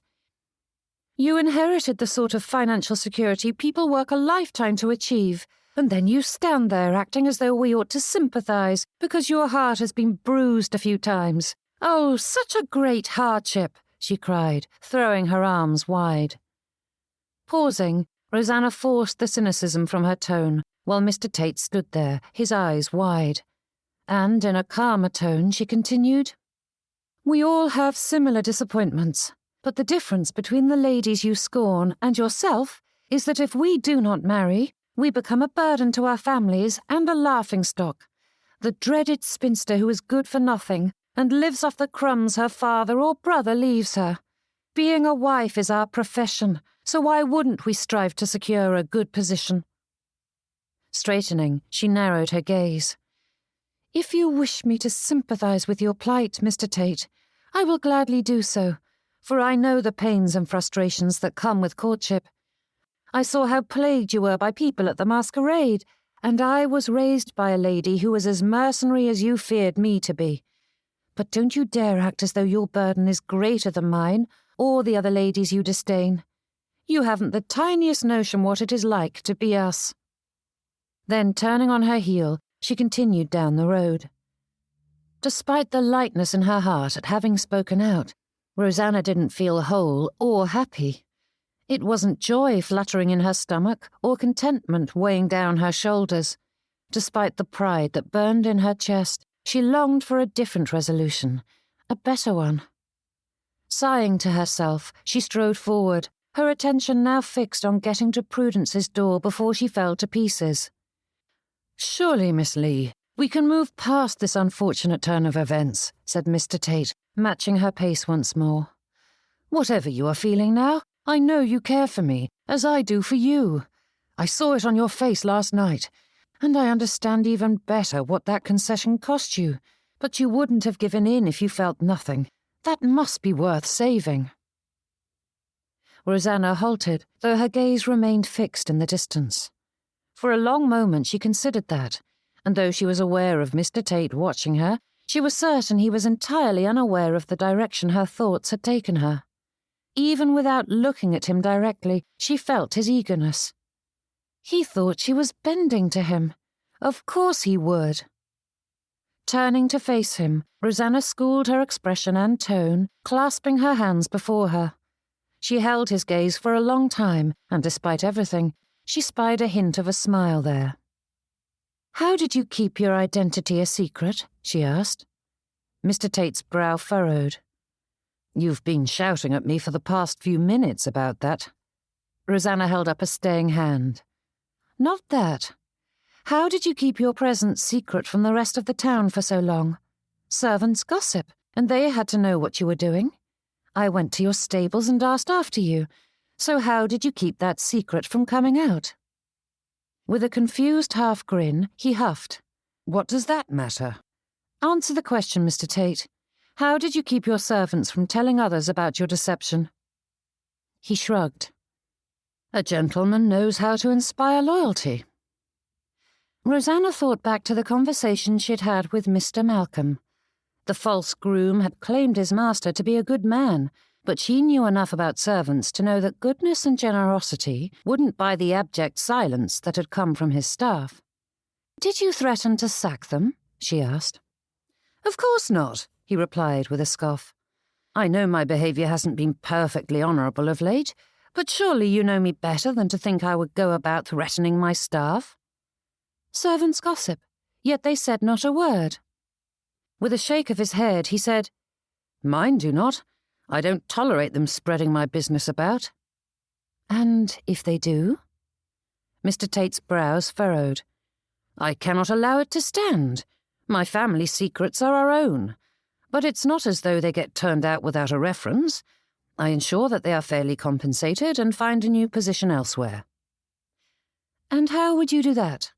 Boxwood Manor is one of the finest homes in Greater Edgerton, and there are not that many opportunities to find such a good position. They might be forced to leave here, or take an inferior post elsewhere." But Mr. Tate merely stood there. Rosanna stared at him, blinking as he stared back at her. "Good heavens, did you not see they were terrified? And for what? You claim you are a good master, but inspiring such fear is hardly a mark in your favour." Straightening, Mr. Tate huffed. "You make it sound as though I'm a tyrant, but I assure you I'm generous. I treat them as well as any master I know, and far better than their former master. I didn't threaten their positions." "You didn't have to," replied Rosanna. "You are the master. Their livelihoods and future depend on your benevolence. Do you not see how precarious it is for those below you? You have all the wealth and power. The rest of us are at your mercy, and you cannot even see it, or do not wish to." Glancing away from him, she felt like sighing at the sight of Prudence's street ahead. She walked past him, striding towards it. "Perhaps you are right," said Mr. Tate, with a tone that made it sound as though that concession was a great thing, though with such a large qualifier at the beginning, it negated any good the last 3 words did. "However—" "No," said Rosanna, marching towards the crossroads and turning towards her end goal. "Just 4 doors down. The past few weeks may have proven to you that I am worthy of your notice, but I fear it has only made it clear to me that you are not worthy of mine, Mr. Tate. Please, leave me be." The Humphreys' doorstep was just ahead. "Miss Leigh, do not be so hasty." "I am not, Mr. Tate. You are not the man I thought you to be." Her hand gripped the door handle as Mr. Tate took hold of her elbow. Pulling free, she added, "And I do not care for the man you are. I am done with pompous gentlemen who think they can buy loyalty and affection. I came close to marrying one last year, and I have no interest in allowing another into my life." Swinging open the door, she stepped through and shut it in Mr. Tate's face. Knocks sounded against the wood, but Rosanna sagged against it, struggling to calm her breathing and her thundering heartbeat. "Is someone there?" echoed a voice from the bottom of the stairs just ahead. Sally's head poked up from the basement, and when she spied Rosanna, her eyes widened. "Oh, Miss Leigh!" The maid-of-all-work hurried over to her and bobbed. "I'm afraid Mrs. Humphreys isn't home at present." Rosanna sighed. "I feared she wouldn't be, but please allow me to stay just a moment." "Of course, miss," she replied with another bob. "May I fetch you some refreshment?" With a shake of her head, Rosanna sent the girl back to her work, and then scurried up the stairs and hurried into the sitting room. Inching towards the window, she peered down at the figure on the doorstep. Mr. Tate remained there, staring at the front door with a frown. No doubt the gentleman was puzzled over the first rejection he'd ever received. Having reached the venerable age of 30, Malcolm Tate knew how the world worked. He managed a large and prospering estate, as well as his family's investments and holdings, and navigated society with little trouble. One could not do so much without having a healthy amount of intelligence and ability. And yet he stood there like a fool, staring at the door Miss Leigh had just closed in his face. The past few minutes played through his thoughts like a whirlwind, swirling around as though attempting to give order to the chaos, but Malcolm was left more befuddled than before. What had just occurred? A flutter at the window drew his gaze, and he spied a pair of green eyes watching him from the corner. The moment Malcolm met them, Miss Leigh skittered away. This was ludicrous. Surely she didn't understand. If she simply gave him a proper chance to explain things, she would forgive him and welcome him back. Raising a hand, he knocked on the door a few more times, but it remained shut. Malcolm stiffened, straightening his shoulders as he stared at the solid wood. How dare he? How dare she? For all that she condemned him for his callous behaviour, she had just shouted at him in the street like a fishmonger's wife and run off like a coward. She held herself as a paragon, but Miss Leigh had just shown herself to be a hypocrite of the highest order. Spinning on his heel, Malcolm strode away, his jaw tensing as he clenched his teeth together tight. But as much as he wanted to speed away, his breath was still too unsteady to allow such an exertion. So he forced his footsteps to slow, though it was a battle between breathing and seething, which didn't help his mood, for he longed to march away at a clipped pace, but Miss Leigh's jog along the streets had left him winded. Clearly, he had been wrong about her. Miss Leigh had seemed the pinnacle of ladies, his perfect partner in life and love. But all his scheming had still ended in the same dreaded conclusion. Miss Leigh was not the lady he'd thought her to be. Dodging around passers-by, Malcolm pulled his hat down low, hoping that no one would feel the need to stop and chat, for he was in no mood for such things. With each step, the pressure in his chest built until he was liable to explode at anyone foolish enough to attempt a conversation.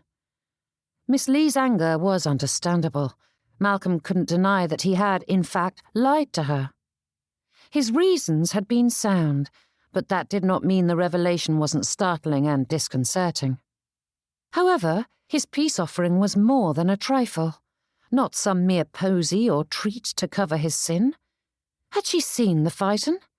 Even by the most ostentatious standards, it was a mighty gift, far pricier than the gig it was replacing, and better suited for the Leigh family. Yet Miss Leigh had stormed away as though it was a slight upon her honour. Malcolm's footsteps ground to a halt, his brows arching upward. Did he truly think to buy her forgiveness? The gift hadn't felt like a bribe, but considering Miss Leigh's views on the matter and the thought that had just popped into his mind, Malcolm couldn't say that he had the moral high ground. Despite the hubbub of the street, the passing people bumping him and the whinnying horses pulling their loads beside him, Malcolm stilled. And in that moment of quiet, he noticed something buried beneath the indignation and anger. Defensiveness was a worrisome sentiment. Not that defending one's stance was inherently a bad thing, but feeling the need to convince others of it was a symptom of a larger problem. In his 30 years of experience, Malcolm knew justification was merely guilt masquerading as something noble and righteous. One needn't force the issue if one was secure in one's position after all. A peaceful conscience requires no outside validation. A pair of horses pulled to a stop beside him, and Malcolm glanced over to find his groom driving that ridiculous phaeton. The lad said not a word, simply awaiting his instructions, and some childish part of Malcolm longed to tell him to take the phaeton back to Boxwood Manor and sell the blasted thing. But that only served to emphasize his previous revelation. Vindictiveness was never a good sign. Malcolm let out a long breath, leaching out the remnants of his boorishness. "Deliver it to the Leighs with my compliments. Tell them it is reparations for the damage I did to their gig. Miss Leigh will explain it when she arrives home." "Yes, sir," said the lad, and, with a flick of the reins, he drove the phaeton down the street. The answer and movement were just as one expected a servant to react, but Malcolm couldn't help but study the nuances of the interaction with Miss Leigh's critical eye. She was wrong. Of course she was. He was no villain, looking to subject his retainers to unbearable treatment. Malcolm had known plenty of autocrats in his time, and he couldn't see a similarity between his actions and theirs. But her words returned to his thoughts, picking at the certainty he felt and leaving him once more feeling defensive and looking to justify his actions. Not a good sign. Standing on the street, he watched the carts and carriages passing by. It was not as though he'd expected his wealth to earn him immediate forgiveness. Yet even as he tried to defend his pride against Miss Leigh's accusations, his conscience supplied far too many words he'd thought and uttered over the past day that proved he had expected her to be more pleased with his money than upset at his duplicity, which didn't speak highly of him. Malcolm's gaze tracked the crowds, watching yet not seeing the world around him. This whole trip to Greater Edgerton had been a fool's errand. He ought to have simply stayed in London or gone to the family estate in Kent with his mother, but he was so very tired of the matrimonial dance and the indomitable Tate matriarch lobbing ladies at him. Greater Edgerton had proven just as terrible, but now he was stuck letting a property he didn't want to reside in. He couldn't remain here and see Miss Leigh at every party and social event. Her words echoed in his mind, digging into his heart with the finality of her tone, as though she truly did not wish to see him ever again. Yet the thought of leaving made his stomach sour. Someone bumped into him with a murmured, "Pardon," and Malcolm forced himself to move. Having been hiding at Boxwood Manor, he hadn't explored much of Greater Edgerton, and though his feet guided him along the streets, he couldn't say where he was going or what he was doing. His thoughts were fixed upon Miss Leigh, unable to stray from their conversation and everything that had preceded it. "Mr. Tate!" Malcolm refused to stop at the sound of his name, but if he'd bothered to look up or pay attention to his surroundings, he would have noticed that he was walking straight into trouble rather than away from it. A wall of ladies blocked his path, and Malcolm stopped short of bowling them over. Forcing his gaze from the ground, he found Mrs. Goddard and her tittering daughters watching him. Chapter 19. "How wonderful to see you again so soon, Mr. Tate. I hadn't dared to hope for such a pleasure," said Mrs. Goddard, and Malcolm forced a smile, or as much of one as he could manage, though it strained when she continued, "Was that Miss Leigh you were speaking to? She looked rather sour." No doubt the lady thought her jab was aimed at Miss Leigh, but Malcolm felt a pang of it echo in his heart, for Mrs. Goddard was quite correct in her statement. "It is such a shame she remains unmarried," she added with a disingenuous shake of her head. "But then, that is to be expected with her family's financial situation. I couldn't imagine having to find my daughters' husbands if mine had planned so poorly for their futures. My dear Mr. Goddard was quite thorough in saving for our daughters' dowries." Malcolm refused to react to that bit of news. Not that he was surprised to hear of the Leighs' finances, for he was quite aware of the rumours circulating, since everyone seemed keen to spread that tidbit to him, as if a lack of dowry or her parents' foolishness would scare him away. It wasn't as though anyone in Greater Egerton boasted a dowry of note. What was a few £1,000s to a man whose annual income was many times that? But he supposed he was grateful for their poisoned tongues, for it made it far easier to sort the wheat from the tares. "I am pleased for you and your daughters," he said in an empty tone, inviting no further comment. Then, touching the brim of his hat, he said, "Please, excuse me." Mrs. Goddard attempted to stop him once more, but Malcolm pulled out his pocket watch and gave her a firm nod of the head. "I do apologise, but I am late and mustn't tarry," he said, sidestepping when one of the Miss Goddards blocked him. "We are home to visitors on Tuesdays, Mr. Tate," called Mrs. Goddard. "We do hope you will do us the honour." But Malcolm had put enough distance between them that he needn't answer unless he wished to bellow like a fishmonger's wife, as Mrs. Goddard insisted on doing. Drawing in a deep breath, he tried to shake off the darkness in his heart, but without the Goddards distracting him, his mind returned once more to Miss Leigh. Blast it. Miss Leigh's words haunted Malcolm in the days that followed. At times, he was distracted enough for her to drift into the background, but she merely disappeared into the dark recesses, ready to emerge when the world was silent once more. And when he sank into his bed at night, sleep fled as he recalled every nuance of their conversation. It was ridiculous.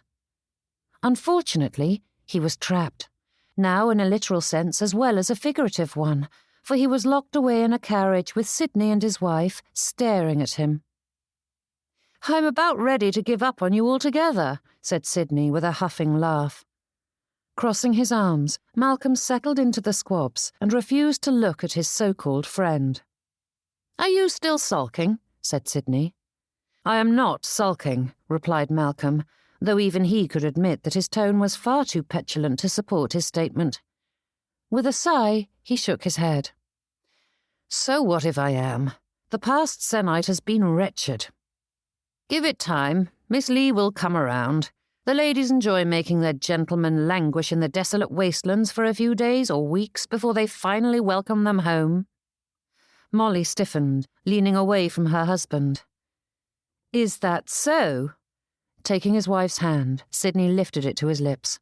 "Not you, of course. You are a paragon among women." Giving him a vague sound that was neither agreement nor disagreement, Molly settled back into her husband's side. The moment her gaze was pointed elsewhere, Sidney met Malcolm's gaze and widened his eyes, shaking his head with a grimace. But a well-placed elbow into her husband's side attested that Molly saw all. "The truth is that it will take time before you can heal the breach you've caused," she said. "You lied, and you need to gain her trust again." Malcolm gave his friend a gimlet eye. "Have you told her everything?" If he had anticipated Sidney showing the least amount of chagrin, Malcolm was sorely mistaken. "Unlike some gentlemen, I keep nothing from my lady." Sidney's tone was too smug to be ignored, and Malcolm raised his brows in challenge. "So you told your wife all about the time we visited that coffee shop in Whitechapel, which turned out to have quite a different reputation than was advertised?" With a sharp clearing of his throat, Sidney gave his friend a hard glare, but Molly turned her attention from the window. "Oh, I am well aware of what you found there," replied Molly, and when her husband turned to stare at her, she gave him an arched brow. "I always know, my love." Taking her hand in his once more, he placed yet another kiss on her knuckles. "That you do." And Sidney's tone made it clear he rather enjoyed that fact. For a brief moment, the world around the pair dimmed, as though they saw only each other, leaving Malcolm entirely superfluous, invisible in fact. Neither husband nor wife moved or said a word. Their gazes simply locked upon one another, a silent discussion passing between them that, though Malcolm couldn't interpret, caused a flush of heat to fill his cheeks. His eyes darted to the window, and he cleared his throat, drawing the pair's attention once more. "What precisely happened when you delivered the carriage?" asked Molly. While he told me everything, I'm not certain I trust my husband to relay all the details without his own interpretation colouring it. Malcolm didn't care to dredge it all up again, but as it was firmly lodged in his brain, it was better to simply say the words once more. Perhaps describing it again would afford him some peace at last. Besides, Molly was a lady and would likely have far better insight into the inscrutable female mind than Sidney. Thankfully, their destination was on the opposite side of town, giving them enough time for him to relay the whole mess. Sidney seemed to nod off at times, but Molly's attention remained fixed on Malcolm as he laid out every detail, even the ones he preferred not to share. Molly likely knew the worst of it because, like any good friend, Sidney was bound to have shared those most embarrassing moments. More likely, he had expanded on them. "This all seems ridiculous to me," said Sidney, rousing himself from his half-slumber. "I can understand her reticence after the farce. Heaven knows that was badly done. But to call you a poor master is ludicrous. Not only is it a poor reason to reject a man, but you treat your servants well. You pay them handsomely. Some would argue you are too generous in that respect, and you hire far more than you require. What about that makes you a poor master? It's nonsense." Molly's brows pulled together, and she turned a contemplative look toward the passing scenery. It took no great leap in logic to see something was on her mind, but she said nothing. Turning his gaze to his friend, Malcolm considered that. "I suppose that is true. I'm not happy with the deception, and I certainly didn't intend for my servants to feel threatened by my request. Perhaps I stepped a little beyond the bounds of what I ought to have done, but that doesn't make me a villain." Sidney huffed. "I would say it was nothing at all. What harm did it do for them to carry on with the pretense? They are servants, paid to do your bidding. If they were truly unhappy with the work to be done, they would find some other profession. There are plenty from which to choose." Malcolm's head bobbed with the sway of the carriage as he considered that. A movement from Molly had him glancing at her to find her sitting stiffly on the seat beside her husband. "Is something amiss?" asked Malcolm. "Not at all," said Molly. Sidney seemed not to notice, but there was something in her tone that felt as though those 3 words were as much a lie as the ones he'd given Miss Leigh. But Molly's brittle smile warned him not to press the issue further. Thankfully, the carriage pulled to a stop, and thoughts of the coming picnic stole away their attention. Sidney and Malcolm emerged, but the former turned back to help his wife descend. Not releasing her hand, he threaded it through his arm, and Sidney smiled in such a way that Malcolm couldn't help but grin as well. Even if Molly weren't lovable of her own accord, Malcolm would forever adore the lady who brought his friends such joy. "Mr. Tate!" "Hang it all," hissed Malcolm beneath his breath, though not quietly enough for Molly to miss it, and her brows rose at the exclamation. With a wince he added, "My apologies." "None needed. Your choice of words is quite restrained, considering." Molly's words drifted off as she nodded towards the flurry of petticoats bearing down on them. "I had heard you were attending this afternoon," said Miss Goddard as she stopped before him. "As is most of Greater Edgerton," said Malcolm with a polite bow before turning to move past her. "I do apologize for being so beastly," she said with a tittering laugh, turning her gaze to the brace-girdles. "I fear I haven't been properly introduced, though Mr. Tate has spoken of you quite warmly." Malcolm's spine stiffened, and he glanced at his friends before turning his eyes to the heavens, as though pleading for strength. It wasn't as though he and Miss Goddard had spoken much concerning any subject, let alone his dearest friends. Why she thought speaking in such familiar terms would endear her to him was a mystery. But as many young ladies had attempted such ploys before, Malcolm knew it was not unique to her. "And he has spoken of you, Miss Goddard," replied his snake of a friend. Sidney glanced at him, but Malcolm couldn't find it the slightest bit amusing. The fellow knew just how little encouragement it took for young ladies to imagine a tendre, and Miss Goddard had already proven herself to be as sticky as a burr. The young lady's smile broadened, and Malcolm turned his gaze away, refusing to look at her. The dismissive movement made his stomach writhe, but there were few defences a gentleman had against over-eager ladies. When dancing two sets was construed as marked attention, even the slightest signs of favouritism were tantamount to a declaration, and he'd known a gentleman or two who'd been honour bound to marry a young lady after giving rise to speculation. Malcolm didn't intend to be amongst their ranks. Yet giving a cut direct was hardly the mark of a gentleman either. His teeth ground together as he attempted to look pleasant yet disinterested. It was a difficult balance to manage, but he was all too familiar with it. "My dear Mrs. Bracegirdle," said Miss Goddard, though her gaze was turned towards Malcolm. "It is such a pleasure to make your acquaintance." Molly, bless her, said nothing in response, but bobbed a greeting. "It must be difficult to be so far from home," said Miss Goddard. "I do hope you're settling in." "Yes, thank you. Such a change is always trying at times, but I already adore Lancashire and Greater Edgerton," said Molly. "I do hope we will remain here for some time." "Of course," said Miss Goddard with a nod. Malcolm felt her attention turn to him, but he kept his eyes on the grass as he nudged it with the toe of his shoe. "Might I have the honour of introducing you around?"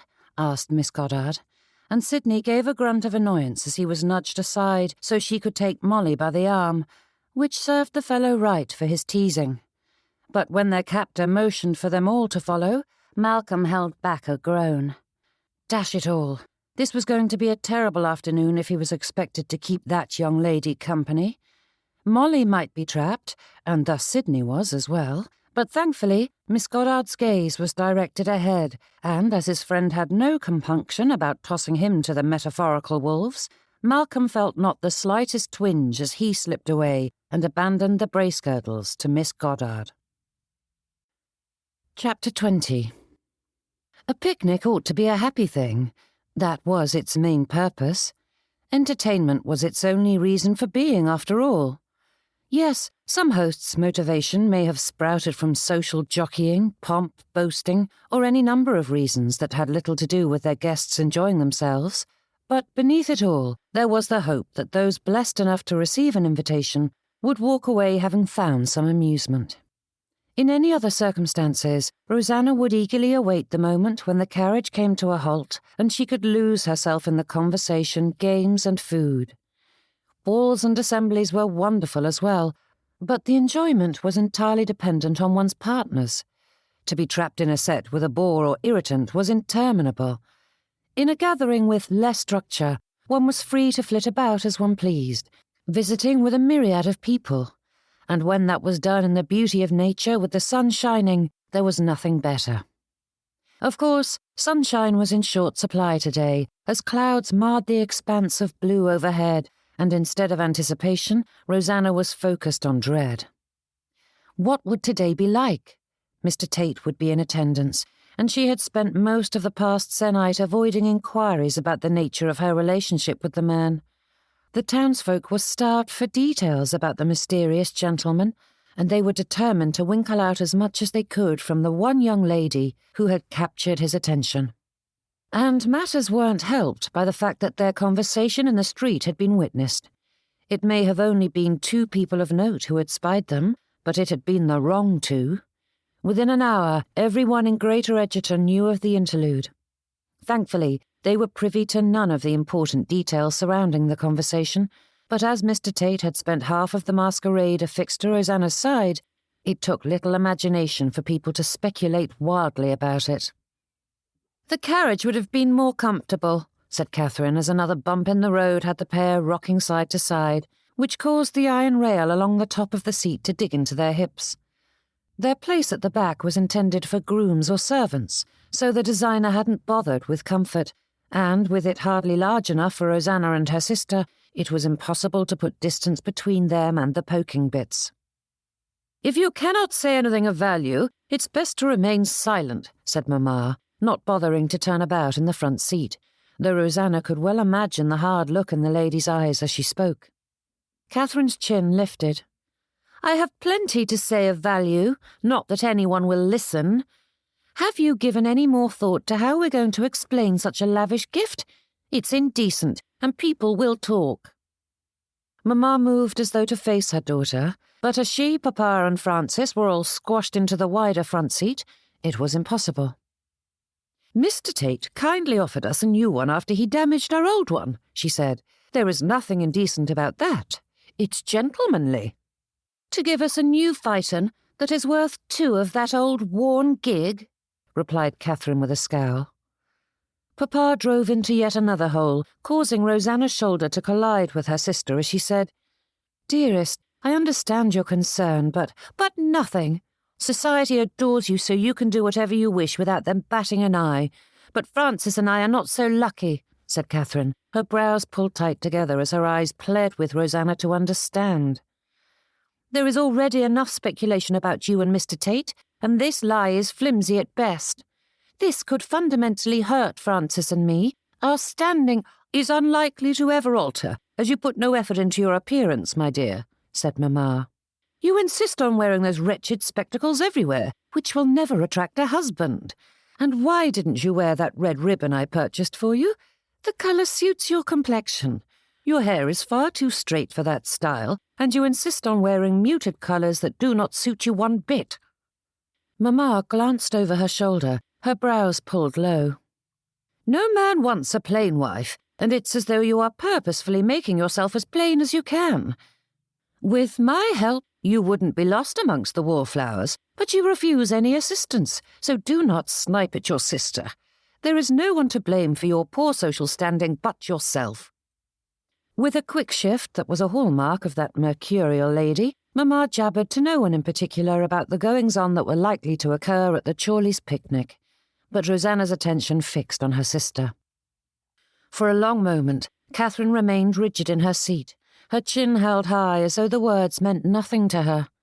Slowly she deflated, her shoulders and head drooping as she drew her hands into a tight ball in her lap. Rosanna reached over and placed her own atop it, squeezing her sister, but Catherine pulled free and turned her knees away, or as much as she could while sitting on the small bench. Rosanna drew back her hand with a sigh and wished Prudence were there. Despite the carriage being open, the air felt heavy, and as much as she longed to ease the tension, her mind drew a blank. Thankfully, the sight of blankets and canopies in the distance shifted the group's attention, and though Catherine remained turned away, Mamma and Francis waved at the guests as Papa pulled up to where the grooms and stable boys awaited the horses and vehicles. Before anyone else could move, Catherine hopped down and strode away, her gaze fixed on the ground at her feet, and Rosanna stared after her, wishing she knew what to do to aid her sister. Everything she tried only made things worse. "Come, dear," called Mamma, and Rosanna turned her attention to the footman, who held his hand up to aid her descent. Taking hold of it, she lowered herself from the phaeton. Mamma was there in a flash, straightening Rosanna's pelisse and bonnet. "Enough, Mamma," said Rosanna, batting away the lady's hands. "There is no such thing as enough until you and Mr. Tate are engaged," she said, brushing a bit of lint from Rosanna's sleeve. How many times had Mamma said such a thing over the past se'nnight? Too many to count, and the pressure in Rosanna's chest doubled as the lady's eyes brightened. As much as Rosanna preferred to let nature take its course, the constant hounding about Mr. Tate was growing more troublesome. "That will never happen, Mamma," she said, forcing the words out. "I shan't marry for money, no matter what you and Papa say." Though she stood a few feet away, Frances stiffened at that, slanting her sister a wide-eyed look before hurrying after the rest of the family, leaving mother and daughter alone. Mamma smirked. "Ah, yes, you will marry for love and end up a pauper like your sister." Rosanna scowled. "Prudence isn't a pauper, and you were quite keen for her to marry Parker, so you needn't speak of their marriage as though it is something wretched." "Of course I was keen. Prudence had no other prospects, and without a carriage or servants, she is little more than a pauper, so I stand by my statement. You, on the other hand, have a much brighter future ahead of you," she said, patting her daughter's cheek. Leaning back, Rosanna shook her head. "I shan't marry Mr. Tate to please you. No matter what you may think or expect, I shan't do it." Eyes narrowing, Mamma stood there for a long moment. "I see. You are too high-minded to marry wisely. Never mind that it would place you in a position to assist your sisters and provide some aid to your poor family until your little brother comes of age and can break the wretched entail. He is still but a lad, and it will be so very long before we are free to care for ourselves and Whitley Court as we wish." Rosanna cast a cautious glance about, but the rest of the party were too occupied to notice them. "You know better than that, Mamma. I've heard Prudence lecture you and Papa about our finances, so you cannot feign ignorance. We can afford our current life, and if you would employ a bit of economy—" "Are you truly so selfish?" said Mamma, her voice a sharp whisper. "We have given you everything. We've allowed you freedoms we haven't granted the other girls. Anything you desire, we purchase for you. And now you are quibbling when we ask this one thing. Would you repay our generosity with spite?" "This is not a little favour you are asking for, Mamma, and you know it." Rosanna fought to keep her breathing steady. Her chest burned as she longed to lob verbal jabs at her mother, but it would do little good. It never did. "If not for us, then do it for yourself," said Mamma, lifting her chin and meeting Rosanna's gaze with an unshakable stare. "Marriage is a misery, so you might as well be comfortable while suffering through it." "That is hardly a convincing argument, Mamma. Why would I ever choose to marry and subject myself to such anguish?" Mamma jerked back, her hand flying to her décolletage as her brows shot upward. "What nonsense! How can you even suggest such a thing? Would you prefer to be a miserable spinster, mocked and derided, pitied and judged? Do not even jest about that, Rosanna. So help me, if you even consider it, you shall be cut off without a cent, and then you will know just how miserable it is to live on another's charity." Rosanna stilled, her lungs burning as she struggled for breath. "You would do such a thing?" Straightening, Mamma dropped her hand with a shake of her head. "Of course not, for you would never be so disrespectful to your father and me. Choosing a husband can be overwhelming at times, and no doubt it has left you fractious and saying things you do not mean." Mamma reached forward and snatched Rosanna's hand in hers, her brows pulling together as her gaze pleaded with her daughter. "Stop dithering, my dear. Your time is running short, and you must secure Mr. Tate before you lose your bloom and are left to choose from amongst the dregs of society for your husband." Turning on her heel, the lady strode away, and Rosanna stared after her. She'd known better than to attempt a sensible conversation about marriage. Mamma was unmovable on the subject, and it always left Rosanna feeling wrung out like pantalettes on washing day. She drew in a deep breath and forced her shoulders to loosen. Marriage was a misery. It wasn't as though she hadn't heard Mamma dance around that subject before, but hearing it stated so baldly gave her pause. As she stared out at the expanse of green before her, Rosanna's brows pulled together. Was it true? The evidence around her certainly supported Mamma's assertion, as so many husbands and wives merely tolerated their marriages. But was it any wonder when most approached matrimony with income and attraction as their only qualifications for a spouse? Parker and Prudence hadn't done so, and they were like two halves of a greater whole. The strength of their feelings only seemed to grow with each passing month, drawing them closer together rather than forcing them apart. Rosanna wished for more evidence, but her heart burned as she thought of them, and she couldn't help but believe that something better than a cold marriage was possible. She clung to that, focusing on that bright and shining hope as she brushed off her skirts and wandered towards the gathering. Overbeck Hall was the largest estate in the area, dwarfing even Boxwood Manor. Though the latter's grounds were finer, to Rosanna's thinking at least, the former's engulfed the majority of the land surrounding the town, stretching around Greater Edgerton in green tendrils. The Chorleys' chosen picnic grounds were quite familiar, as it was their favourite location for almost every outdoor gathering. Copses dotted the hillside, with vast swaths of grass sitting in the sun, what little there was of it. Their hosts had erected canopies for those afraid of even the slightest shaft of light, and laid coverings on the ground with plump pillows that practically begged for the guests to lounge and relax, whilst footmen oversaw the spread of food, which was stretched out to one side. Despite the grandiose nature of the gathering, it was unremarkable in the fact that it looked like any number of the Chorleys' picnics, and as Rosanna strode closer to it, she was struck by the memory of another just like it. Of course, that had been a shooting party, and there was no such sport taking place today. But beyond the echoing gunshots and shouts of victory, the afternoon felt identical to that one. Rosanna didn't spy her sister and brother-in-law amongst the throng, though they were bound to attend, as Parker couldn't pass up any opportunity to mix with potential clients, unless a patient required him, of course. But that thought only cemented the feeling that she had been transported back to last autumn's festivities. People called to her, and Rosanna waved back, giving each a smile and a greeting, but her thoughts were far from this moment. It was impossible to turn her mind to the here and now when so much of history seemed to be repeating itself. Not far from this spot, Parker had spoken to her about her potential, inspiring her first steps into bettering herself.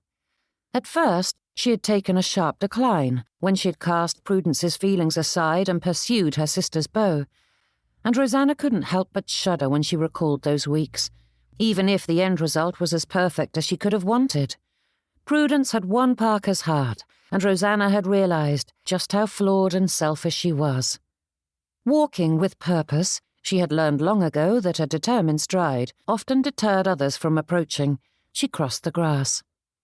While she did wish to venture into the social fray, she couldn't help but wish for just a bit more solace as her thoughts churned. A question surfaced again and again, pricking at her conscience with quiet persistence, demanding that she answer, yet Rosanna had none to give. Was she a better person now than she had been? Was she continuing to improve? Or had she plateaued, unable to venture beyond her frailties? Chapter 21. Standing at the crest of the hill above the gathering, Rosanna gazed out at the patchwork of green. The grass, trees, and shrubs all boasted their own hue, which blended into the vibrant colour of life. Eyes travelling over the beauty before her, she considered the changes wrought in her over the past year, and what direction that growth was taking. Was she continuing to improve? Brows pinching together, Rosanna tried to supply an answer, but for every example of her goodness, she found others in which she had fallen short. Even now, she was focused on herself rather than more pressing matters. If she truly wished to coordinate a charity concert, Rosanna needed to act before time grew short. Beyond the usual issues one faced with a party, invitations, refreshments, and decorations, the entertainment alone would take several ladies to organise. They needed to scour local talent and secure someone of note to draw a crowd. And then there was the venue, a location large enough to hold the attendees with a piano on hand for accompaniment. Should they have a small platform or stage? That seemed a tad much, but how was she to know? Rosanna paused for a moment and realised she hadn't considered just how she was to pay for any of this. Most of her pin money for the quarter was intact, but that wouldn't cover it all. Though it could be paid from the proceeds of the ticket sales, those funds wouldn't be available until the night of the concert. Should she even use the proceeds to pay for it? Or was that something paid out of pocket by a benefactor? This was a Herculean effort with countless details to see to, requiring a veritable army of helpers, and the best place to enlist her sisters in arms was at this picnic. Though social pressure caused harm when used improperly, it could be employed for good, pressing people to volunteer when they otherwise wouldn't have. Turning her attention from the beauty of the landscape, she gazed at the people lounging about the hillside. The younger set shouldn't be a bother, as Rosanna had a strong standing amongst them, but the matrons were another problem altogether. They possessed the resources and experience she required, but they wouldn't suffer themselves to be led by a lady half their age. Though a decent resource to have on hand, Mrs. Wilson wasn't Rosanna's first choice, as any aid would be tainted by the constant threat of mutiny, and the same could be said of Mrs. Knott and Mrs. Atherton. Scouring the faces, she weighed each option before her eyes fell to Mrs. Rushworth. Straightening, Rosanna smiled. The vicar's wife was the perfect candidate, as she was well versed in such matters, but quite willing to serve as a partner, to say nothing of the fact that her position in the parish gave her more power to sway other matrons to the cause. But before Rosanna moved toward her intended target, a swarm of girls descended upon her. For all that they were only 3 in number, they tittered enough for a dozen, and she cursed herself for the lapse in judgment. She'd known better than to stand still. "I understand you are acquainted with the mysterious Mr. Tate," said Miss Garrison, eliciting a slew of giggles from her companions. "He is so very handsome," added Miss Headley with a sigh. "Is he as charming as they say he is?" asked Miss Munro. "I spied him whilst he was wandering town the other day, and he is the handsomest man I have ever seen. A gentleman that attractive surely must be charming. It would be such a waste if he were not." The young lady spoke as though it was a tragedy on par with civil war or economic collapse, putting her whole soul into that statement. Rosanna blinked between the trio, who were hardly old enough to be at this gathering, let alone covet a gentleman nearly twice their age. "I heard you two are courting," said Miss Headley, which elicited nods from the others. "You spent almost the entire masquerade with him." "We are not," Rosanna hurried to say, before the young lady could elaborate. "We have spent some time together, but that is all." It was as though their conversation was some grand signal to others, for soon they were joined by ladies and gentlemen of every age. There weren't enough to qualify as a mob, per se, but Rosanna certainly felt like the centre of a frenzy as they speculated wildly about the mysterious Mr. Tate, as everyone seemed to call him, whilst pestering her for more details about the subject. "We are not courting," she repeated for the 10th time. "Don't be coy, Miss Leigh," said Mrs. Pelham.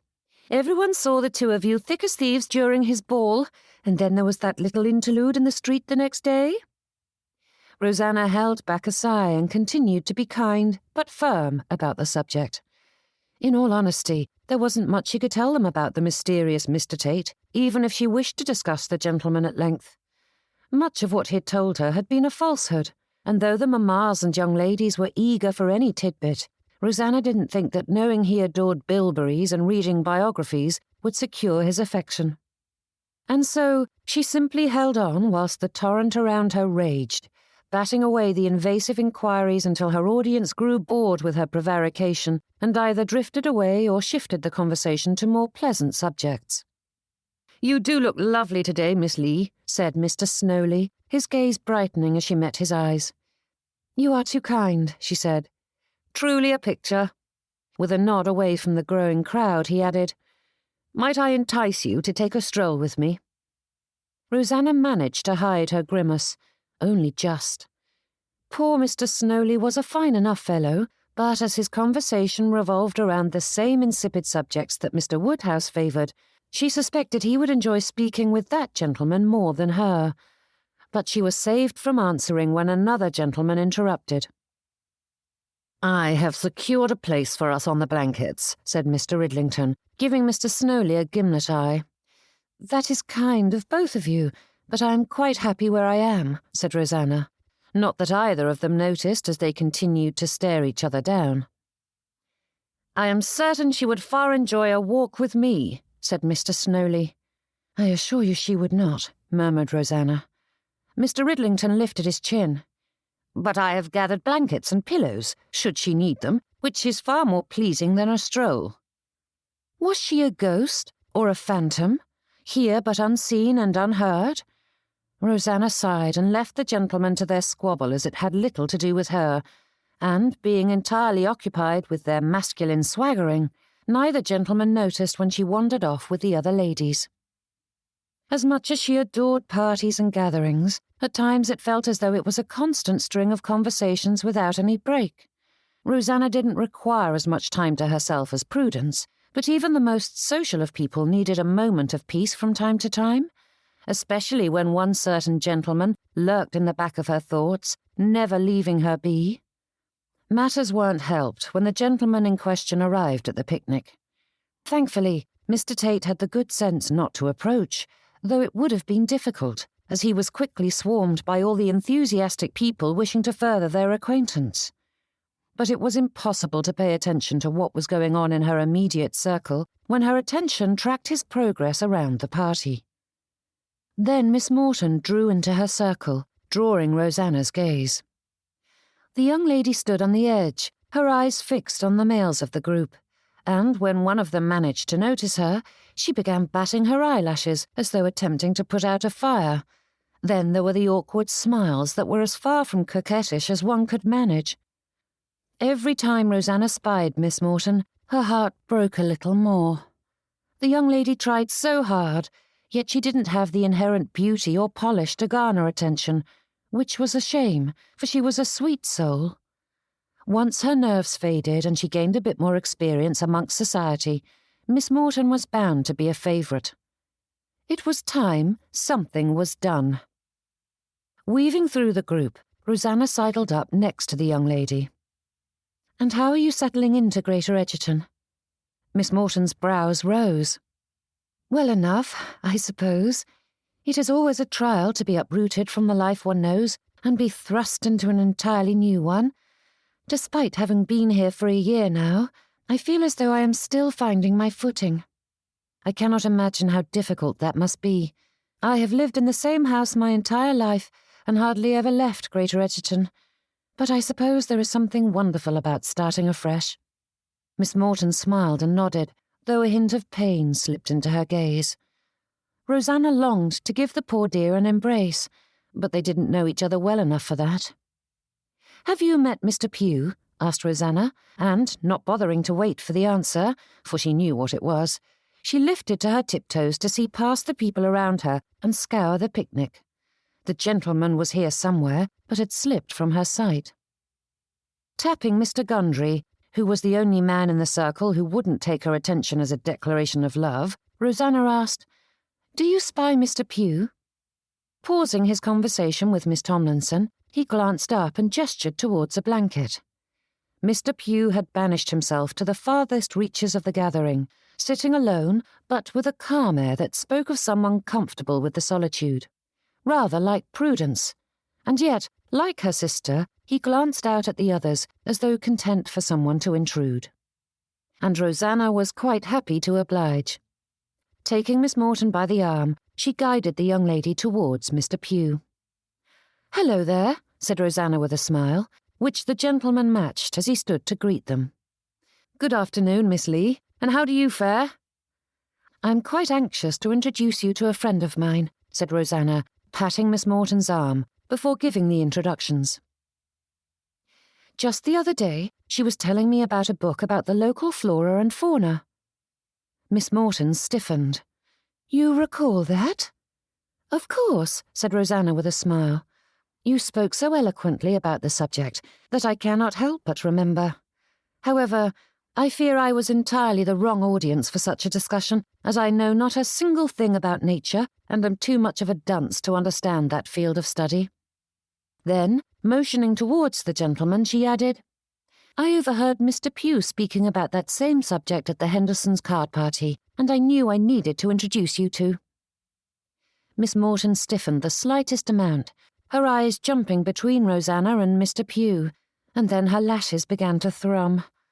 Rosanna squeezed her arm, and thankfully the young lady was distracted enough by the nudge that she abandoned her poor attempts at flirtation and focused on calmly greeting the gentleman.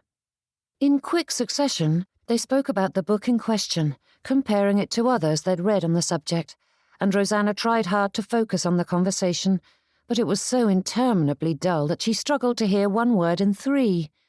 However, Miss Morton held her arm so firmly that Rosanna didn't dare sneak away.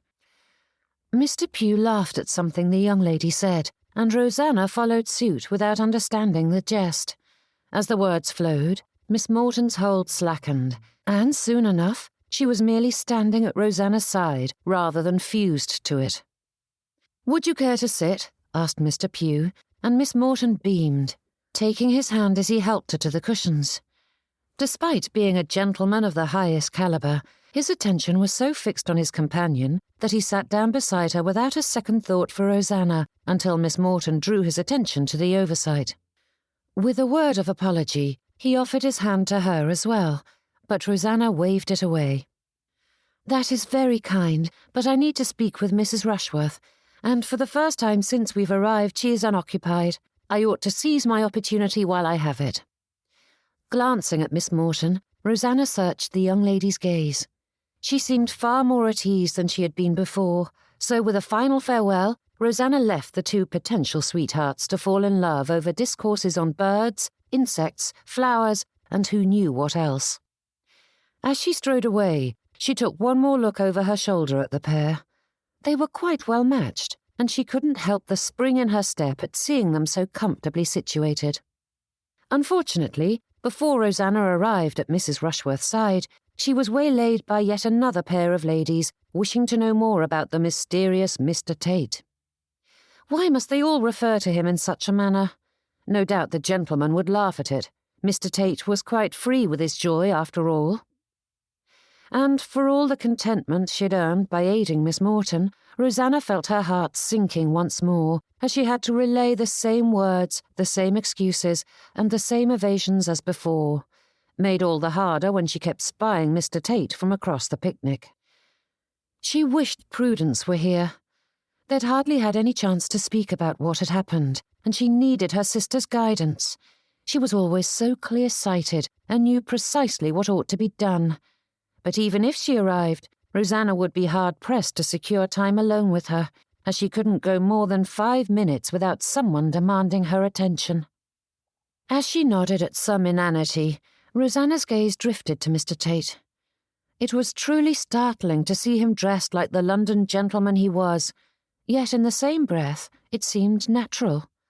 The more she watched him, the more she couldn't believe that she'd ever accepted his story, as if that man could ever be anything but a master.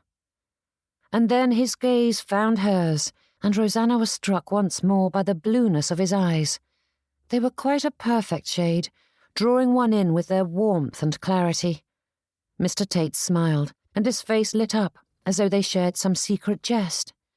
She could well imagine he was stuck in a similarly uninspiring conversation, which was somewhat humorous, she supposed. Rosanna forced her attention from him and nodded at the ladies gathered around. "I apologize, but I was hoping to speak with Mrs. Rushworth. I have been trying to steal a moment with her since I arrived." The others waved her off, and Rosanna made it a full 20 feet before she was stopped once more. Chapter 22. "Good afternoon, Miss Leigh. I have long wished to make your acquaintance." It took all of Rosanna's considerable social acumen not to grimace at the interruption, but there was no helping it. "That is such a mysterious introduction, miss," said Rosanna with a smile. The lady's brows jerked upwards, and though she did an admirable job hiding a cringe, Rosanna spied the strain in the lady's lips. "Do forgive my poor manners, Miss Leigh. I'm Mrs. Molly Bracegirdle. My husband and I have just recently moved into town." "Any relation to the Bracegirdles who own Beech's Mill?" "That is why we have come," said Mrs. Bracegirdle. "Now that he is married, it's time for us to settle, and he is to take over for his father. Are you acquainted with his family?" Rosanna shook her head. "Not in the slightest, but we are a mill town, and everyone knows the names of the mills and their owners." Mrs. Bracegirdle's smile seemed to falter the tiniest bit, and she gave a jerky nod. "I am finding that to be true. In London, we were simply another face in the crowd, but here—" "Everyone knows everyone's business," replied Rosanna with a laugh. "Yes, I fear without all the entertainment the city can offer, we must do something to pass the time. Gossip is the country's favourite sport. Believe me, it is just as rampant in London, but with far more prey, the hunter's attention is easily diverted." And then, as though realising what she was saying, the lady blushed, glancing about for eavesdroppers, though there were none about. Rosanna's smile broadened. "I believe I like you very much, Mrs. Bracegirdle." "Then might I trouble you to join me for a walk?" she asked, nodding towards the edge of the gathering. "Only if you tell me why you've long wished to make my acquaintance." But before her caveat could be accepted or denied, Rosanna was walking, the ladies moving in a serpentine path around the edge of the gathering. "My husband is good friends with Mr. Tate," said Mrs. Bracegirdle. Without faltering a step, Rosanna kept her pace and breathing even, though her muscles clenched at once. Her wits must be lacking, as she'd been well aware of Mr. Tate's ties to the Bracegirdles. Scouring her memory, she tried to recall just what had been said about them, but beyond the most basic of information, Rosanna's thoughts were blank. "Is that so?" she said, not knowing what else to say. "We are the reason he settled in Greater Egerton." Rosanna's brows rose. "Is that so?" "He needed a change of scenery, and as we were leaving London, he decided to join us." "Is that so?" Mrs. Bracegirdle stopped and faced Rosanna once more, her brows pulled together as she clenched her hands before her. "I am making a muck of this, aren't I? I do apologize if I've offended you with my forwardness. I hadn't intended— You have nothing to fear. I suppose I ought to have expected Mr. Tate to send someone to plead his case," said Rosanna with a sigh as she continued on their path. But Mrs. Bracegirdle stopped her with a shake of her head. "Not at all, Miss Leigh. I wanted to applaud you for putting him in his place." Rosanna stiffened, her eyes widening a touch as she stared at Mrs. Bracegirdle. "Do not misunderstand me," added the lady. "I adore Mr. Malcolm Tate. He is a fine gentleman and a loyal friend to my husband. But when Mr. Bracegirdle told me what he was doing, I couldn't believe my ears." "It's ridiculous, isn't it?" asked Rosanna, her tone rising. "Absolutely. For him to trick you like that is horrendous." Rosanna reached over and threaded her arm through Mrs. Bracegirdle's, and the pair walked around the edge of the clearing, following the grassy edge of the encroaching forest. At that moment, the bend in their path turned them towards the gathering, bringing Mr. Tate directly into their line of sight.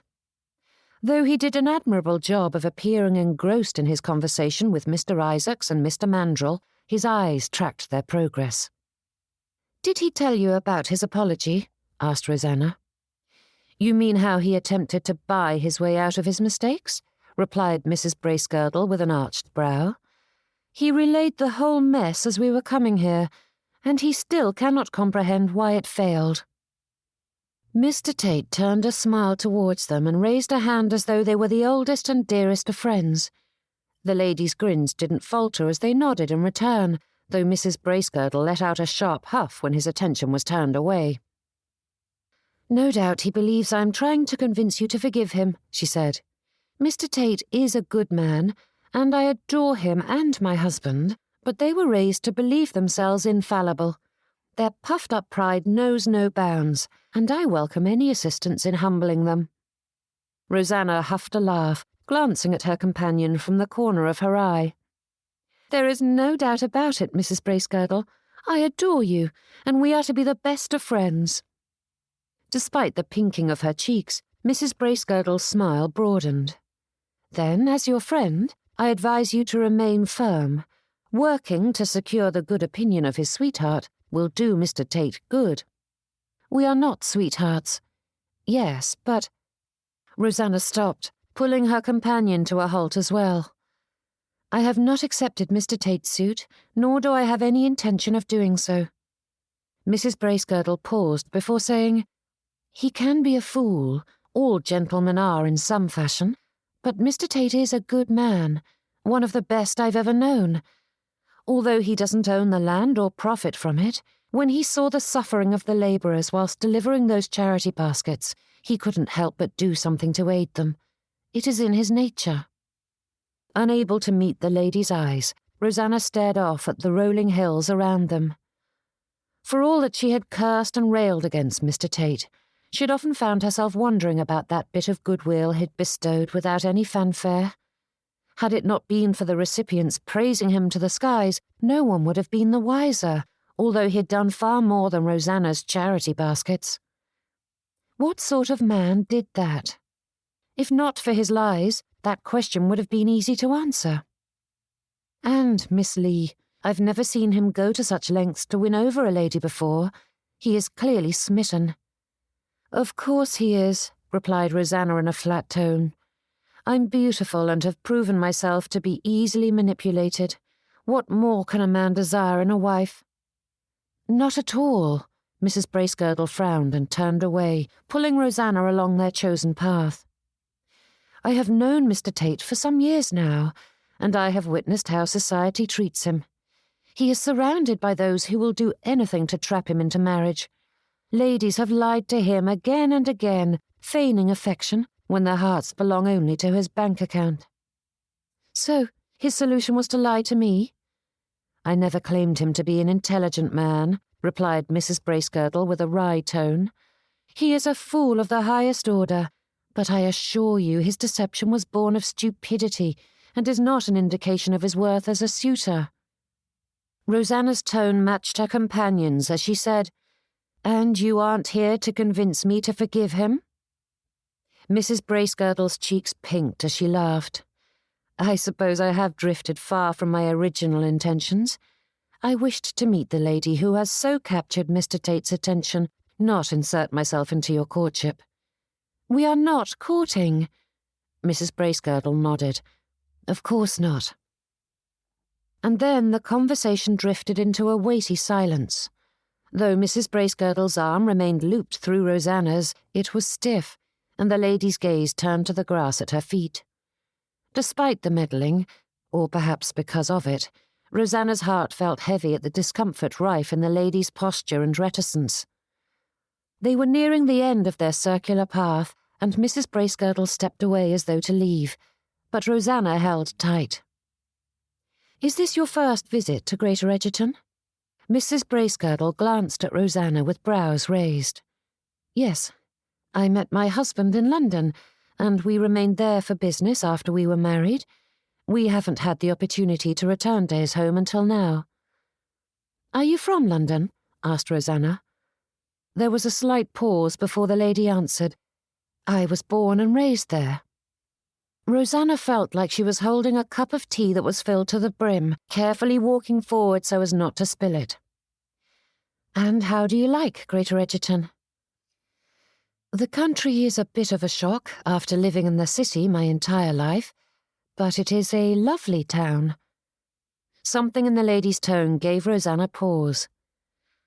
"I'm certain you've been swarmed by ladies wishing to welcome you into the neighbourhood." Mrs. Bracegirdle smiled, though it was strained, almost a grimace. "To be entirely honest, I find it overwhelming and a tad intimidating." Rosanna fought back a huff of laughter. "I cannot believe anyone used to a much larger society would find Greater Egerton daunting." "Contrary to my bold approach just now, I fear I am a natural wallflower," replied Mrs. Bracegirdle. "I am not at ease in society of any sort. The only reason I introduced myself was because I knew I needed to meet the lady who ensorcelled Mr. Tate." "Ridiculous!" exclaimed Rosanna, pulling the lady to a halt. "You are very lovely, and though we have only just met, I can tell you are an earnest and agreeable young lady. That is not the making of a wallflower." Mrs. Bracegirdle stiffened, her brows pinching together. They stood thusly for a long moment as she was gathering her courage to confess some direly important secret. "Miss Leigh, despite my status afforded me as Mrs. Bracegirdle, I fear that looks are deceiving." The lady took in a deep breath and let it out in a whoosh, her words spilling out in a rush. "My father is in trade." Rosanna waited for something more, but those 5 words ended in silence. Raising her brows, she asked, "And?" Mrs. Bracegirdle huffed. "Do not feign indifference. Though my family is wealthy, my father owns several shops, and since the moment Mr. Bracegirdle married me, it has been made clear to me again and again that I am reaching far above my station. A gentleman doesn't marry a tradesman's daughter after all." "Ah," said Rosanna, her thoughts sifting through what she ought to say, for Mrs. Bracegirdle certainly seemed to think this confession akin to some major sin. "I won't pretend I do not understand your meaning, and I assure you Greater Egerton has pretensions aplenty, but our society is a much broader mix than you're likely to see in London. Most of the mill owners are self-made men, and more akin to tradesmen than gentry, yet they boast the wealth and prestige of the upper class. Many may snub you, but success in society is merely a matter of meeting the right people. Pointing her companion towards the group, Rosanna gave her a broad smile. And, as it happens, I know precisely who those are and would love to introduce you. Mrs. Bracegirdle's eyes brightened, but she shook her head. That is thoughtful of you, but Miss Goddard was kind enough to introduce me to a few people. Miss Goddard? Rosanna managed not to scoff. It was a near thing, but she felt as though it was quite praiseworthy that she didn't, for she could well imagine what Miss Goddard's introductions would have entailed. The young lady was so clearly enamoured with Mr. Tate, and though she wanted to work her way into his good graces through his friends, the Goddards were some of the most vocal snobs in town, and Rosanna would wager a tenner that Miss Goddard abandoned the poor dear the moment Mr. Tate was out of sight. But Rosanna wasn't about to say any of that. Mrs. Bracegirdle's tight smile was confirmation enough that the interlude hadn't been enjoyable. "Oh, I insist, Mrs. Bracegirdle," she said. "I do not wish to be an imposition." "Don't be silly." Then, giving her a broad smile, Rosanna added, "Besides, with you there to distract people, they may stop pestering me about Mr. Tate." Mrs. Bracegirdle laughed, and with that, Rosanna marched her into the crowd. Chapter 23. Having spent much of his life in the thick of London society, Malcolm had thought himself immune to the fatigue that came from parties and gatherings. Despite being grander than anything Greater Egerton had to offer, it wasn't London's social world that was quickly draining the last of Malcolm's reserves. Whilst remarked upon in that great metropolis, he was a novelty in this quieter corner of the country, being the focus not only of the matchmaking mammas and their eager daughters, but all the businessmen looking for well-placed connections and healthy pocketbooks to aid their financial ventures. Both were known to plague him in London as well, but with so many other wealthy gentlemen about, their attention was diluted somewhat. Here he was their sole focus, swarming about as they fawned over his every word. Even in Kent, where his family was the crème de la crème, there was far less bowing and scraping. But then, the Tates were an old and familiar establishment there, and Malcolm hoped Greater Egerton grew bored of him soon, for he missed conversations with people who truly wished to speak with him. Anyone with sense wouldn't bother fighting their way through the wall of sycophants stretching around him. "There you are," called Miss Goddard. Drawing in a deep breath, Malcolm steeled himself for another bout of misery and gave the young lady a nod. Stopping directly before him, she tucked her hands behind her and looked up at him as though this practised pose possessed a shred of coyness. "You haven't called on my family," she said with a hint of a pout. "I was hoping to see you this week, and yet there was no sign of you." "I was not aware we had an appointment," he said, stepping backward. "Oh, you silly," she said, reaching to bat his arm, though Malcolm moved out of the way. There were plenty of things he longed to say. If Miss Goddard were a man, it would be easy enough to send her packing, but a gentleman treated a lady with respect. Frustrating though it was, with a little patience, she would eventually grow bored with this imagined flirtation. As long as he gave no sign of favouritism. "The Michaelmas assembly is nearly here," she said with a flutter of her eyelashes. "Are you going to attend?" "I haven't thought about it," said Malcolm, and that was true enough. Molly had secured them tickets and taken care of all the arrangements, so he hadn't given it any thought. "Oh, you must," she said with a great beaming smile. "You absolutely must. I hope to secure many partners for the evening." Malcolm nodded, and the lady drew in a breath, no doubt searching for her next line of attack whilst he searched for an escape. Another minute or two would be acceptable, but any longer and people would notice and construe their conversation as something more than an irritant. "Many gentlemen are begging for a set," said Miss Goddard. "I am quite certain I shall have a full dance card before the evening begins." "I'm pleased for you." Miss Goddard scoffed, shaking her head so that the curls at the side of her head bounced. and with a laugh in her tone she said, "You wretched man, you are being so coy. But do not think that people haven't remarked about how I was one of only 2 ladies you dance with at the masquerade, or that we were seen together in the street the very next day." Malcolm's stomach turned. "If you are going to be so blunt as to say such a thing, then allow me to state just as bluntly that I am sorry if my actions were construed as anything more than neighbourly."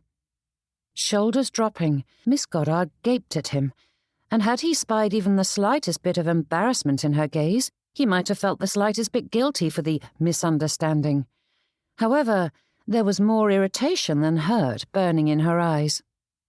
Giving her a quick bow, Malcolm turned on his heel and strode away. Thankfully, the lady didn't embarrass herself further by chasing after him, and he quickly put distance between them, not stopping until he was tucked away in the shade of a copse. With a sigh, he rubbed his forehead, and when he straightened, his eyes fell to Miss Leigh, who was fully occupied with her conversation and unaware of the grumbling gentleman who watched her. It took a certain level of awareness for one to recognize what was good for oneself, and even more self-control to then follow that course of action, and standing on the opposite side of the picnic from Miss Leigh and Molly, whilst watching them talk like the dearest of old friends, took heaping amounts of both. Approaching would not serve his purpose, and no doubt Molly was there praising him to the skies and making his case for him. Of course, Malcolm didn't even know if that was what he wanted. Standing amongst the Chorleys' guests, Malcolm had been ready to ignore Miss Leigh, but now he was staring at her like a dying man in a desert, and she was a cool spring. But then, Miss Leigh wasn't tearing him to shreds at that moment. No, instead, she was guiding Molly about the party, introducing her around with such skill that Molly was quickly ensconced amid the gathering as though she had always been there. Malcolm's heart swelled at the sight, filling his chest until his ribs felt 2 sizes too small, and if there was any anger left in him after their previous conversation, it burned away at that moment. "It is a wonderful sight, isn't it?" asked Sidney, making Malcolm flinch as his friend came to stand beside him. With a raised brow, Sidney asked with a laugh, "Lost in your thoughts, were you?" Malcolm chuckled. "I'm simply pleased to see it's you and not another sycophant hoping I will invest in some mad scheme or marry his daughter, neither of which is the slightest bit appealing." "It's been a pleasant afternoon, has it?" Sidney asked in a dry tone. "I've had to answer the same 5 questions again and again for the past few hours, and I'm about to run mad if another stranger asks me how long I plan to stay in Greater Egerton or why I've settled here when I have a perfectly lovely estate in Kent. I adore my mother and sisters, but why wouldn't I wish for a refuge away from their demands? People have no imagination, and I am made to suffer for it." Sidney made a vague hum of noise that might have been a laugh or acknowledgement, if not for the entirely vacant tone to it. Malcolm glanced at his friend, whose entire attention was focused on his wife.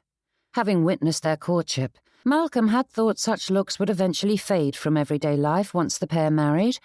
Not that he anticipated theirs to be a cold and aloof arrangement, but that the burning ardour might temper a touch. But Sidney was as enamoured as ever.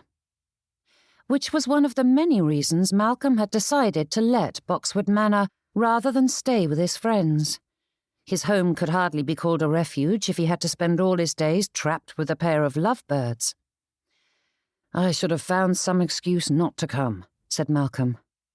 "Too right," murmured Sidney, his attention never wavering from his wife. With a smile to himself, Malcolm turned his gaze back to Miss Leigh and Molly, who were wading deep into the fray together. "You aren't listening at all, are you?" Another meaningless half answered that question. "Molly and I have decided to run away together," said Malcolm. "She is incredible, isn't she?" asked Sidney, which was as much of an acknowledgement as Malcolm was likely to receive when his friend's thoughts were so firmly fixed elsewhere. Malcolm chuckled to himself, but his tone was devoid of any laughter when he answered, "She is." There was no other answer to give when speaking about the lady who had made his friend so very happy. If he were forced to compare her to Miss Leigh, the latter would win on all accounts, but it pleased Malcolm to know that his friend had found joy with second best. "I may have been too quick to judge your Miss Leigh," said Sidney. Malcolm's shoulders stiffened, his brows raised as he cast a slanted look at his friend. "Pardon?" "You heard me. Are you going to approach her, or spend the entire day lurking around the picnic, staring at her from afar?" Shifting in place, Malcolm straightened his perfectly straight jacket. "She is the teeniest bit annoyed with me at present, and prudence is required." "Distance isn't going to help matters," said Sidney with a frown. "Do us all a favour and approach her." He popped off his hat long enough to wipe at his forehead. "You are right, of course." And yet Malcolm remained precisely where he was. "There's no reason to approach her now that I've only just found a moment's peace, Sidney. And if I wade back into the thick of things, I'll be mobbed. And Miss Leigh is always in the thick of things." Feeling Sidney's gaze upon him, Malcolm glanced at his friend. "What is it?" With a huff of laughter, Sidney shook his head. "I'm enjoying seeing you discomposed. You're all too certain of yourself with other ladies." "Other ladies haven't raked me over the coals," mumbled Malcolm. "Precisely." Malcolm sighed and tucked his hands behind him. Remaining here was a better course of action for now. Miss Leigh was constantly surrounded by a throng, and there was little point in battling through it at present. It wasn't as though they'd be allowed a proper conversation with everyone watching and listening. That thought settled comfortably into his churning stomach, giving him the slightest bit of peace, until she turned away from the gathering and hurried off. Sidney nudged him with an elbow and nodded after her, but it wasn't his friend's none-too-subtle prompting that had his feet moving. Miss Leigh glanced over her shoulder at the throng, her brows pulled low as she scoured the faces. For the briefest moment, he saw her features tighten, but then she hid the pain away beneath a blank facade and hurried off until she was hidden away from view by a copse. Malcolm's feet were moving before he even realized what he was doing. Where had the time gone? Rosanna let out a sharp huff and lowered her head, refusing to meet anyone's glance as she moved with all the determination of a soldier running to meet the enemy, following the tree line to where she wouldn't be spied. If it would do any good, Rosanna would ask Mamma to send for the carriage and accept this disastrous day for what it was. Instead, she had to content herself with hiding. Today had been such a perfect opportunity to do some truly good work, and what had she done with it? Heat boiled in her veins, burning her through. Foolish girl, would she never learn? Was she so determined to remain that brainless chit who put her own desires first, wasting her time chatting and gossiping? Oh, perhaps it had started as something nobler, for Mrs. Bracegirdle was such a dear and needed a little assistance. But the lady had quickly settled in with the group Rosanna had selected for her. Despite that, she'd remained at Mrs. Bracegirdle's side, determined to gab away the afternoon rather than accomplish something of value. Mrs. Knott always knew such delicious rumours, and Miss Crewe was so diverting in her observations, and Rosanna hadn't been able to tear herself away. Perhaps the young lady's words were a tad hard at times, but Mrs. Hubbards truly looked a fright in her gaudy turban. This was a picnic, not a ball, and the lady was so wretched at times. Rosanna's blood still boiled when she recalled the horrid things Mrs. Hubbards had said about Prudence over the years. But good people did not laugh at others, even if they deserved a set down, and they did not waste their time gadding about when they had something of value to do. "Miss Leigh," called Mr. Tate. The sound of his voice had Rosanna pausing just long enough to close her eyes and draw in a deep breath, though that was unlikely to do anything to improve her mood at present. Then, without looking back or responding, she continued on her path. "I know you heard me, Miss Leigh." His voice drew closer, and Rosanna longed to outstrip him, as their last interlude had proven she could. But there were too many whispers about the two of them, and she didn't wish to add to them by running away from him. However, that didn't mean she needed to make it easy, so she continued on her way, hoping to reach the bend in the path that would hide her from the picnic. A hand at her elbow made her stop 15 feet short of her salvation. With a sigh, she turned to face him. "What is it, Mr. Tate?" The gentleman's brows rose. "I'm here to ask you that very question, Miss Leigh." "After spending the past few hours ignoring me, now you deign to acknowledge me?" The question emerged before Rosanna had the forethought to consider the implications. Mr. Tate's lips quirked up on one side at that. "Not that I wished for you to acknowledge me." "Of course not," he replied in a tone that held so much laughter that Rosanna couldn't stand it.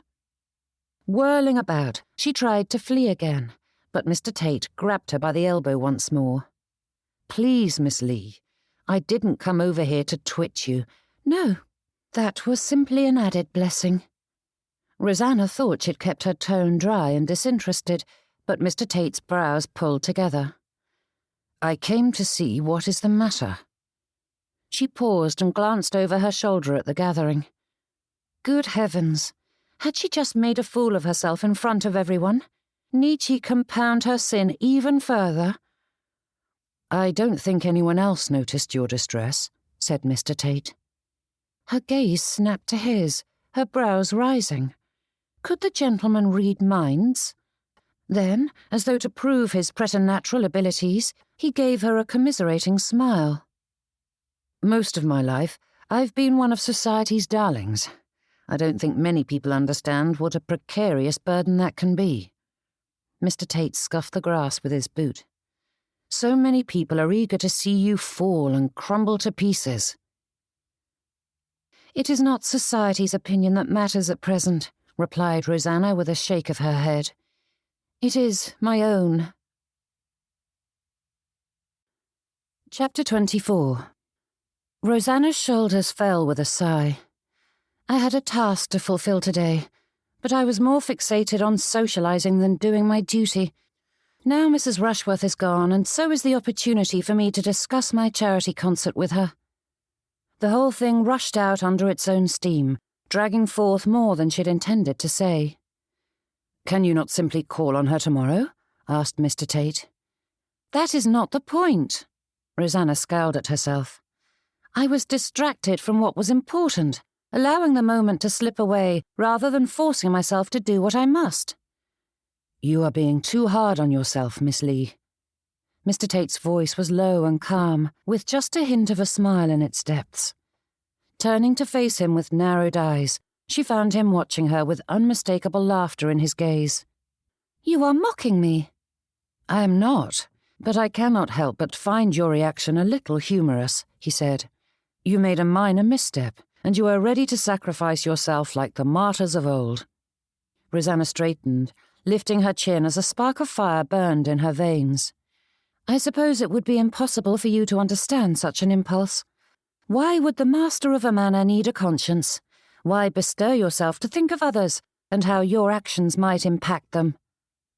The words flew from her lips before she had the chance to think better of them, and despite the anger sizzling through her, Rosanna didn't miss the flinch that had his features twitching as she tossed out that criticism.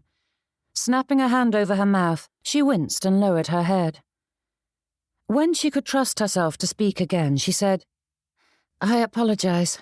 I am so out of sorts lately, and I fear you are bearing the brunt of my frustrations." Rosanna's eyes burned, but she refused to allow tears to gather.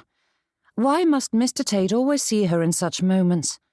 At least with her muddy tumble, it had only been her petticoats and pelisse that were ruined beyond repair. Her pride couldn't take more of a beating. "What is troubling you?" asked Mr. Tate. Brows pinched together, Rosanna's gaze darted up to his, and he held up a staying hand. "I mean beyond that display of temper. There is something more to it than merely being piqued at me or our situation." Rosanna scoffed. "You think you know me so well that you can determine such a thing?" Mr. Tate canted his head to the side. "You were quite free with your words before the masquerade. I may have bruised your trust, but I hope I haven't broken it altogether. I never feigned my concern for you." "I was speaking with Mr. Malcolm before," said Rosanna, crossing her arms and turning away from him, her feet dragging her along at a pace even Mr. Tate could match. "I hate to risk your ire by mentioning my past sins, but he and I are the same." Coming around to stop in front of her, Mr. Tate offered up his arm to her. "Please, Miss Leigh, would you do me the honour of accompanying me on a walk? If nothing else, I am certain your mother will do everything in her power to ensure we are not disturbed by the rest of the party, which will give you a moment's peace." Mr. Tate gave a subtle nod over Rosanna's shoulder, and she followed the prompt, seeing Mamma interrupting a trio of ladies who were set on a course to intercept them.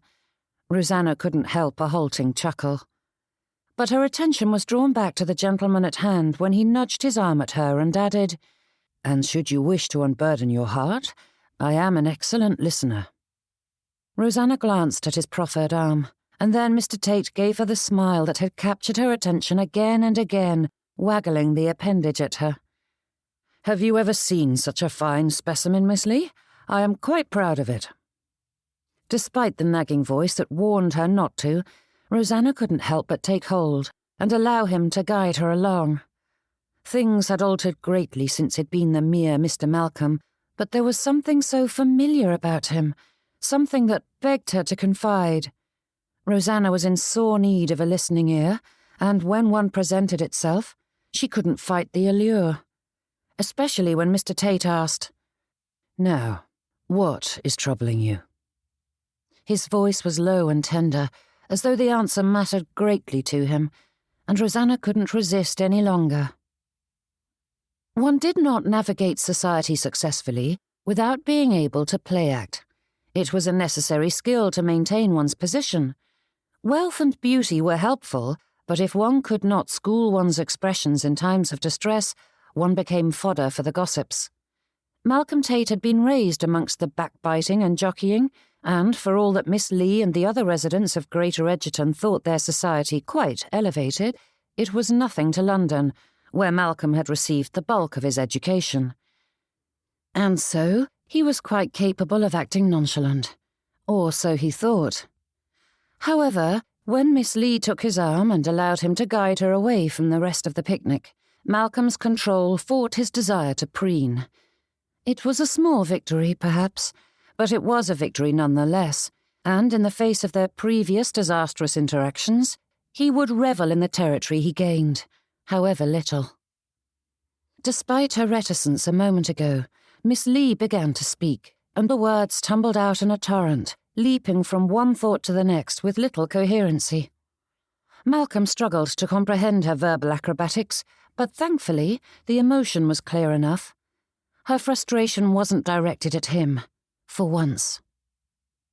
"I want to be a good person, and no matter what I do, I cannot seem to rise to the occasion," she said. Malcolm slanted a smile at her, his brows twisted in disbelief. "You are a good person." "Not as good as I wish to be." "None of us are," he replied. "Imperfection does not indicate wickedness. One can be good and flawed at the same time." "At this stage in my life, I would be pleased if I could simply be more than a self-centered society miss." Miss Leigh let out a low sigh, her shoulders dropping. "My sister advised me to spend more time building up my strengths and talents, rather than focusing on my shortcomings." "That is sound advice." "But that is not the point." Miss Leigh pulled from his hold and stood before him, her brows knitted together. Throwing her hands wide, she said, "I am not good at anything. I try, and all I manage to do is make a muck of everything. When my sister was born, she received all the talents, and I was left with nothing but a pretty face, unless you count dancing as a skill of note." Miss Leigh spat out the last statement with a huff punctuating the end. "Do you not see what incredible gifts you have?" asked Malcolm, but the answer was clear enough in every sad line of her face. Her furrowed brow deepened, and Miss Leigh watched him with narrowed eyes. "I am well aware of my gifts, sir, and they are few and far between." Turning around, Malcolm placed a hand on the small of her back and motioned towards the gathering, drawing her attention to Molly, who sat amongst a group of ladies, her face alight with a broad smile as the group burst into laughter. "My friend's wife has never been at ease in society, but with your assistance, she has found a place amongst Greater Egerton's ladies." But nothing," said Malcolm, nodding at Molly. Even before her marriage, she wasn't comfortable with people, and I have watched that discomfort increase as she struggled to find her footing amongst those who treated her like rubbish because she dared to be born the daughter of a tradesman. Even her husband's family hardly tolerates her. But now she sits amongst a group of strangers, entirely at ease, and that is due to your kindness. That is no little thing, Miss Leigh." The lady sighed. "That is kind of you." "It is the truth," he replied with another frustrated huff. "How can you not see it? I watched you today, and at the masquerade as you reached out to the wallflowers again and again, drawing them from the shadows." "It is habit. When your sister and closest friend is a natural wallflower, you learn to be aware of them." Malcolm stared at her. "Are you truly so blind? You manoeuvred the guests into groupings that will put them at ease, fostering connections that might not have taken place. And I've heard many stories about husbands and wives you've introduced, who are now happily settled because of your assistance." Miss Leigh opened her mouth, and it was clear from her frown that she didn't mean to agree with his view of things, so he pressed on. "Do not dismiss it as habit, Miss Leigh. Perhaps your relationship with your sister enhanced that natural ability, but that doesn't diminish the fact that it is a talent, pure and simple. And, rather than using it to further your own selfish ends, you help those who cannot do so themselves. That is the mark of a good person, Miss Leigh, and no amount of arguing will convince me otherwise." With a pinched brow, she gazed out at the gathering, and though Malcolm didn't see acceptance in her eyes, there was a spark of awareness that was growing with each word he spoke. "That is not a small gift, Miss Leigh, not to those you help," he added. "Plenty of lovely ladies are paraded about society, and beauty alone does not win one a place at its heart. That takes either Machiavellian manipulation, which you sorely lack, or charisma. You make people want to be near you, not because of your face or figure, but because of your ability to win over even the hardest of hearts." Surely Mr. Tate had a talent with words, for his settled deep into Rosanna's heart with a simmering warmth like the first crackling flames dancing across tinder. She watched the people milling about, and the more he spoke, the more she saw his meaning. How many of those people sitting on the blankets and wandering around had been matched by her?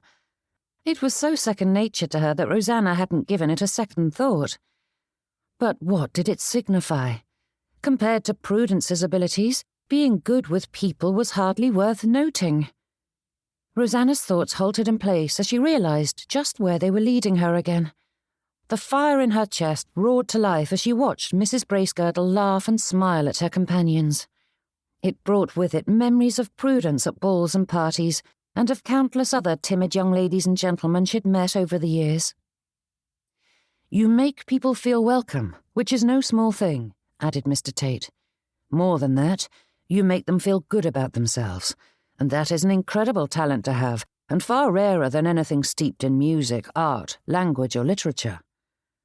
Sucking in a deep breath, Rosanna forced her chin not to wobble at the certainty in his tone. His assurances were like a log thrown into the blaze, building it hotter until it consumed her. "Do you truly think so?" She couldn't help the slight tremor in her tone, though she fought through it. "I wouldn't say so if I didn't mean it, Miss Leigh." He shifted in place, and his eyes swung from the view ahead of them to watch her with an intent gaze that she wouldn't have expected from the groom she'd come to know. "You are too hard on yourself." "But you would never speak of another person the way you speak of yourself." Those words stopped Rosanna short. Dropping her gaze, she clasped her hands and studied her intertwined fingers. "Thank you, Mr. Malcolm." The name slipped from her lips so readily that it took a moment to realize the mistake. "Mr. Tate," she corrected, her head snapping up. The gentleman in question gave a vague but happy hum in response, and Rosanna's eyes met his. Mr. Tate was fairly preening in place, his chest puffed out like a prideful peacock. "It was merely a slip of the tongue, Mr. Tate. It doesn't mean we are friends once more." He arched his brow, his expression pulling into that flirtatious pout that he'd employed far too often in the early days of their acquaintance. It was still too pretty to be taken seriously, and Rosanna shook her head. "You are incorrigible, Mr. Tate." "Admit it," he said, with another ridiculous attempt at being debonair. "You've missed our time together." Rosanna drew in a deep breath and shook her head. There may be a morsel of truth in it, but the man needed no encouragement. He was far too pleased with himself already. Yet the corners of her lips refused to cooperate, turning upwards despite all other protests. Her chest burned as she gazed into Mr. Tate's eyes, his words and kindness flowing through her veins like molten metal. "Come now," he said with a waggle of his brows. "We both know this is merely part of the dance. How much longer must I posture before you forgive me?" Jaw slackening, Rosanna stared at the man, though far more of her surprise was directed within. Mr. Tate was nothing like Parker Humphreys. The two men couldn't be more different. The former was broader with lighter colouring, and the latter was lanky and dark-haired. Mr. Tate was a jester, forever laughing at the world around him, and Parker was far more ponderous. The only quality they seemed to share was stunning blue eyes and a propensity to see good in Rosanna Leigh. A few tender compliments was all it had taken for her to throw herself into loving Parker, despite knowing he was falling for her sister. And now, Mr. Tate's belief in her had taken hold of her good sense and warmed her heart towards him, allowing her to forget that he was a self-absorbed fribble. Good heavens, she hadn't changed one bit. Chapter 25. "Did you bring me here to manipulate me?" asked Miss Leigh, her brows pulled tight together. "Sit and listen to my troubles for a few minutes in the hopes that it will make me throw aside my better judgment and forgive you?" Malcolm jerked back. "Of course not." But the lady didn't seem to hear him. "I know you are used to getting your way in things, sir, but just because you are kind to me for a few minutes doesn't mean all is forgiven and we are bosom friends once more." "That is not what I'm doing," he said, holding his hands up. But his insides twisted, giving a telltale sign that all was not right. Malcolm swallowed, brushing the feeling aside. Miss Leigh arched her brow, but he spoke over her before she could lay more accusations against him. "That wasn't my motivation, nor did it factor into what I just said. However, I freely admit I hope this interlude will soften your heart, but that is hardly manipulation, Miss Leigh." Adopting his most winning smile, Malcolm added, "And, as you haven't run me through yet, I will take it as a victory." But his jest fell short of the mark. Miss Leigh stared at him for a long, silent moment, and then turned on her heel and stalked away. He hurried to catch up to her, but before he could defend himself, she was speaking. "This is not a jest, sir. I have been speaking of subjects that are dear to my heart, and you were simply using it as a way to ingratiate yourself. Then you made light of it when you saw your ploy wasn't working." Malcolm stepped in front of her with his hands up in placation once more. "Please, Miss Leigh, I do apologize if your feelings were bruised by my levity." But rather than softening her, his words had Miss Leigh's gaze hardening. "Must you continue to apologize without apologizing?" He opened his mouth to retort, but she spoke over him. "Do you realize you haven't once actually said you were sorry for anything you've done? You've acknowledged I am upset, but never your part in it, never showing true remorse for having been its author." Fire sparked in his chest, and Malcolm's teeth ground together. He had already prostrated himself before her, and here she was declaring that it wasn't enough. It was as though the lady made sport of making men grovel. He could fairly hear his father turning in his grave, and it was as though the man's spectre stood at his shoulder, begging him to reconsider his feelings for the lady. Drawing in a deep breath, Malcolm forced that thought away, for it wouldn't help his suit at present. If she needed the words, then so be it. Scrubbing his expression and tone of all irritation, he bowed his head and said, "I hadn't intended to offend you, and I apologize if you misunderstood and took offense." "That is not an apology, Mr. Tate. Are you incapable of admitting fault?" Retorts flashed through Malcolm's mind, and it took all his willpower not to speak them aloud. What did he have to apologize for? Wishing to woo her? He'd already said more than his father would have ever permitted. A gentleman didn't grovel or admit weakness. That was the most basic tenet of his class. And if she believed he would so willingly surrender his honour, then Miss Leigh was a fool. Malcolm drew in another deep breath and stepped away from that thought. It wasn't true and didn't reflect well on him. How had this conversation gone so wrong? They had been making progress, but now Malcolm felt as though he was on the defence, fighting for his life. "I am sorry if my words upset you, Miss Leigh," he said with a sigh. "But surely we can move past this. I readily admit that things have not unfolded as I had intended, but can you not feel the pull between us?" Stepping nearer, he longed to take her hand in his, but for all that they were far from the crowd, there was too much attention on them to do anything so brash. "I have waited so many years to find a lady with your fire and spirit," he said in a low voice. Miss Leigh didn't meet his gaze, but Malcolm felt her attention fixed on him. Only a fool would ignore the fact that she was holding her breath, or the gentle flush of pink in her cheeks. "I shan't surrender at the first sign of trouble. I will do everything in my power to secure your good opinion once more." Her gaze snapped up and met his. They were such an interesting shade, almost grey, but with a hint of green, and unlike any eyes he'd ever seen before, and Malcolm knew he wanted to stare into them for many years to come. "I am going to attend the Michaelmas Assembly," he said, lowering his voice to a near whisper, and Miss Leigh leaned ever so slightly towards him. "I do hope you will grant me the honour of standing up with me." "You vex me, sir," she whispered. "The opposite of love is not hatred, Miss Leigh. It is apathy. And until you can say you do not care for me in any fashion, I won't surrender." Then, leaning closer, Malcolm gave her a hint of a smile. "And admit it, you enjoy my vexing ways, and if I'm not mistaken, that vexes you even more." For one long heartbeat, Miss Leigh stared into his eyes, and then she scoffed and pulled away with a scowl. But not even her heaviest huffing sigh could hide the glimmer of interest shining in her gaze. Try as she might to hide it, Malcolm felt it there. "If I have to wait all evening, I shall," he called after her, borrowing those words from a month ago. Miss Leigh gave no response, though Malcolm held his breath, waiting to catch any saucy retort she might give, as she had in the past. But his words were met with silence.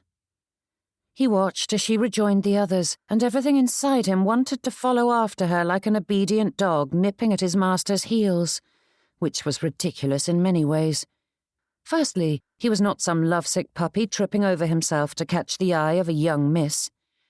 Secondly, it was clear from the set of her jaw and the stiffness in her spine that he had done all he could today. For one shining moment, it was as though nothing had altered between them. The troubles of the past se'nnight had never been, leaving Miss Leigh and Mr. Malcolm as they had been before all that bother.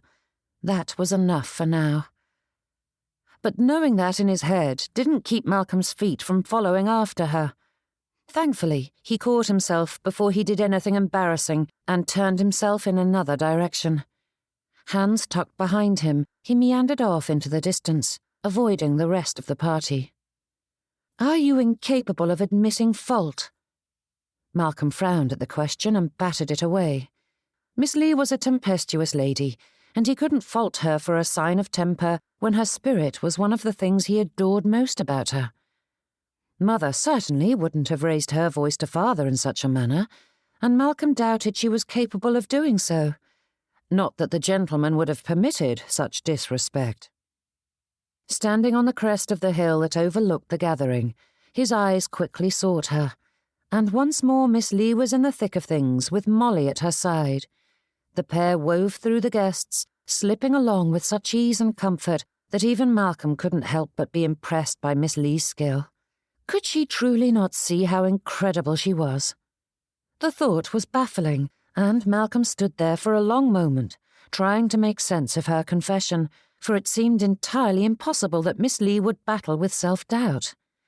But then again, the lady may understand people, but that didn't make her judgment infallible. For goodness sake, she had all but accused Malcolm of being spoiled and demanding, which couldn't be further from the truth. Yes, he had inherited the bulk of his wealth, but that did not presuppose that he was incapable of humility or compromise. Malcolm Tate was not a petulant child, and it was ridiculous for her to imply such a thing. Miss Leigh clearly didn't understand what an apology was. Malcolm had been very clear in saying the word, so why would she believe him incapable of doing so? Scowling at that thought, Malcolm forced his mind back to the task at hand. A distraction was just what he needed, but beyond the brace girdles and Miss Leigh, there was no one he wished to speak to at present. The latter was not a possibility, and the former were occupied with conversations of their own, and the thought of venturing back into the fray was like a weight pressing down on his shoulders. How could Miss Leigh accuse him of such a thing? Malcolm had said he was apologizing. The word had left his lips. What more did the lady require? Teeth clenched together, he wandered down the hill and skirted the others. Best to simply wave the white flag and go home. But the brace girdles had driven him here. Malcolm stopped short and sighed. What had he been thinking? It wasn't as though he didn't have a carriage of his own. He had several, in fact. Why had he accepted a ride with the brace girdles? Of course, when he had, Malcolm hadn't anticipated wishing to escape. Turning on his heel, he did the only thing he could do and wandered off. Mr. Davis made some witty retort, and Rosanna laughed alongside the others, though she had no idea what had been said. Mrs. Leggett replied in kind, and the group set to tittering once more whilst Rosanna struggled to keep her smile in place as her thoughts filled with Mr. Tate. Curse that wretched man. The day had been lovely before his interference, and then he ruined it. Again. But Rosanna scoffed at herself for such a thought. Mr. Malcolm Tate was not a bad man, and though he did vex her greatly, she couldn't deny he was correct. Despite how much he drove her to distraction, that frustration ventured too easily into admiration when she wasn't looking. He was irritating and intriguing all at once. "I fear I am in desperate need of a drink," said Rosanna, stepping away. "Allow me, Miss Leigh," said Mr. Hutton, turning toward the refreshments. "You are a dear, but I would like to fetch it myself." With a few half-hearted attempts to do his gentlemanly duty, Mr. Hutton allowed her to step away. Rosanna gave Mrs. Bracegirdle one final glance, but the lady was deep in conversation with Mrs. Fowler and seemed quite content to be so. Thus, Rosanna left Mrs. Bracegirdle to it. For all that the Chorleys had taken great care to provide plenty of blankets and pillows, many of the party were happily standing and wandering between groups. Straightening her skirts, Rosanna drew in a deep breath as she walked toward the table upon which several drinks were arrayed. Then Catherine appeared before her. "I understand you're organising a charity concert." "Hello to you too, dear sister," said Rosanna. But the young lady didn't acknowledge her sister's dry tone. "Is it true? I overheard Mrs. Wilson speaking about it to Mrs. Rothschild. She said it is to be a musical evening." Rosanna stiffened, forcing her expression to remain placid. Though she had anticipated this very conversation, she'd hoped to put it off some days or even weeks. With any luck, after it was too late to make alterations to the schedule. Despite her utter lack of talent, Catherine seemed determined to take part in every musical offering. "I would like to be of assistance," said Catherine with all the warmth and feeling of a child reciting her multiplication tables. "Would you?" Rosanna couldn't help but ask, for nothing in the young lady's expression or delivery indicated any joy in the prospect. "Of course I would." Rosanna allowed a quiet moment to pass before she ventured to speak. There was little hope in this going well, but a young lady could dream, couldn't she? Perhaps she would admire Catherine's utter lack of insecurity, though it seemed to come from a complete inability to see how poorly her playing was perceived, rather than confidence in her ability. Just the thought of sitting through another of Catherine's performances had beads of sweat gathering between Rosanna's shoulder blades.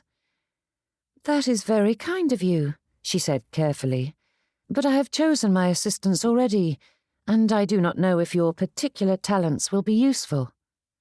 Catherine's chin lifted, her mouth tightening as she narrowed her eyes at her sister, and then she turned on her heel and strode away with sharp footsteps, her head held high. Rosanna let out a heavy sigh. For all that Mr. Tate believed her to be the patron saint of wallflowers, she struggled to maintain even a civil relationship with her sister. Catherine was such an odd creature, determined to keep her sisters at arm's length. Why did she insist on putting herself forward to play when her skill was so poor? The girl had no instinct for social preservation, and Rosanna could only do what she could for the silly dear. Turning away from the direction she'd been going, as it was the same path Catherine had taken, Rosanna corrected her course and wound between several of the blankets. Chapter 26. People greeted her as she passed, but the key to remaining free of troubling conversation was to never slow. The moment she did, others expected her to join them, so Rosanna kept moving, not allowing her feet to pause even a moment. With her attention fixed on avoiding everyone, Rosanna's gaze didn't rest on any one person. A quick meeting of the eyes, and then she'd turn away. It was a difficult balance, for with Mr. Tate wandering the edge, she couldn't leave the security of the main gathering. Odious man. Gaze darting about as it was, Rosanna nearly missed a new and ever-important addition to the party. Prudence?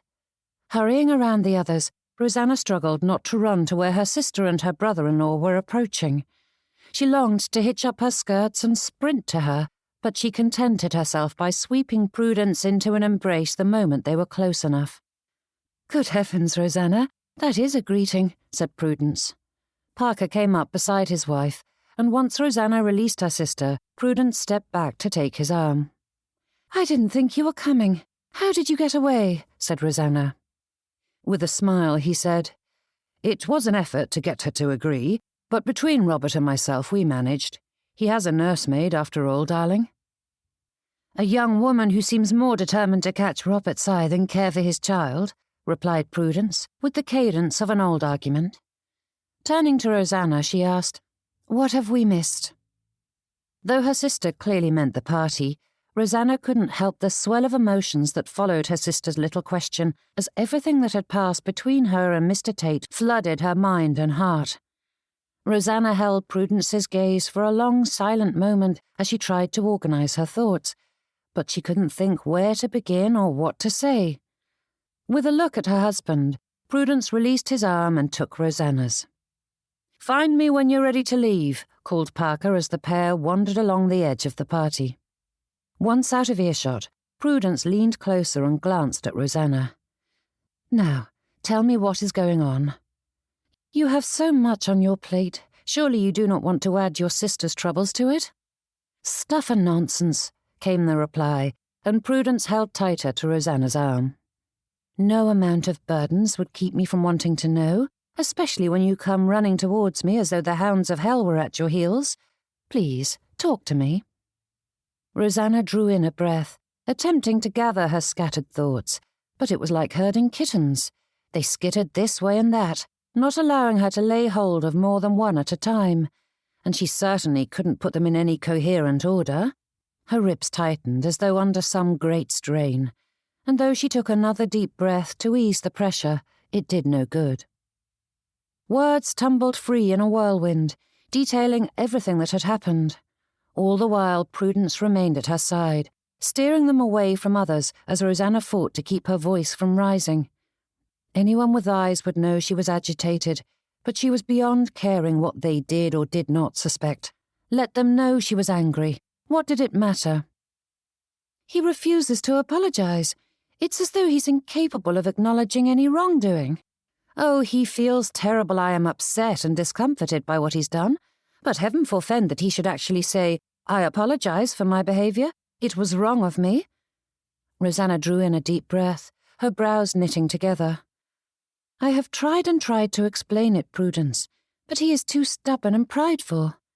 Even ignoring the lies he told me, how in the world could I possibly entertain a courtship with anyone so immovable? Rosanna stumbled upon that thought, and her heart seized as lightning came from the heavens to strike her with that realization. Though her words slowed a touch, she didn't consider a single one as they hurried on from her head to her lips. I have spent the last year attempting to better myself. I cannot say I have achieved any significant measure of success. How could I ever bind myself to a man who suffers from many of the same weaknesses? He's frivolous and vain, and such a man is liable to undo all my hard work. Rosanna's breath caught in her lungs. If not for Prudence guiding them along, she would have stopped in place, for her thoughts halted, leaving her unable to feel or think. Bless Prudence. She allowed her sister a moment of stunned silence as Rosanna attempted to get her mind working once more. I cannot be with a man who might encourage the traits I'm attempting to scrub from myself. I cannot battle my weak nature and that of my husband, she whispered. What sort of marriage would that be? That was the trouble, wasn't it? It seemed so obvious once spoken. Rosanna's thoughts snapped back into place at that, and she glanced at Prudence. Not that I am considering marriage with Mr. Tate. Of course not, replied Prudence in that dry manner of hers. Turning away from her sister's teasing, Rosanna stared at the distant greenery. For all that the sunshine and colour ought to lighten her soul, she felt so very tired at that moment. I am done with wicked men, Prudence. Last year, Mr. Courtney was a temptation, with his fortune and flirtatious manners, and though the gentleman was so very appealing, I put him behind me. I cannot believe I have found myself once more intrigued by a man of his ilk. That is sensible, said Prudence. Rosanna's gaze swung back to her sister, and her brows pulled low as those words sat heavy in her heart. Not that Mr. Tate is truly wicked. Letting out a sharp huff, Rosanna shook her head. I wish I could write him off as nothing but another Mr. Courtney, but the truth is that though he is an incorrigible flirt and adores making light of many things, Mr. Tate is merely a tease who'd rather laugh than cry. Rather like yourself, said Prudence, sliding a look at her sister from the corner of her eye. Or it was, until you decided to adopt a far more serious demeanour. You say that as though it is a bad thing. Prudence began to shake her head, but stopped, her lips drawn tight as she frowned at the passing landscape. I have tried so hard to help you see the truth over the past year, yet I do not think you've heard a single word I've said. People are not wholly wicked or righteous. Why do you keep speaking as though they are, yourself included? Aren't we supposed to aspire to be something better? Asked Rosanna with a frown. That is not the same as denigrating yourself at every turn. But how can I help myself? Rosanna sighed, her shoulders dropping. You are so very strong and capable. Stop that this very instant, said Prudence, yanking her to a halt. With a frown under furrowed brow, she glared at her sister, looking far more furious than Rosanna had ever seen her before. I am done with you idolizing me. It is flattering, but do you not think that it is uncomfortable for me every time I hear you praise me for being some saintly paragon of virtue? But nothing, snapped Prudence.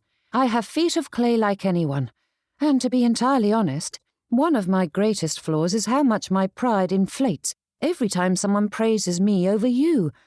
I hate it, especially when you are the one saying it.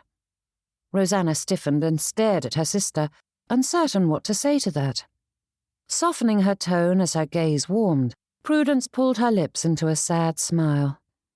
You are too eager to throw away everything you are to become something you aren't.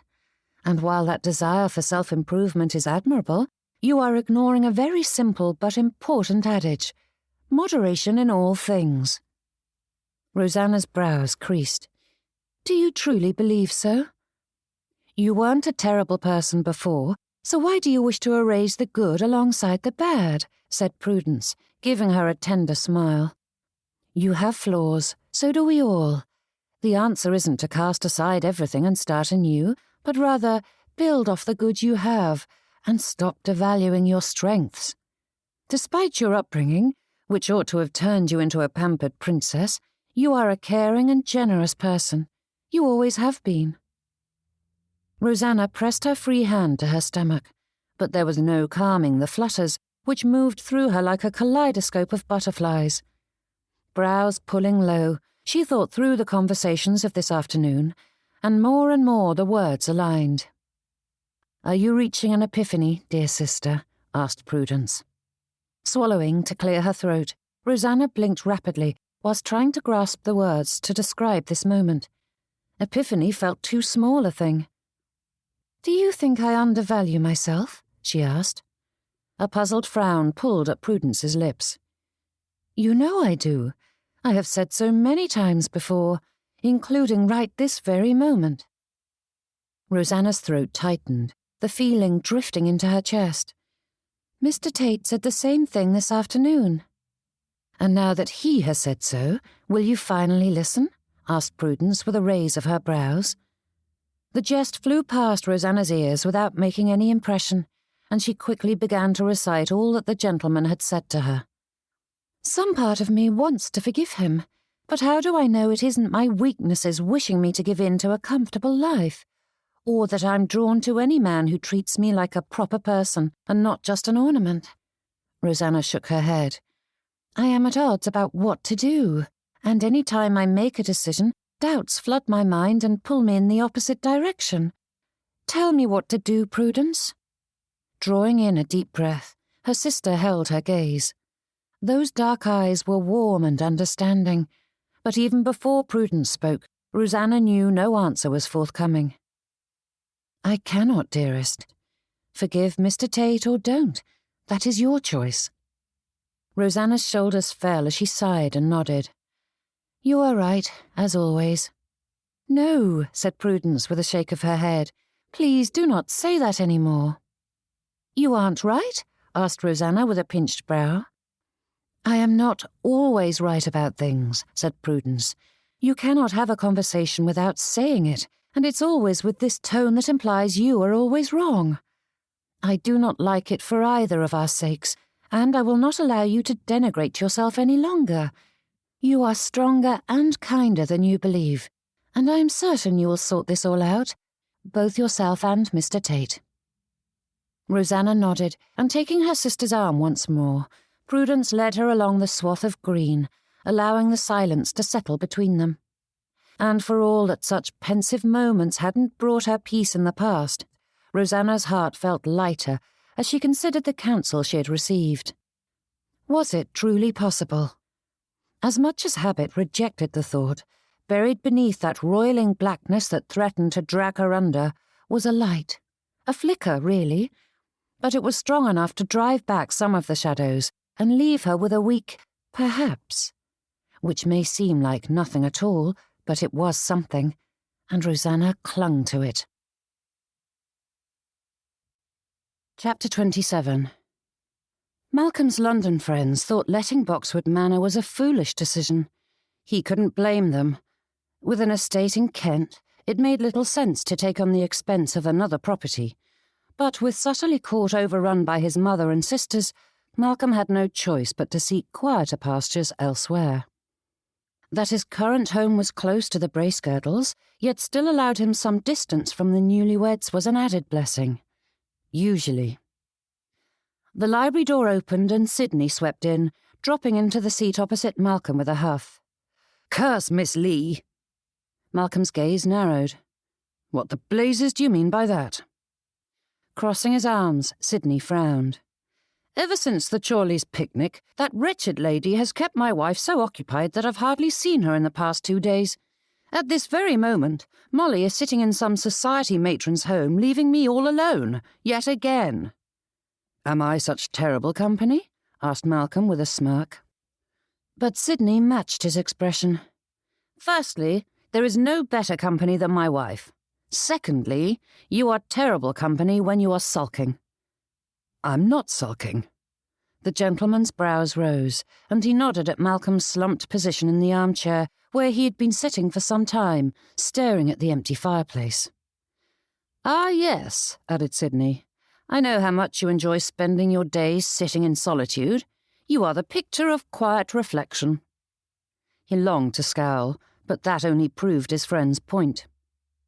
Malcolm's gaze swung to his friend, but seeing Sidney's mocking smile was hardly helping his mood, so his eyes drifted a few inches over to catch the view from the window. The grounds around Boxwood Manor were quite lovely, and all the more so for the changing greenery that ushered in the shift from autumn to winter. But the sight of the distant forest brought forth memories of a chance meeting with a certain young lady, and Malcolm's gaze darted away from it. "The whole thing is ridiculous," he grumbled. "Miss Leigh is determined to hold on to her anger no matter what I do or say. At the Chorleys' picnic, she fairly accused me of being spoiled and dictatorial," he continued, straightening and facing Sidney with a scowl. "As though I'm some petulant child, unwilling to acknowledge that I may have misstepped. And I've been quite understanding and kind, generous as well. That was no small gift that I gave her, and it was entirely unnecessary. Yes, the circumstances with the whole Mr. Malcolm situation were underhanded, but how can she think it a bad thing when it allowed us to meet? She is keen on me, I know it, but she's determined to make me grovel, as though I've committed some major sin." With a sharp sigh and a shake of his head, Malcolm fell back into the seat, his gaze fixing on the blasted fireplace once more. "I am a good master," he continued, "generous and forgiving, far better than most. Does she wish me to prostrate myself before them? What would that accomplish? They would see it as weakness, and no master can survive with servants who shirk their duties. I cannot tell you how many times father lectured me on that point.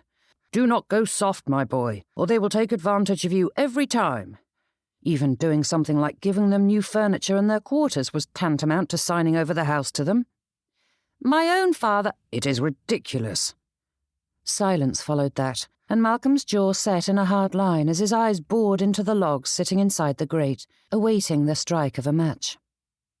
"Haven't you anything to say, Sidney?" he asked, turning a hard look at his friend. The gentleman's brows rose. "Oh, I think you're doing quite splendidly speaking to yourself, Malcolm."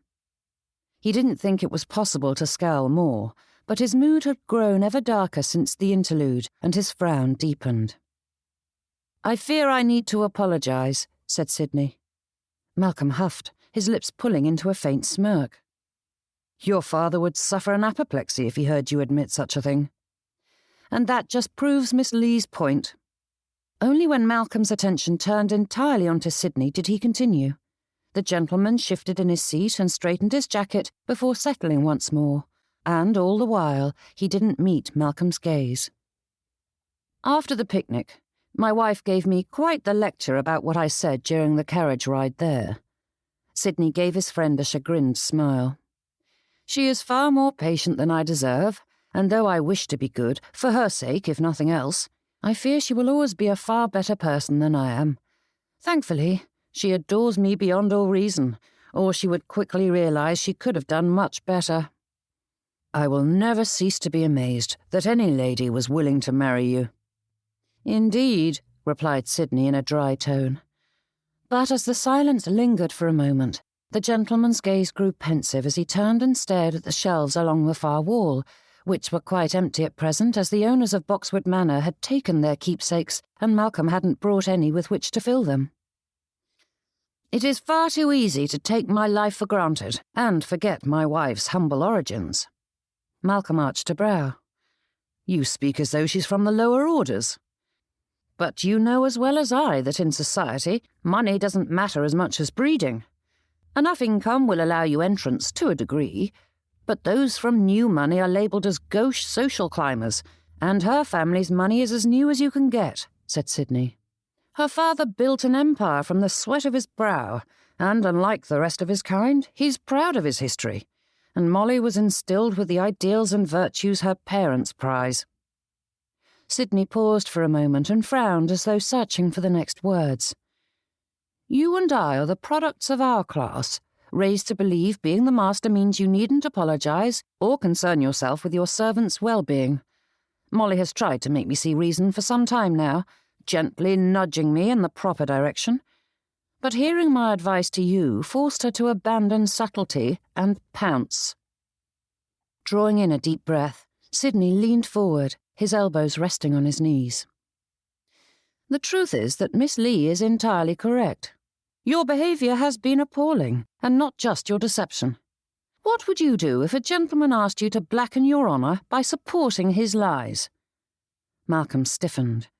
It was hardly blackening their honour. Sidney held up a staying hand. "Answer the question." "I would never agree to such a thing." Pausing, he considered that.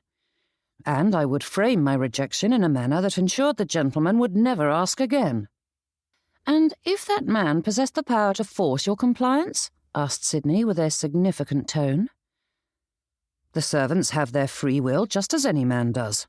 They needn't work for me if I'm such a wretched master." But even as he spouted that protest, Miss Leigh's objections came to mind, reminding him of all the reasons why that was difficult, or even impossible in some cases.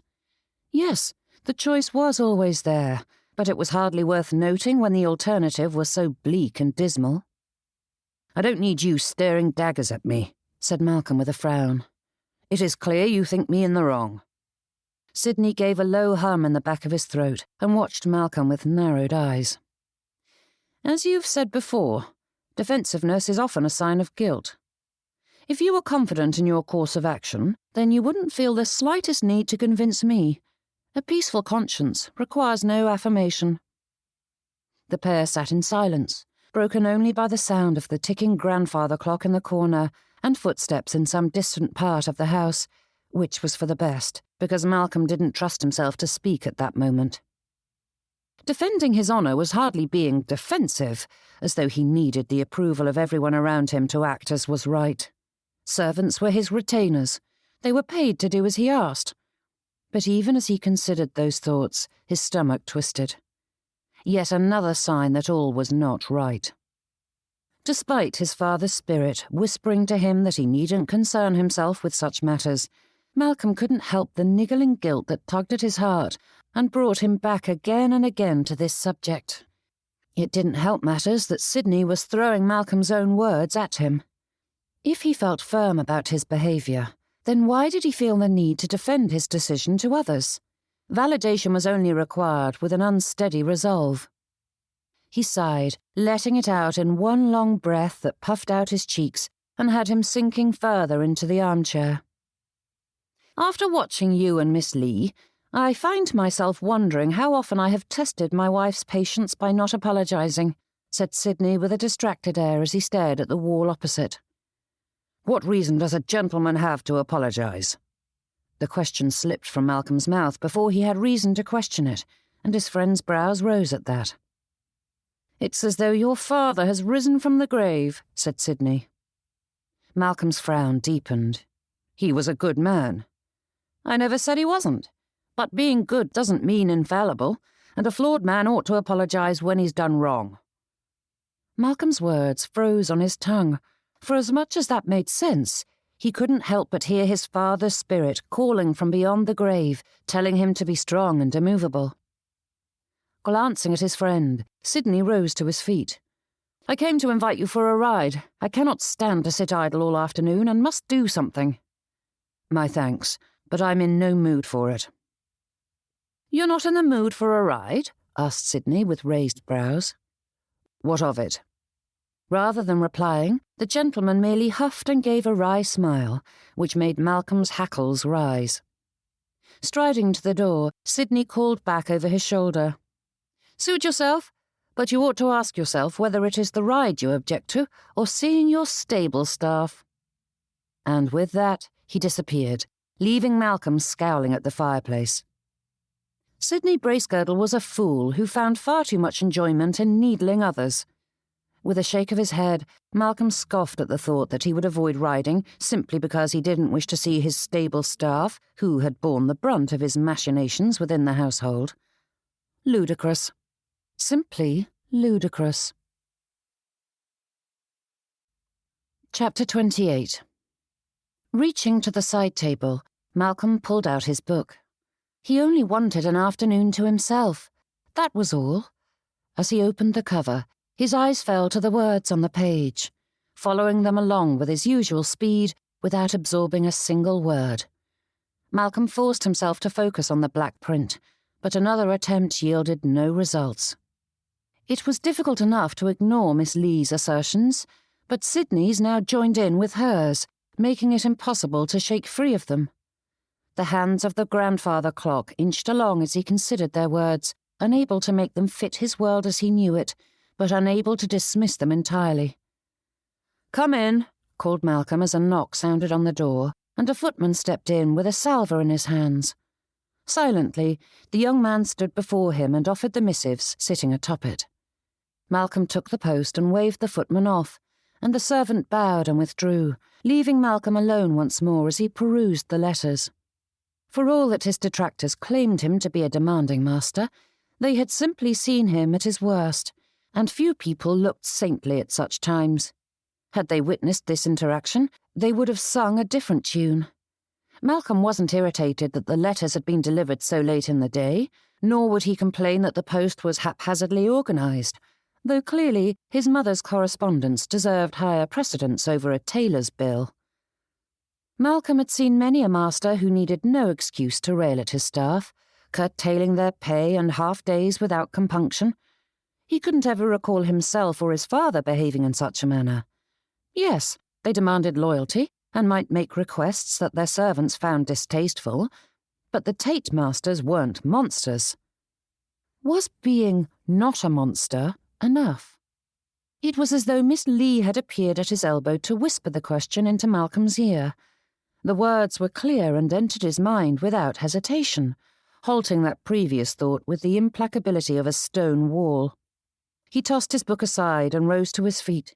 Surely there was something better to occupy his thoughts. But the query followed him about as he went through his day. Despite his attempts to distract himself with correspondence, the newspaper, ledgers, and anything else he could think of, it lingered in his mind like a cough after a lengthy illness, not doing anything of value and never leaving him be. Oh, how his father would laugh at the whole business. Was it truly wrong to expect his staff to do as they were bidden? The answer seemed clear enough, but any time Malcolm settled on it, Sidney's question emerged to dispel any peace he might have found. "What would you do if a gentleman asked you to blacken your honour by supporting his lies?" That was far easier to answer. Malcolm wouldn't stand for such behaviour. There were plenty of gentlemen in his past who'd thought to lure him into actions that ran contrary to his conscience, and, with a few exceptions in his youth, Malcolm had remained firm, avoiding the debauchery and greediness prevalent amongst the bachelor heirs of the gentry. But what if father had asked him? The thought sent a shiver down Malcolm's spine, because it was so very different from the man he had known. Yet in the realm of the hypothetical, he considered the power a patriarch held over his entire family. Had he been dictatorial, father could have easily cut his son off, leaving Malcolm trapped between the obligation to his conscience or his livelihood. Father never would have done such a thing, any more than Malcolm would have treated his staff in such a manner. But Miss Leigh's arguments came to the forefront once more, reminding him that they didn't know him from Adam.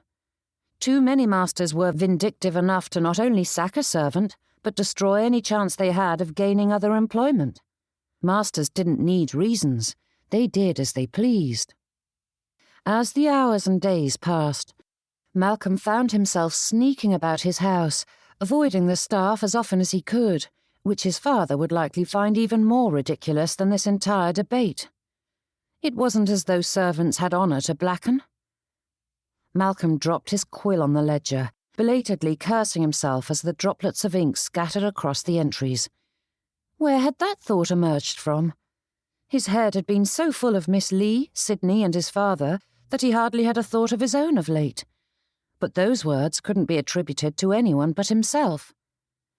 It was true that the concept of honour was often attributed to gentlemen and nobility, but the commandment to be honest in all things was universal and did not belong solely to the upper classes. When one owned nothing else in the world, one's good name and integrity were all the more precious, and no one had the right to demand that another choose between starvation and their honour. With a frown, Malcolm settled back into his chair and stared at the window opposite. The desk in his study was positioned to face the garden, and though he had previously enjoyed the rainbow burst of colour in the neat beds, the garden was dormant at present. The flowers were either trimmed back or covered, waiting until the warmth of spring woke them once more from their slumber. Standing from his desk, Malcolm wandered from the study, his feet finding a familiar route as he paced Boxwood Manor, leading him through the halls past the drawing-room, library and study. He took the stairs down, and when he reached the bottom, he spied the butler marching towards the servants' stairs. All the thoughts of the past few days built up into a cacophony in his head, and before Malcolm knew it, he was speaking. "A moment, Barlow." The butler paused and turned on his heel with a bow of his head. "What may I do for you, sir?" In truth, Malcolm wasn't certain. With his hand resting on the rail, he tapped his fingers against the polished wood. "I do hope that neither you nor the rest of the staff was put out by my little charade." If that confession was startling in the least, Barlow made no sign of it, his expression remaining as stoic and unmoved as ever. "Of course not, sir. We are at your service." Malcolm nodded. "Good." The pair stood there for another long and silent moment before Barlow said, "Anything else you require of me, sir?" With a wave of his hand, he set the butler back to his work and turned away. He didn't know what he had expected of the interlude, but if the busy thoughts and disquieting turning of his stomach were any indication, Malcolm had anticipated a bit of peace, perhaps the ability to breathe fully again. Instead, he felt as weighed down as before. Was being not a monster enough for him? As much as Malcolm wished to think that sorry excuse for an apology was enough, his interactions with Miss Leigh of late made it clear that his interpretation of "forgive me" was vastly different from what others expected. Need he say the words precisely? Malcolm longed to return to his work, but the constant failures of the past few days testified that his conscience, such as it was, wouldn't leave him be until he set things to rights. "Barlow?" he called once more. "Yes, sir." The butler again turned on his heel and returned to his master, standing before Malcolm with the same expression that somehow conveyed no sentiment whatsoever, while still maintaining a hint of deference. Malcolm's voice faltered, and the words fled. Surely this wasn't important. It was nothing. But the very fact that his tongue couldn't seem to form the words was sign enough that something was amiss with him. What man couldn't admit fault? At that moment, Malcolm's thoughts crystallized, his mind focusing on what he was and what he wished to be, and that was so much more than not a monster. "I apologize, Barlow, that you or any of the staff felt required to lie on my behalf," said Malcolm. "I didn't consider what I was asking of you, and it was wrong of me." Barlow's brows shot upward in a flash before he forced them back down. The butler opened his mouth, though no sound emerged. "I give you my word that I shan't ever ask you to do so again, and I hope you can forgive me. I am ashamed of my behaviour." Despite his previous protests, the confession felt right, proper. The knot in his stomach loosened, and Malcolm almost smiled at the pressure easing from his chest. "Sir," but Barlow's sentence drifted off into nothing as he stared at Malcolm with a furrowed brow. Malcolm held up a staying hand. "I do not expect you to say anything. I simply needed to clear my conscience." The butler remained there for another few heartbeats, staring at Malcolm, before he gave a clipped bow and hurried away. Once more, the sound of his father rolling in his grave echoed in his mind, but as Malcolm returned to his study, his steps were lighter than ever before. Chapter 29. Taking a deep breath, as though plunging into the depths of the ocean, Rosanna stepped through the doorway of the assembly rooms, her eyes taking in the surroundings, but registering not a bit of the foliage, bunting and candles, despite the finery of the evening. "Isn't it lovely?" asked Frances, and Rosanna nodded, as was expected, while attempting to steady her heartbeat. "How do I look?" "Like you always do." Those curt words were all Papa offered as he stepped around the pair and strode straight to the card room. Pay him no mind. He is in a snit because I insisted he leave his precious book at home, said Mamma, taking Francis's arm. Leading them forward, the lady fairly bounced on her toes. Tonight will be perfect. Her tone held such significance that Rosanna couldn't pretend she didn't understand the meaning. Mamma, she murmured with a hint of warning. Stopping her 3 daughters just inside the ballroom, Mamma stood before them like a captain doling out his orders for the battle to come. You must be certain to dance 2 sets with your Mr. Tate. Mamma, hissed Rosanna, her eyes flying about, though there was little point, as Mamma's words had carried wide. Lifting her voice, just enough for those same prying ears to hear, Rosanna said, I am not courting Mr. Tate. He is not mine, and I do not appreciate you saying such a thing. But the lady flicked her hand aside as though batting away Rosanna's all-too-rational words. Francis, you must come with me. You look lovely tonight, and there is a gentleman I wish for you to dance with. But then the lady's gaze landed on Catherine, and Mamma's brow furrowed as her daughter stared back with a challenging lift of her chin. I have no idea what to do with you, young lady. Must you wear those dreadful spectacles? If I wish to see, replied Catherine in a dry tone. What does it matter if no one wishes to see you? Despite there being no malice in her tone, the genuine puzzlement gave Mamma's words even more sting. Mamma, please, that is unkind, said Rosanna. Straightening, the lady turned wide eyes to her. But it is the truth. Catherine didn't bother saying a word. She merely turned away, and Mamma took Frances by the arm, leading her off whilst cooing over the girl's choices in ribbons and lace. Staring after Catherine, Rosanna wondered what she ought to do. What was there to say at such a moment? The young lady marched away with her chin held high, and Rosanna longed for some words of comfort. But despite Catherine being the next youngest sister, there were 7 years between the two of them. Not an insurmountable gap, but enough of one that friendship wasn't natural between the pair. Surely this was a good moment to attempt to build something better. Mr. Tate had said that her gift was helping people after all. Not allowing doubt to hold her captive, Rosanna followed after, calling for Catherine to slow. She didn't. Thankfully, Rosanna was more determined to catch her than her sister was to escape, and quick enough, Rosanna drew up beside her. Taking Catherine by the arm, she gave the young lady a bright smile. Would you please take a turn about the room with me? But Catherine remained where she was, watching her sister with a furrowed brow. I thought we could spend the evening together, added Rosanna. With me? With a grin, she nodded. Of course with you, dearest. But Catherine's eyebrows drew tighter together. I had planned on playing in the tea room. Mr. Seward assured me the piano has been tuned. It sounded dreadful during the last assembly. Rosanna didn't let her bright expression falter, though her lips threatened to pull into a grimace. The instrument hadn't been the problem. That is wonderful, but wouldn't you rather join me? Tonight promises to be magnificent, and it would be such a shame for you to hide away in the tea room. I enjoy playing, said Catherine. And that is splendid.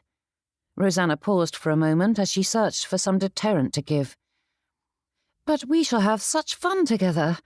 I can introduce you around, and we can spend the evening doing something far more entertaining than plunking away on that old piano.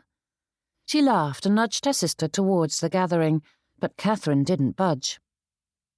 I know I embarrass you and the rest of the family, but I enjoy playing. Catherine's tone was both quiet and cold, her eyes narrowing. But before Rosanna could defend herself, though she knew not what defence she could give, Catherine continued, Do you wish to take my glasses as well? Drape me in lace and frills? I'll look ridiculous and be blind to the world, but at least I wouldn't be such a blight on the family. Yanking free, Catherine stormed away, and Rosanna's shock held her in place for only a moment before she followed. Dearest, please, you are putting words in my mouth. Catherine paused once more, facing her sister with a hard look. I may require spectacles, but I'm not blind, Rosanna. The family makes their opinion of me quite clear with every grimace and sigh, and it is not lost on me that you are only reaching out with the hand of sisterhood now that Prudence is otherwise occupied. Until now, you haven't cared about me in the slightest." Turning, Catherine strode away, calling over her shoulder, "My thanks, but I must decline." Rosanna's heart sank in her chest, and though she longed to follow after her sister, logic held her in place. No good would come from forcing the issue. Catherine had made up her mind on the subject, and the young lady was determined to cling to her view of the world. Gazing out at the crowd gathering in the ballroom, Rosanna couldn't help but think the room was dimmer than before. So much for Mr. Tate's theory of her gifts. Could one be considered good with people if she couldn't manage a relationship with her own sister? Darkness swelled in her heart, tinging the edges of her joyful spirit, and for a long moment Rosanna allowed herself to sink into the depths of it. Straightening, she drew in a deep breath. Such thoughts were not helpful, and failing once was not an indication of talent. Without much effort, Rosanna spied several young ladies she had assisted and couples she had matched. Catherine may not wish for her guidance, but to abandon all hope was ridiculous. Rosanna forced her previous thoughts from her mind and drew back her shoulders. Her gaze drifted across the room, searching for the next opportunity. The Michaelmas Assembly was Greater Egerton society at its finest. Perhaps not as grand as some of the private affairs, hosted by the wealthiest of their town, but this was the most lavish of the public offerings. No other time of year was more important than the harvest. If one were in doubt of such a fact, one need only look at the emphasis given to the autumn months. Yes, there were festivities to be found in winter, with their parlour games, Twelfth Night cakes and the like. However, even a town like Greater Egerton, with its focus on mills and industry rather than fields and ploughs, celebrated the end of the growing season with much pomp and circumstance. The Michaelmas Assembly marked the beginning of the festivities, with many private offerings to follow.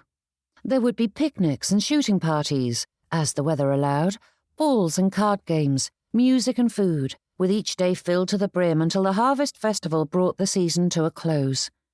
The hosts had done their utmost to rise to the occasion, draping every free surface in the offerings of the season, foregoing the usual flowers for the bright colours of autumn until they had a veritable forest of red and gold inside. Leaves were even strung together into bunting, hanging along the wall like a chill breeze had given them flight. Standing near the entry to greet the guests, the Sewards were clearly proud of their accomplishment, as they should be. Rosanna made note to herself to tell Mrs. Seward just how lovely it was, for the poor dear had been beside herself with worry. The family had done much to manoeuvre into the coveted position of master of ceremonies, and even this brief view of the ballroom made it clear that tonight would be quite grand. The fortune they'd spent on candles alone was bound to make them the centre of much admiration for weeks to come. "Oh, my dear, there you are," called Mrs. Rathbone, coming to a stop before Rosanna. Despite being married for some years, the lady danced on her toes like a young girl and grabbed Rosanna's hands, fairly squealing in delight. "I hear congratulations are in order." Rosanna fought not to gape at that. "I do not know what you mean." "Don't be a goose," she replied with a laugh. "I have heard from no less than 3 people that Mr. Tate is courting you." Tugging her hands free, Rosanna shook her head. "I don't know how the rumours started, but I assure you that is not the case. We are not now, nor have we ever been, courting." Mrs. Rathbone gave a little frown, but a moment later she waved it away. "Nonsense. I understand wishing to be discreet, but there is no need. This is wonderful news." Rosanna sighed and rubbed at her forehead, though there was nothing to be done to stem the rumours. That was the nature of gossip. Once told, people rarely questioned it, even when disputed. Rosanna wouldn't stop denying the falsehood, but she knew better than to expect others to believe her. The only course of action was a distraction. "I am so glad that you are here," said Rosanna with a bright smile, taking the young matron by the arm and guiding her along the edge of the ballroom. "Mrs. Rushworth, Mrs. Wilson and I are organising a charity concert, and I was hoping you might aid us. We are raising funds to help the parish widows, and I'm determined to help as many as we can." Mrs. Rathbone stiffened, her smile growing a touch brittle. "That does sound delightful, but I fear I am quite busy of late." "That is no surprise," said Rosanna with a shake of her head. "With 2 little ones running about, it is a wonder you have any time at all." "You have no idea," said Mrs. Rathbone with a sigh. "Even with the nursemaids on hand, I feel run off my feet." "You are a saint." The lady snapped open her fan, batting it before her. "You are a dear for saying so. I feel as though no one understands how much I suffer. I have the staff to oversee, the children to care for, the household accounts to manage, and on top of all that, our social calendar is stuffed to the brim. I am forever planning parties and writing invitations. The whole thing is so overwhelming at times." Rosanna forced her brows to twist in sympathy. "I hate to even suggest adding to your burdens, but you know there is no one as skilled as you are at planning refreshments. We are in desperate need of your talents. No one else will do." Mrs. Rathbone's fan fluttered faster, her eyes narrowing as she turned to stand before Rosanna. "I know what you are doing, Miss Leigh. It isn't nice to play to my vanity." "But it is so very amusing." "That it is," replied Mrs. Rathbone with a huff. With a sigh, she snapped her fan closed. "I suppose I can assist you with the refreshments." Grabbing the lady's hands, much as Mrs. Rathbone had done to her, Rosanna beamed. "You are a dear. It has been such a battle to get the ladies to commit their time and talents to our cause. Mrs. Seward's daughter-in-law has such an eye for organising the programme that I am determined to enlist her, but I fear she is so very busy at present." "Nonsense," said Mrs. Rathbone, straightening with a frown. "She and I have become very dear friends since she married Mr. Seward, and I'm certain she won't say no to me." With that, Mrs. Rathbone swept away to search for her friend, with a determination that said the young Mrs. Seward would fall into line. Rosanna smiled to herself, her footsteps coming lighter as she wandered the ballroom, revelling in the 2 birds she'd nabbed with her single metaphorical stone. And the evening was still young. Chapter 30. Choices were never simple. There were consequences for any action, and for every good outcome, there were bound to be horrid ones as well. When Malcolm had chosen to take his own carriage, he'd simply thought to save himself the irritation of being stuck at the assembly if he wished to leave. He hadn't considered how irritating the drive to the assembly rooms alone would be. Traffic was a beast. When arriving at events, the sheer number of carriages made it impossible to simply arrive and alight. There were long lines as the coachmen jockeyed for a place to deposit their passengers, and the wait was far more enjoyable when one was trapped in a carriage with amiable company. Malcolm stared at the window, frowning at the static image. They hadn't moved in some minutes, and there was nothing to occupy his thoughts. With a flip of the latch, he lowered the window and stuck his head out. Just as expected, the row of carriages stretched forward, but the assembly rooms lay just ahead. It was hardly more than a few minutes' walk for him. Popping out of the door, he called instructions to the coachman and made his way across the final distance on foot, passing all the other carriages that were patiently, and some not so patiently, waiting their turn. In short order, he stepped into the assembly rooms and searched for a certain lovely young lady. But it was not meant to be. Before Malcolm could give more than a passing look, attendees swarmed him. The ladies ushered their daughters forward, though the Goddards were noticeably absent, thank the heavens. Then the gentlemen followed suit, trotting out bits of news from London and more than a few wild financial investments guaranteed to beggar Malcolm. Why did every gentleman with £2 to rub together believe himself to be a master of speculation? More fortunes were lost in investments than in the gaming halls, and gentlemen who would never risk their fate on the turn of a card readily did so when presented with a wild scheme guaranteed to make them wealthy. Thankfully, the sycophants hardly required any true conversation, and they elbowed each other to speak, prattling on about the subjects that interested themselves. Giving only the vaguest of pleasantries, Malcolm ignored the lot of them and scoured the crowd beyond for a particular person. and it wasn't difficult to spy Miss Leigh. Her position was much like his own, for she was circled by ladies and gentlemen, but rather than looking harried or hounded, Miss Leigh shone. The chaos of the conversation and the crowd churning about him vanished, and all Malcolm saw was her. Reaching for one of her companions, Miss Leigh took hold of the lady's hand and laughed. Not some demure sound that tittered like an overeager bird, but one that resonated deep from inside, filling the whole of her. Miss Leigh's eyes sparked as she glanced at her companions, and it was as though she were fashioned from sunlight, all glittering and aglow. It was something more than her usual self. Not that Miss Leigh wasn't a beauty in every facet, but there was an intensity to the brightness that hadn't been there before. "Excuse me," he said, whilst manoeuvring past the others. His gaze didn't falter from her, holding on to that point as he sidestepped anyone who attempted to waylay him. It was only in the last few feet that Malcolm came to his senses, and his insides gave a niggling twist. What would his reception be? It was impossible to tell. Their last interlude hadn't gone well for him, but Malcolm couldn't surrender. Not if there was still a chance. And this time it would be different. He was different. It had to go differently.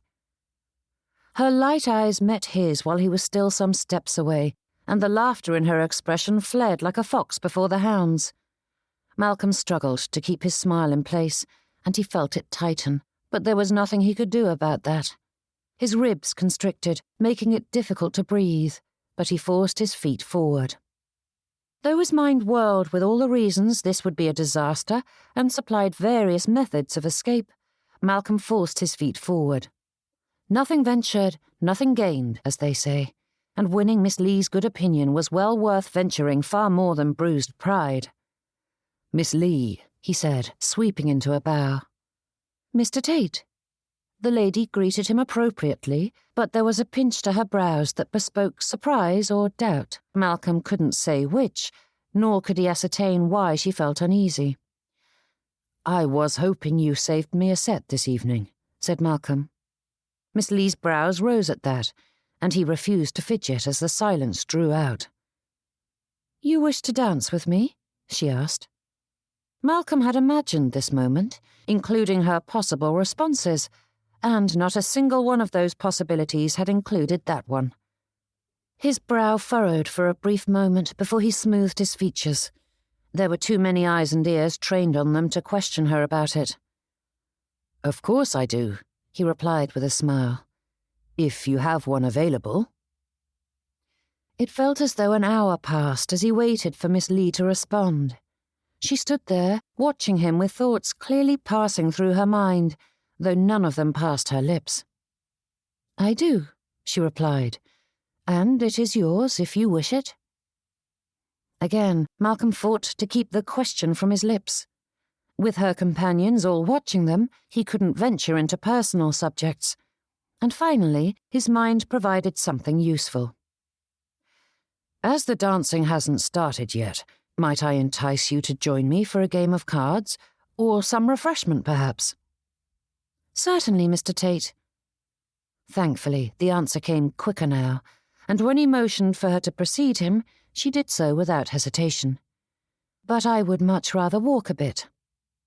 "As you wish," he said, leading her along the edge of the ballroom. Though the crowd was thick, their movement allowed a degree of privacy. Began Miss Leigh at the same time Malcolm said, "Why?" He sent her an apologetic smile and nodded for her to continue. "Is Molly still planning on attending?"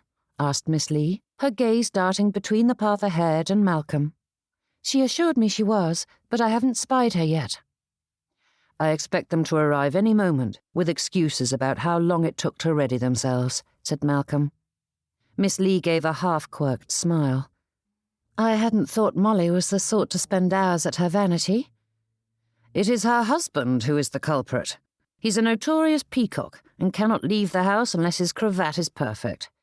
She claims a hand in the tardiness to spare his pride, although the blame lies solely on his shoulders." A quiet chuckle was all the response she gave, and as they walked along, Malcolm longed to offer his arm to her. Such a thing was gentlemanly after all, but the ground was not uneven, and navigating the ballroom hardly required assistance. They weren't courting or engaged or anything of the like, which warranted the closeness, and with so many rumours swirling about them, it was best to avoid giving the gossips fodder. "And what were you going to say, Mr. Tate?" He raised his brows, and it took a moment for him to recall the interrupted thought. "Oh, I had wanted to ask you why you seemed so surprised that I asked for a dance. I didn't wish to question you about it in front of an audience, but I was quite confused. I believe I made my intentions clear to you the last time we spoke." Miss Leigh slanted a glance in his direction. "Yes, but that was a fortnight ago. I haven't heard a word from you since, and I thought you might have reconsidered your feelings." Malcolm raised his brows and waggled them. "And did absence make the heart grow fonder?" The lady huffed and scowled, though there was too much amusement in the quirk of her lips for her irritation to be believed. "The truth is, I had some business to settle before I felt—" Malcolm searched for the proper word. "Worthy" kept coming to mind, but that seemed too grand a thing to admit. But as it was appropriate, he decided not to question it. "I needed to sort out some things in my life before I felt worthy to approach you again. You gave me much to think about after our last conversation." "When I scolded you?" Though her tone was teasing, Malcolm nodded. "And rightfully so." Miss Leigh stopped in place, her brows pulling low as she turned to stare at him. "Pardon?" "I've spent much time examining myself, and I know now that I have much to atone for." He drew in a deep breath, sorting through the words, but they slipped from his grasp, making it difficult to form that which he ought to say. "I've been considering my behaviour, and though I didn't intend harm or wickedness in it, I cannot claim my actions were what they ought to have been." His heart picked up a pace, beating rapidly against his ribs, as Malcolm considered once more what he was going to say. He needed a drink. His tongue was stuck to the roof of his mouth, and when he swallowed, his throat tightened, but he wouldn't abandon his course now. "I wish to apologise, Miss Leigh." The world halted, freezing everything precisely where it was. Of all the things Rosanna had anticipated to hear cross his lips, that was not it. She wasn't even certain she had heard Mr. Tate correctly. It was so incongruous with the gentleman she'd come to know that for the briefest of moments she assumed she had heard him wrong. Then time snapped back into place, and the earth continued its journey through the cosmos. Mr. Tate urged her to move once more, and Rosanna followed the prompting, without realizing she was doing so. The gentleman tucked his hands behind him as they walked side by side through the crowds, as though it were just any regular conversation and not a significant shift in the world. "I realize I ought to have spoken to you in a less public setting, but it's more private here than during a morning call with your mother hovering at your elbow, and I wasn't certain you would accept an invitation for a drive," said Mr. Tate, his words coming in a rapid flow. "And as I just said, I've been busy putting things right in my life in many other ways." "Pardon?" Rosanna couldn't think of what else to say. But Mr. Tate didn't seem to hear her. "I've been such a fool, and if not for you and my dear friends, I would still be blind to my behaviour, and I'm disappointed in myself for not having seen it sooner. I've been pompous, and I'm sorry for it." "You are sorry?" The question was silly, for he had just said the very words, but Rosanna couldn't help but ask it all the same. Her thoughts struggled to grasp his meaning, for surely this was simply a misunderstanding or miscommunication. "I've been a stubborn fool, and my pride has caused so many problems," he said with a frown. Then, slanting a glance at her, he winced. "I cannot say I am entirely sorry for the deceit, for I treasure that time we had together, away from the prying eyes." To punctuate that, Mr. Tate nodded at the passing crowd, and though Rosanna didn't need to glance at them to know they were the focus of much attention, she did so anyway, and found most of the nearby gazes were turned towards them. "However, I apologize for the hurt it caused you. I ought to have been honest from the beginning. I apologize for making light of your anger. I apologize for everything I've done that has brought you even the slightest bit of pain, for I wish you nothing but joy." Mr. Tate stopped them there, and he faced her, his eyes shining with such sincere concern and hope that Rosanna's breath caught. "Can you forgive me?" Chapter 31. Rosanna's mouth opened slightly, though she didn't know what to say. Not that she wished to withhold absolution, but there was so much more meaning to that question than mere atonement. "There you are," said Mr. Isaacs, coming up beside Mr. Tate with a bright smile. Then, holding out his hand for her to take, he said, "The first set is about to begin, Miss Leigh." It was as though the very breath had been stolen from her lungs. Her gaze remained affixed to Mr. Tate, whose crystalline eyes pleaded with her. "I fear we're going to miss the beginning if we do not hurry," said Mr. Isaacs. Rosanna tore her gaze from Mr. Tate's, her eyelashes fluttering as she tried to clear her thoughts. Glancing at the proffered hand, she attempted a smile, but she was certain it failed miserably, for Mr. Isaacs' brows pinched together. Even if her thoughts functioned enough to give her a decent excuse for being indisposed, Rosanna wasn't certain what she wanted to do at that moment. Remain with Mr. Tate, or leave with Mr. Isaacs. If only her wretched mind would do something useful. But Rosanna had no choice, for she had promised this set to Mr. Isaacs. One's word was one's bond, after all. Forcing air into her lungs and relaxing her expression, Rosanna managed a proper grin and took his hand. Yes, of course. Mr. Isaacs guided her into the rows of dancers, but she couldn't help but cast a look over her shoulder. Mr. Tate remained rooted where he was, staring after her with that same pleading gaze, and his apology echoed in her mind. Had that truly happened? Once in place, Rosanna had no choice but to turn her attention to the task at hand. The musicians struck the opening chords, and she donned a smile as she focused on Mr. Isaacs. Turning and chasséing, she easily moved through the skipping steps. Despite the speed of the dance, she slipped between the other couples in the set with ease, and she didn't know whether to be grateful she was comfortable with the steps or dismayed. Mr. Isaacs was not as skilled a dancer, and he kept much of his attention on the action at hand, leaving Rosanna with nothing to occupy her thoughts but Mr. Tate's confession. What did it mean? Good heavens! When Rosanna had imagined this evening, she had never anticipated such a display. No prevaricating or dissembling, simply a pure and honest expression of guilt and sorrow. She hadn't thought him capable of such a thing, as Mr. Tate's previous behaviour hadn't indicated a propensity for humility. The partners came to a stop as the others in their set completed their part, but though Rosanna's gaze was pointed towards Mr. Isaacs, her thoughts were far from the gentleman. "I have long wished to express my gratitude, Miss Leigh," said Mr. Isaacs, but Rosanna was forced to ask him to repeat himself before she heard his words. Even then, she did not grasp his meaning. "Gratitude? What have I done to earn it?" she asked. "Your kindness to my sister." Rosanna's head cocked to the side, and her brows furrowed. "I don't know what you mean." In truth, she couldn't even recall the gentleman's sister. "She is a sweet girl who, unfortunately, was all too fixated on her flaws, or perceived flaws, I should say," he added with a frown, his gaze lowering. "I have never understood why anyone thinks her plain." Quickly, Rosanna sifted through her memory, attempting to draw up anything she recalled about the young lady in question.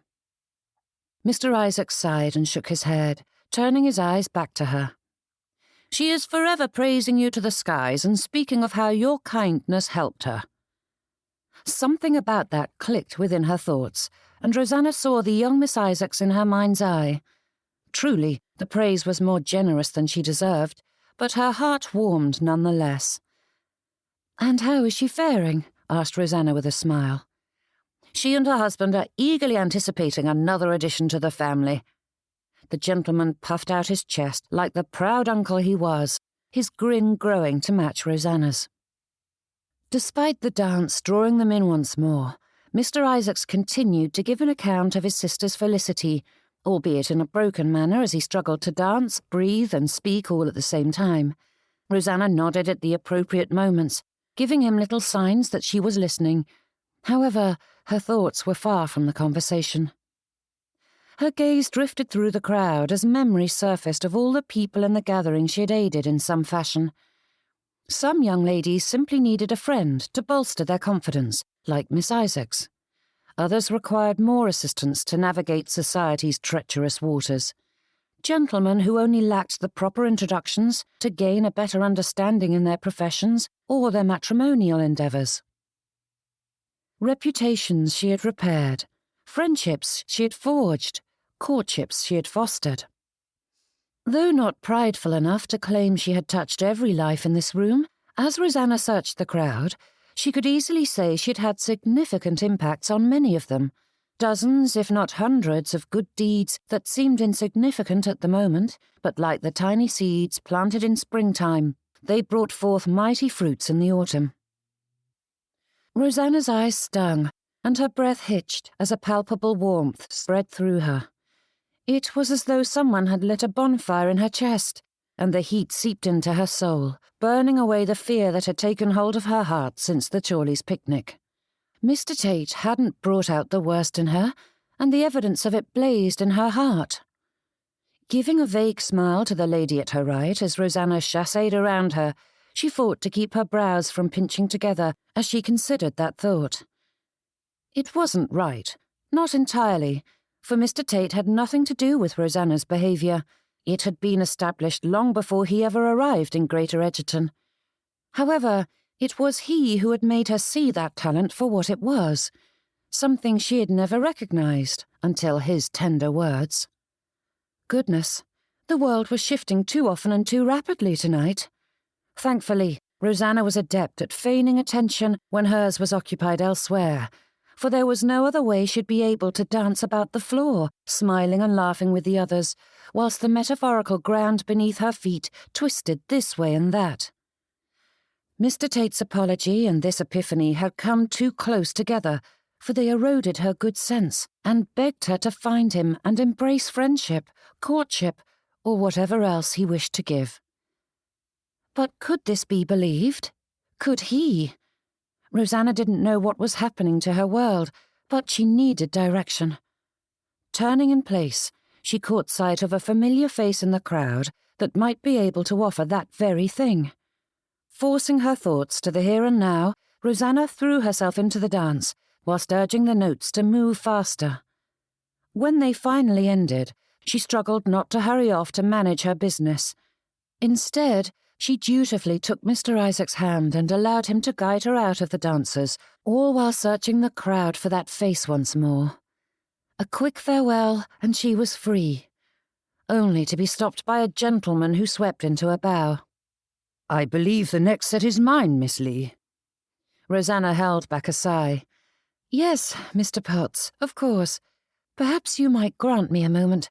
I know it is abominably rude to ask you to wait, but I really must speak with Mrs. Bracegirdle about something terribly urgent." "But not too dire, I hope," said Mr. Potts with a comical grimace. "Certainly not," she replied with a laugh of sorts. It was not her usual easy one, but it did the trick, for Mr. Potts nodded and motioned for her to go. Sliding through the crowd, Rosanna moved in the direction she had seen the lady last, and soon spied her quarry. Molly smiled as she approached. "Well, it is good to see you, Miss Leigh. I cannot believe how tardy we were. It took an age to get my ensemble right." Pulling the lady away from the others, Rosanna didn't bother with pleasantries, for there was no time for such things. "Be honest with me." Molly's brows rose. "Does it truly matter that my husband made us late?" Rosanna frowned, her thoughts struggling to understand what the lady meant. Then, with a shake of her head, she added, "Not about your tardiness, about Mr. Tate. I haven't long, for I am to stand up again with Mr. Potts, but I must know the truth, or I shall run mad." And not bothering to slow, she quickly recited the main points of her conversation with Mr. Tate. With Mr. Potts standing at the edge of the dancing, watching her, Rosanna's mouth ran away with her, hurrying to disclose everything as rapidly as possible. Drawing in a deep breath, she added in a rush, "You've known him far longer than I, and I cannot trust my judgment at present. Can his contrition be believed? Is this a sudden alteration that will be forgotten once my affection is secured?"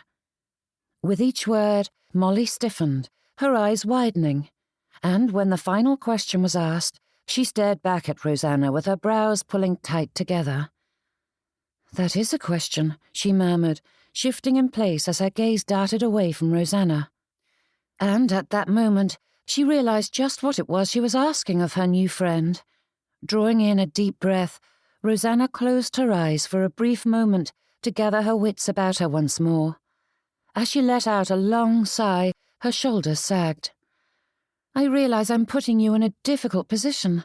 I do not want to force a confidence or make you choose between honoring our friendship and Mr. Tate's, and in turn your husband's. I am so at odds at present, and I'm allowing it to destroy my good sense. I apologize." Rosanna turned to join Mr. Potts, but Molly stopped her with a hand on her arm. "Not at all," she said with a shake of her head. "In truth, I would never dream of speaking about my friends behind their back, but this is nothing insidious or hurtful, and as I've come to know you better, I truly believe you and he are well suited. If what I say can set your mind at ease, I am pleased to do so." Molly's lips pulled into a wry smile, her eyes sparkling with contentment. "Malcolm Tate can be a ridiculous man at times, but he is genuine. I've never seen him so distressed as he has been of late. What you said to him was not brushed aside, Rosanna. Like all good sweethearts, you've helped him to see a flaw in his character, and he is determined to correct it." The heat swept through Rosanna's heart once more. Perhaps Molly was merely telling her what she wished to hear, but she couldn't believe that of the lady, especially not when she continued. "In fact, I feel I ought to give you some grand gift in gratitude for your part in making my husband see his own folly," she said with a chuckle. The pair of them were raised by the sort of wealthy gentlemen who believe themselves the infallible masters of all they survey. Apologies are a weakness and put oneself in the power of another, and a man of their status ought never to do such a thing. Molly widened her eyes in exasperation. "I have been trying since the very beginning to get Sidney to see beyond the pride of his station. Our men are stubborn, but with everything that has happened, I have finally succeeded. I adore my husband, but I don't know what I would have done if I had to endure one more disagreement in which he refused to acknowledge his part in it." Rosanna's brows rose, and she stood there staring at her friend. "Then you believe Mr. Tate is truly changing?" A hand at her elbow had Rosanna whirling to find Mr. Potts standing at her side. "I do apologize." But it was her turn to do so, for Rosanna shook her head. "Oh, Mr. Potts, I'm afraid I've kept you waiting, and that is so very rude of me. Please forgive me." Rosanna longed to remain precisely where she was, but she took Mr. Potts' hand and turned away with him. Her question had been answered, and there was no reason to tarry here if it meant she must slight Mr. Potts. "One moment, sir," said Molly, taking Rosanna by the arm and drawing her just out of hearing. "This change is far grander than you realize, Rosanna. Not only did he apologize to you, but he sought forgiveness from his staff. He even gave them recompense for asking them to lie for him." Jerking back, Rosanna gaped at the lady. "He did?" "So, yes, Rosanna, I truly believe he's changing for the better, and it is not just for your benefit." Pausing, the lady bit her lips, her gaze searching Rosanna's face. "I know you've had a difficult go of it, and you have every reason to doubt him, but Malcolm Tate is a good man. Flawed, certainly, but good. He would make you a wonderful beau. Do not surrender that so easily, Rosanna." Then Molly handed her off to Mr. Potts, and Rosanna was led back into the fray, though her gaze remained wide and unfocused as she tried to comprehend the revelations the lady had just heaped upon her. Chapter 32. Once more, Rosanna's feet carried her along without prompting, thank the heavens. Though she had hoped to gain some consolation from Molly, the conversation left Rosanna more befuddled than before. Was it true? Could it be? Despite Molly's loyalties to Mr. Tate, Rosanna didn't believe the lady would lie for him. Mr. Tate was changing, growing. He had apologized not only to her but to his staff. She couldn't possibly foster her former fears when faced with evidence that he was not stuck in his ways. Not only did he encourage her to see herself in a better light, but apparently she was encouraging him to do the same. And was it right of her to hold his past sins against him? She certainly did not wish for him to judge her by her behaviour last year. Prudence had freely forgiven once a sincere apology was given. What did it say of Rosanna if she refused to give Mr. Tate the same mercy? "I understand I am to congratulate you," said Mr. Potts, proving himself to be a much better dancer than Mr. Isaacs, for he had little trouble managing conversation and the steps, all while nodding greetings at the other couples. Pardon? Rosanna had heard his words, but her wits were severely lacking at present. "The courtship," said Mr. Potts, nodding towards the edge of the gathering, where Rosanna spied Mr. Tate. Though his attention was occupied by a circle of people, his gaze drifted from his companions and met hers, the clear blue alight with that silent question, "Can you forgive me?" "It has become a matter of town pride that one of our own has captured the attention of such a man," said Mr. Potts. "Though it seems clear to me it is more than merely advantageous. He can hardly keep his eyes off you, absolutely enamoured." Rosanna's eyes snapped back to her partner, a denial resting on her lips. She had spoken those words more often than anything else over the past weeks, and although no one believed Rosanna's emphatic denials that she and Mr. Tate were courting, she'd held firm to her resolve. But for all that the words had come so readily in the past, Rosanna couldn't speak them now.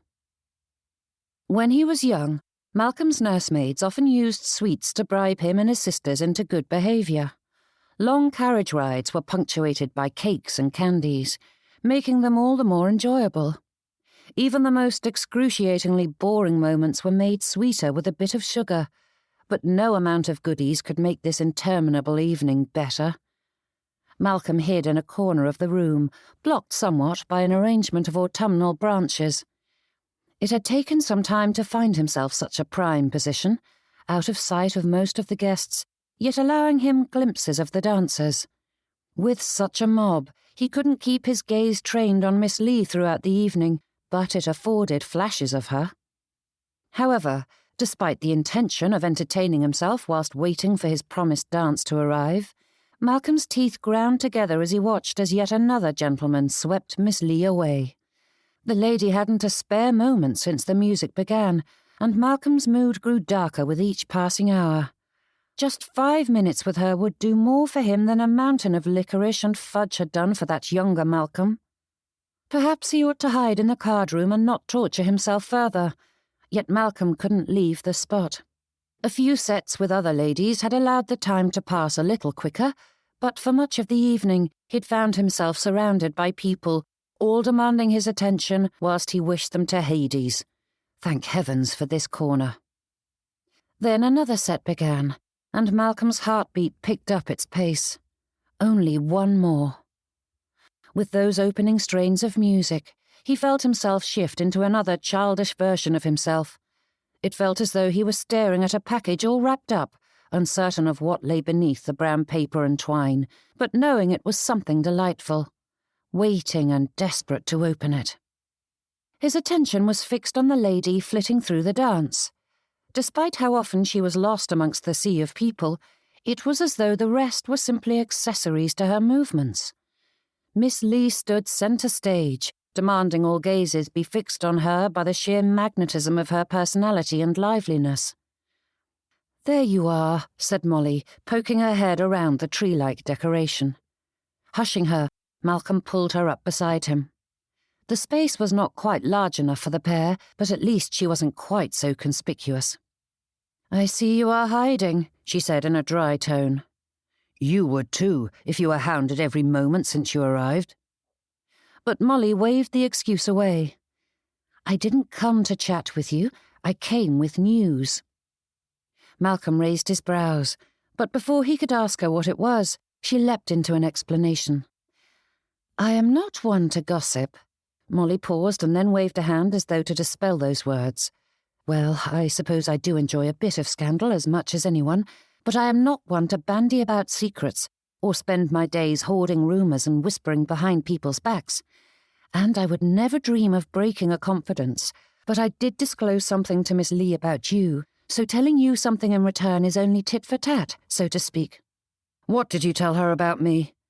Malcolm's brows shot upwards, but the lady didn't seem to hear him at all. "And this wasn't a confidence per se, more like sharing something I overheard, which isn't the same at all." Though the lady spoke at him, Molly was certainly not talking to him, for her eyes drifted away as she continued to babble. "What is it?" asked Malcolm. "I cannot not tell you," she added in a distracted tone, "for you two are so well suited for each other, and it's clear that you need a helping hand to keep you from bungling this once more." "Out with it, Molly." The lady's gaze snapped to focus on him, and she blinked as though surprised to find him standing there. "Between the last two sets, I overheard Miss Leigh speaking to Mrs. Molly's brow furrowed, her words drifting off. "What is her name? I have met so many people of late, and I cannot seem to keep them straight." "Does it matter?" For all that he adored his friend's wife, Malcolm fought to keep his temper in check. The jerkiness in her movements and the rapidity of her words added fuel to his own agitation. Molly seemed to shake free of her rambling and focused fully on Malcolm. "The ladies were all commenting about the happy news of your courtship, congratulating her and the like." She paused as though waiting for him to guess what might come next. Malcolm couldn't help but prod her along. And she said nothing. Molly announced this with a broad grin and a bright tone, as though this were the grandest of declarations, rather than a sad commentary on his attempts to woo Miss Leigh. As much as Malcolm wanted to sigh and slink away, he forced himself to recall to whom precisely he was speaking. Clearly, she thought this momentous, though he saw nothing to celebrate. Molly straightened, her brow furrowing. "Do you not understand how significant that is? She didn't correct them. Everyone has assumed you two were sweethearts from the very beginning, despite her objections. If her heart were determined never to have you, she would have held her ground." "So, she has grown tired of correcting people. Such rumours must die away naturally, and no amount of telling people otherwise will convince them they are wrong any sooner." "I swear to you that is not it," said Molly with a vehement shake of her head. "Our friendship may be new, but I have spent much time with her over the past fortnight, and she has never failed to quash any statement that ties you two together. Her answer is always quick and unshakable. People do not believe her, but she's never hesitated. If anything, she's grown more vehement. But just now, she remained conspicuously silent." Molly paused yet again as her smile broadened. "She cares for you." Malcolm's gaze darted to the dancers, and he found her in a heartbeat, knowing as if by instinct where she was in the crowd. Of course, she was occupied with her partner and the steps, so her attention was far from him, but Malcolm studied her, hoping for any sign that Molly's assertions were true. "You truly think this is significant?" he asked. "I wouldn't have said anything if I didn't." Drawing closer, Molly lowered her voice. "Trust me when I say something has changed. She is warming to you." And didn't that cast the evening in a new light? Malcolm turned his attention back to Miss Leigh, and he longed for the others to clear from his view so he could study her better. Was there some alteration there? A shift in her sentiments? As much as he longed to spend a little more time collecting his thoughts, her current set finished, leaving the time all his. And he wouldn't waste a moment of it. Malcolm emerged from his hiding place and wove through the dancers, taking his place at her side before she and her current partner finished their final bow and curtsy. Some logical part of his mind warned that he was being far too obvious in his eagerness. However, it was drowned out by her pull and his utter apathy toward what others might think concerning his behaviour. The whispers were right. Malcolm Tate was enamoured with Miss Rosanna Leigh, and he didn't care if everyone knew it. Molly's words spurred him on, demanding he discover the truth as soon as possible. Miss Leigh straightened and met his gaze for a moment before the faintest hint of pink stole across her cheeks, and heaven help him, Malcolm hoped the slight curve of her lips meant it was a good sort of blush. Even in those times when he had been Mr. Malcolm, Miss Leigh had not gazed upon him thusly. Surely that was a good sign.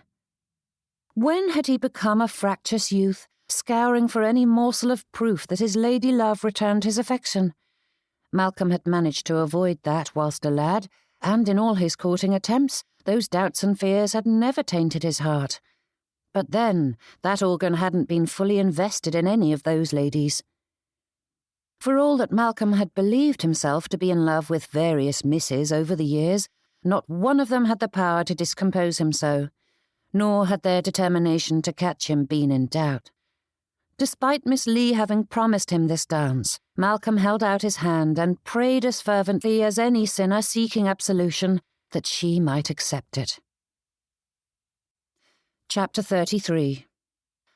Malcolm's lungs filled to bursting when Miss Leigh took hold of his hand without hesitation, her gaze rising once more to meet his with a hint of humour sparkling in those grey-green eyes of hers.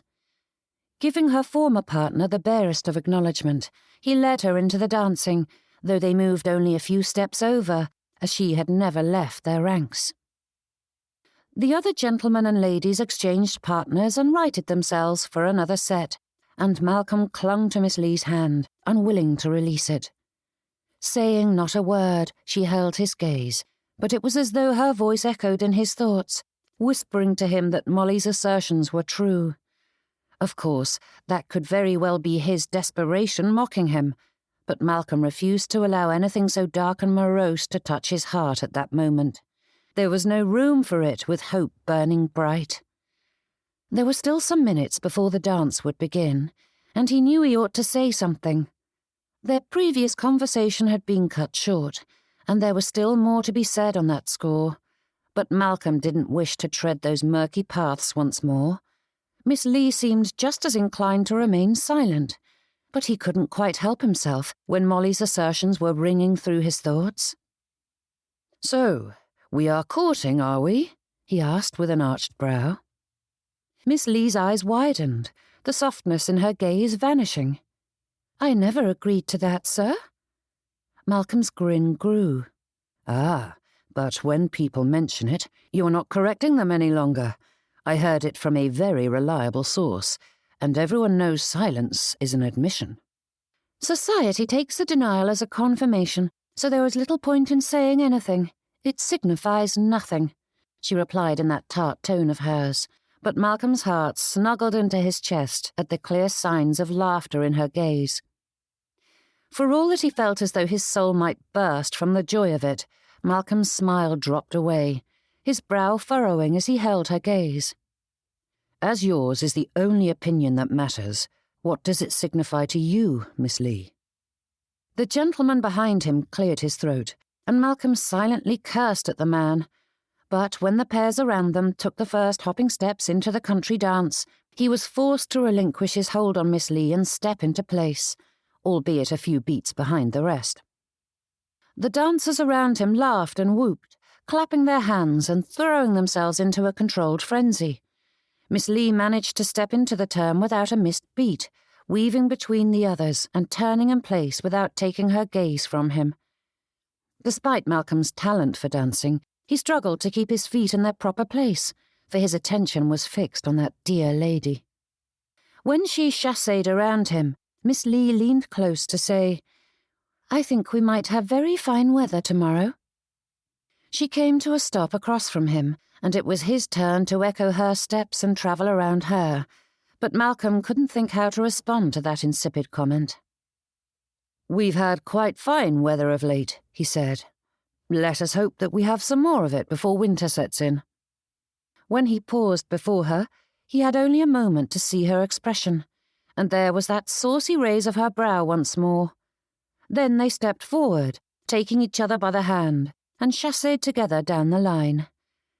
"I meant that it might be a good day for a drive," she said. "Perhaps, if there isn't a nip in the air." Depositing her back in place, Malcolm paused across from her as the others in their set moved through their steps, and Miss Leigh stared at him, her eyelids lowered. Despite the chatter, laughter, and music filling the air around them, Malcolm swore he heard her sigh. Then, drawing in a deep breath, she added in a monotone, "I am certain I would enjoy it, with or without a nip in the air. With the right companion." Malcolm stood there, staring at her. Despite understanding her clear and comprehensible English and having teased her about courting her just moments ago, he hadn't quite expected her to warm to the prospect so soon. Surely a little more grovelling was in order. One of the passing gentlemen elbowed Malcolm in the ribs and whispered, "She means you." "I am well aware of that, sir," said Malcolm with a huff, but the gentleman merely scoffed in turn, shaking his head before turning his attention back to his partner. The dance drew him and Miss Leigh together once more, and leaning closer so that no other busybodies might hear, Malcolm murmured, "Would you do me the honour of accompanying me on—" "Yes." The answer came readily, but more than the certainty in her tone, it was the brightness of her eyes and the broadness of her smile that told Malcolm how much she truly meant that single word. He remained where he was until one of the other gentlemen nudged him along, and he recalled just what he was supposed to be doing. He spied Miss Leigh hiding a snicker behind her hand as she managed to stay in time with the others in the line. When her gaze met his once more, the laughter in it reached out for him, pleading for him to join along. But as appealing as that was, Malcolm couldn't help but feel trapped in this ridiculous situation. Weeks of worry and frustration had culminated in this perfect moment, and Malcolm longed to do something more than merely dance. At the very least, a man ought to be able to hold his woman's hand, and the brief moments of contact the dance allowed were insufficient. He wanted to sweep her away from this place, to spend the evening wrapped in her company and affection, to start this new chapter in their lives with something more significant than the polite displays allowed in such gatherings. But that was when Malcolm met Miss Leigh's gaze. The sight of her eyes smiling at him settled his heart in place once more, flooding his soul with a peace he'd never known. Miss Leigh shone with a new light, something beyond her usual loveliness, and it filled him with such pleasure, not only because he had the privilege of witnessing it, but because some part of that beautiful heart belonged to him. Malcolm was a greedy man and wanted much more, but this would do for now. Rosanna Leigh had many shortcomings, but thankfully hypocrisy wasn't counted amongst them. What was good for the goose was good for the gander, or in this case, what was good for the gander surely was good for the goose. Hadn't she lectured Mr. Tate on how time would have sorted out his concerns?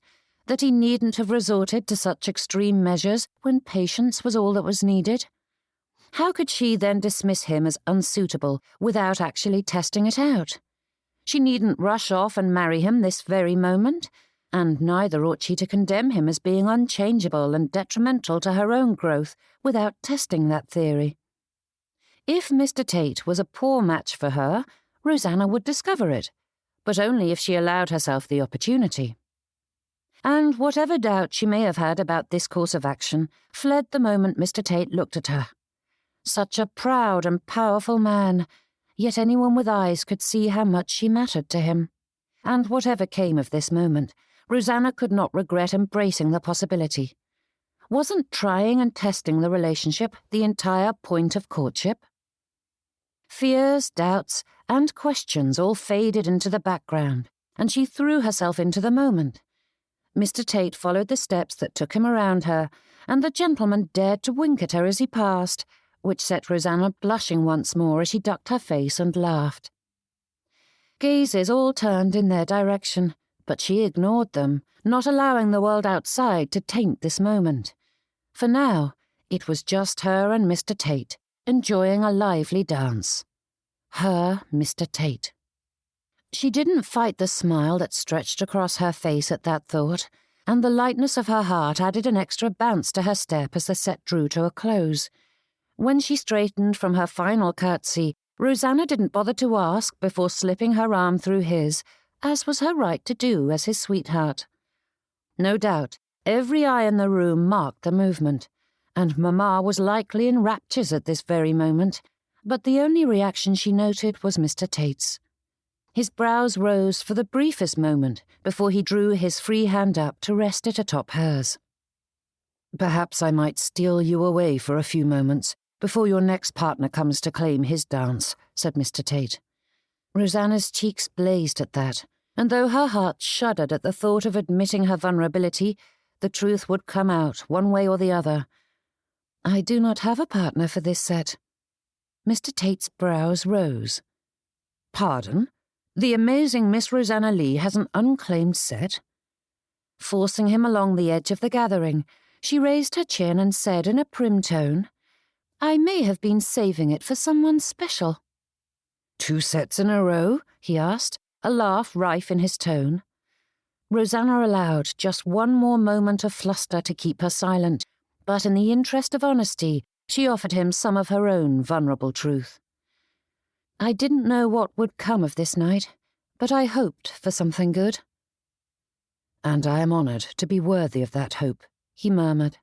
Then, glancing at the dancers as they began to take their places, Mr. Tate nodded at their path. "Would you mind terribly if we took a turn about the room rather than dance?"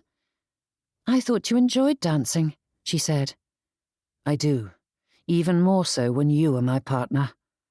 Her heart skipped a beat at that admission, but it stopped altogether when Mr. Tate added, "However, I would much rather have a moment to talk with you."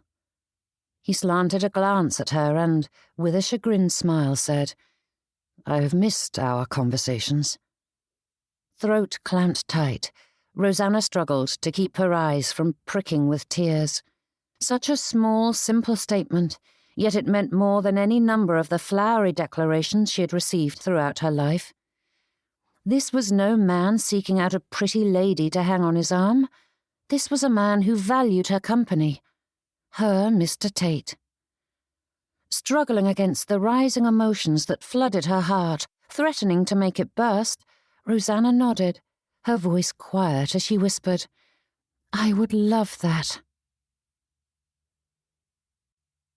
Chapter 34. 2 months later. "My dear, my dear!" The library door burst open, crashing into the wall opposite as Mamma swept into the room, the lace at her mob cap bobbing as she rushed to Rosanna's seat and forced her to her feet, casting aside the book her daughter was reading.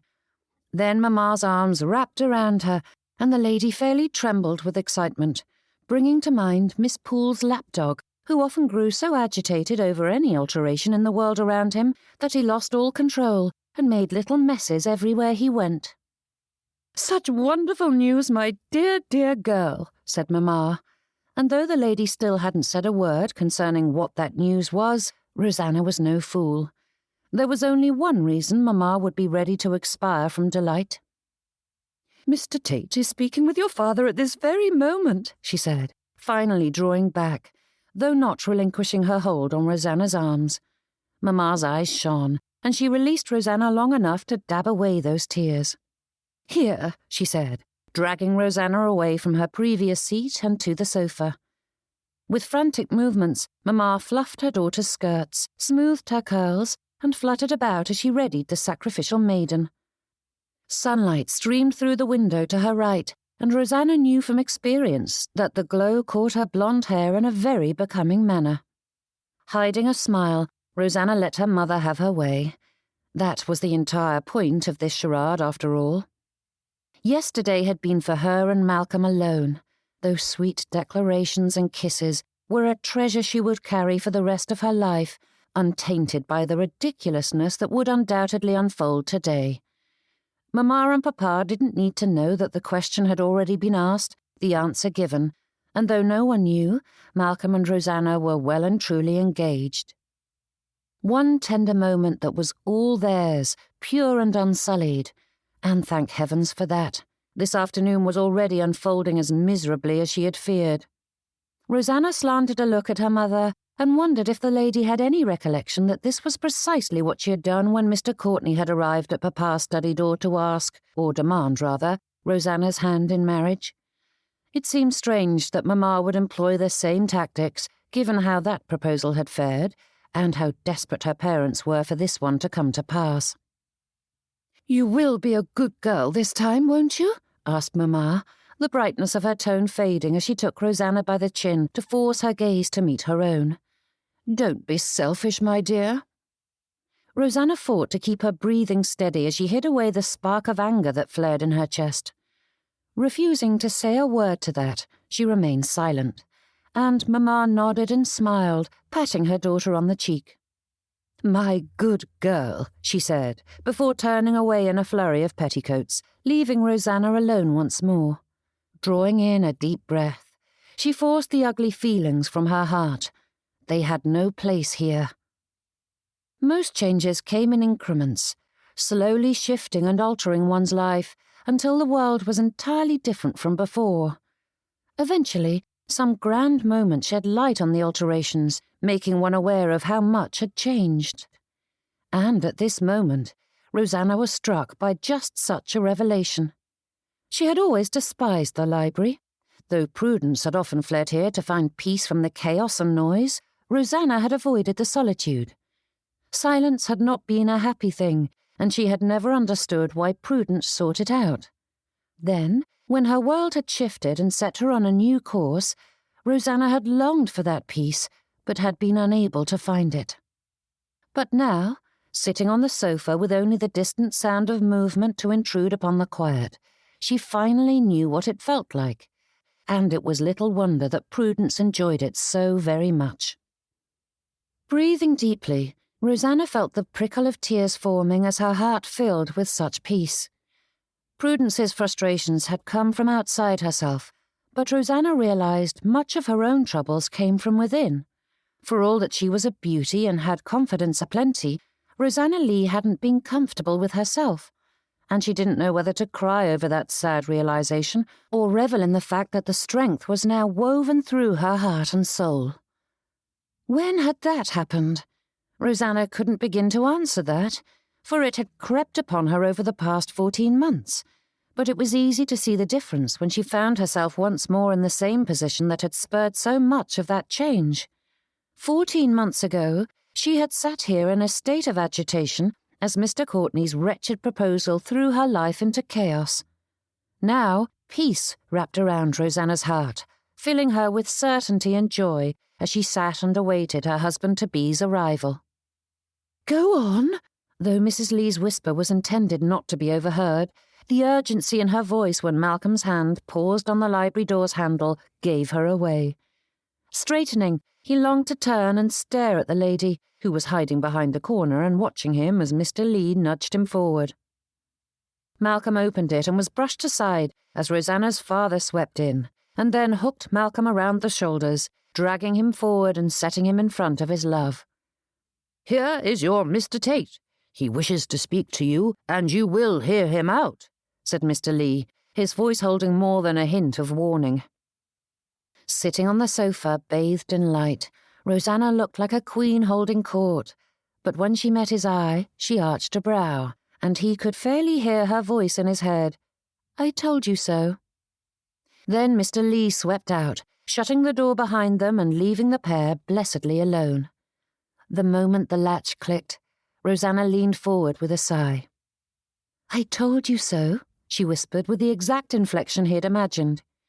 "Yes, you did," he said, taking the seat beside her. Rosanna shifted to rest her head against his shoulder, and he pressed a kiss to her hair. In a low voice, he added, "That was miserable. He spent the entire time speaking of himself, and what little he did say concerning you only regarded the marriage settlements." Rosanna's arm came around and rested against his stomach, though her gaze drifted to the door. Her eyes narrowed and she murmured, "You do realize they are listening outside the door? If we're going through this farce for their sake, You'd best make a good show of it." "Oh, my dear Miss Leigh," said Malcolm, raising his voice so that it would easily carry to the farthest reaches of the house. "You are the finest creature in all of creation, a goddess among men, an angel sent from heaven to walk amongst us poor mortals." Stifling a laugh, Rosanna poked him in the ribs. "I cannot believe I have been honoured to know you," he added. "Oh, my dearest love, wilt thou do me the honour of granting me thy hand in the blessed and holy bond of matrimony?" Snuggling closer, Rosanna leaned her head up to whisper into his ear, "You are incorrigible." Malcolm turned his head to meet her gaze, his lips brushing hers, and in a low voice he murmured, "Yes, but you love that about me." She sat pressed against him with her eyes trained on him, and Malcolm's heart thumped as he watched her. As much as he did love to tease her, it was impossible to deny just how much of his happiness was wrapped up in this dear lady. It was as though he'd been only a faint shadow of himself before she had stumbled into his life, complete but lacking substance. "That I do, my love," she whispered, not bothering to lean closer, though her eyes challenged him to do so. Malcolm leaned in, but just as her eyes drew shut, he raised his voice again. "What is thy answer, dear maiden? Do not keep me waiting. I cannot bear it any longer. I must know. Canst thou love me?" Rosanna covered her mouth to stifle a laugh, her eyes torn between glaring and dancing. Drawing in a deep breath, she let out a heavy sigh before speaking up so her parents would hear. "You do me the greatest honour, dear Mr. Tate. Yes." But the library door snapped open before she could finish, and Mrs. Leigh rushed in. "Oh, my dear boy!" Malcolm leapt from the sofa as though scalded, but thankfully did so without dumping Rosanna to the ground. He reached out to help her to her feet, but Mrs. Leigh was there, fluttering about and bussing his cheek, whilst Mr. Leigh gave him hearty handshakes. "You won't regret this," said Mr. Leigh. "She's a fine girl, and will be a suitable wife for you." "Such a kind, steady girl," added Mrs. Leigh. There were only two of them, but it was as though an entire swarm of Leighs had beset him, and soon the ruckus drew the younger siblings and grandmother Leigh, and Malcolm kept trying to get back to Rosanna, but the tide of people drew him away again and again. Wasn't being allowed privacy with one's sweetheart one of the blessings of an engagement? Yet Rosanna was not at his side as the wine was called for and the toasts flowed. Mr. Leigh raised a glass, rambling on about the blessed event that was to come, and Malcolm struggled not to frown as he scanned the gathered group and found his bride-to-be was not there. "Please excuse me," he murmured, shoving the glass aside and making vague excuses before slipping out as the Leighs continued to toast their good fortune. Weaving through the halls, Malcolm went to the one place where Rosanna might find solitude away from the agitated horde, or at least he hoped she was there, for the only other place was her bedchamber, and even a husband-to-be was not allowed to trespass there. Malcolm slipped out a side door and stepped into the small patch of earth behind Whitley Court. Matching the tastes of the generations before, there was a paved courtyard in which the master and mistress could strut about in their powdered wigs and high-heeled shoes, but just beyond it was a garden, which matched the more modern sensibilities when fashion was wise enough to allow for footwear that did not require perfectly even ground. The air was brisk, but with winter late in arriving, the outdoors were still tenable, despite his having no greatcoat. Following the bend in the path, he discovered his dear Rosanna seated on what was quickly coming to feel like their bench. An ivy-covered trellis arched over the spot, blocking much of it from the view of the house, but it was easy enough to see his approach, though Rosanna seemed not to notice. "You disappeared," he said, drawing her gaze from the dirt path at her feet. Malcolm's heart twisted at the sight of her bright soul dimming, and the sad little twist of a smile on her lips. "They didn't care if I was there or not," she murmured. "Not now that they have their golden prince." Malcolm took the seat beside her, and without hesitating, Rosanna leaned into him once more, and he rested his arm about her shoulders. He wished he knew what to say in such moments, but the Leighs were a mystery to him. "I told you we ought to have eloped," she whispered. "And I told you that our love is not some dirty secret to be hidden away." Rosanna sighed and leaned back to meet his gaze. "You do realize my parents will find ways to make themselves the center of attention throughout our wedding, don't you?" But Malcolm shrugged. "Give them the wedding. As long as I have your heart, I don't require anything else." With raised brows, she stared at him for a long moment. So long that Malcolm nearly feared he'd said something wrong. Without saying a word, she angled towards him, taking his face in her hands, and pressed her lips to his. Even the barest touch set his heart to racing, thumping and pounding against his ribs as though it were a horse trying to break free of the paddock. His dear Rosanna. Matrimony hadn't been his intention when he'd come to Greater Edgerton, but thankfully, life rarely went as one intended, and now he was engaged to this queen among women. Never was there a luckier man than Malcolm Tate. The frustrations of the day stripped away as Rosanna revelled in Malcolm's touch. Her hand brushed along his jaw and feathered down to his neck, her fingers tangling in the edge of his hair. Peace wasn't a powerful emotion, or Rosanna hadn't thought it could be. By its very nature, tranquility didn't seem capable of overwhelming a person or overtaking all else, but it rang through her heart more than the passion of the moment. Rosanna Leigh was at peace. From her youngest years, she had known one day she would arrive at the brink of matrimony, but whenever she had come close, there'd been little quietude to be found in the thought. Yet now it filled her. Such contentment. It was as though the world was finally set to rights, and Rosanna knew her place within it. When the kiss finally ended, she remained wrapped in his arms, quite happy to remain there for the rest of her days, and rested her head once more upon his shoulder. Yes, Rosanna was quite content. "There you are!" Mamma's voice broke the silence, but despite the slight twinge of irritation it caused, even that terrifying lady could not break Rosanna's peace of mind at present. Despite Mamma's rapid approach, Malcolm didn't loosen his hold on her and only relinquished her when the lady took Rosanna by the hand and forced her to her feet once more. "You two have plenty of time for all that nonsense," said Mamma. "But we have only a few weeks to plan your wedding gown, my dear. You are going to be the envy of the entire town." But Rosanna's other hand remained tight around Malcolm's, and she dragged him along behind her as Mamma continued to babble about lace, silk, and ribbons. Not bothering to listen or look where Mamma led them, Rosanna held Malcolm's gaze and mouthed an apology to him. He winked in return, and with deliberate care, he replied with a silent, "I love you." "I love you too," she mouthed in return, letting the enormity of that truth seep through her. Whatever her fears and doubts in the past, there was no questioning it now. For better and for worse, she was his and he was hers. Her Mr. Tate. This has been Love in Disguise, the Leighs Book 2, written by M.A. Nichols, narrated by Madeline Brolly. Copyright 2023 by M.A. Nichols. Production copyright 2024 by M.A. Nichols. If you enjoyed this video, check out M.A. Nichols' channel for more romance audiobooks and behind-the-scenes information. And don't forget to click subscribe to be notified when more become available.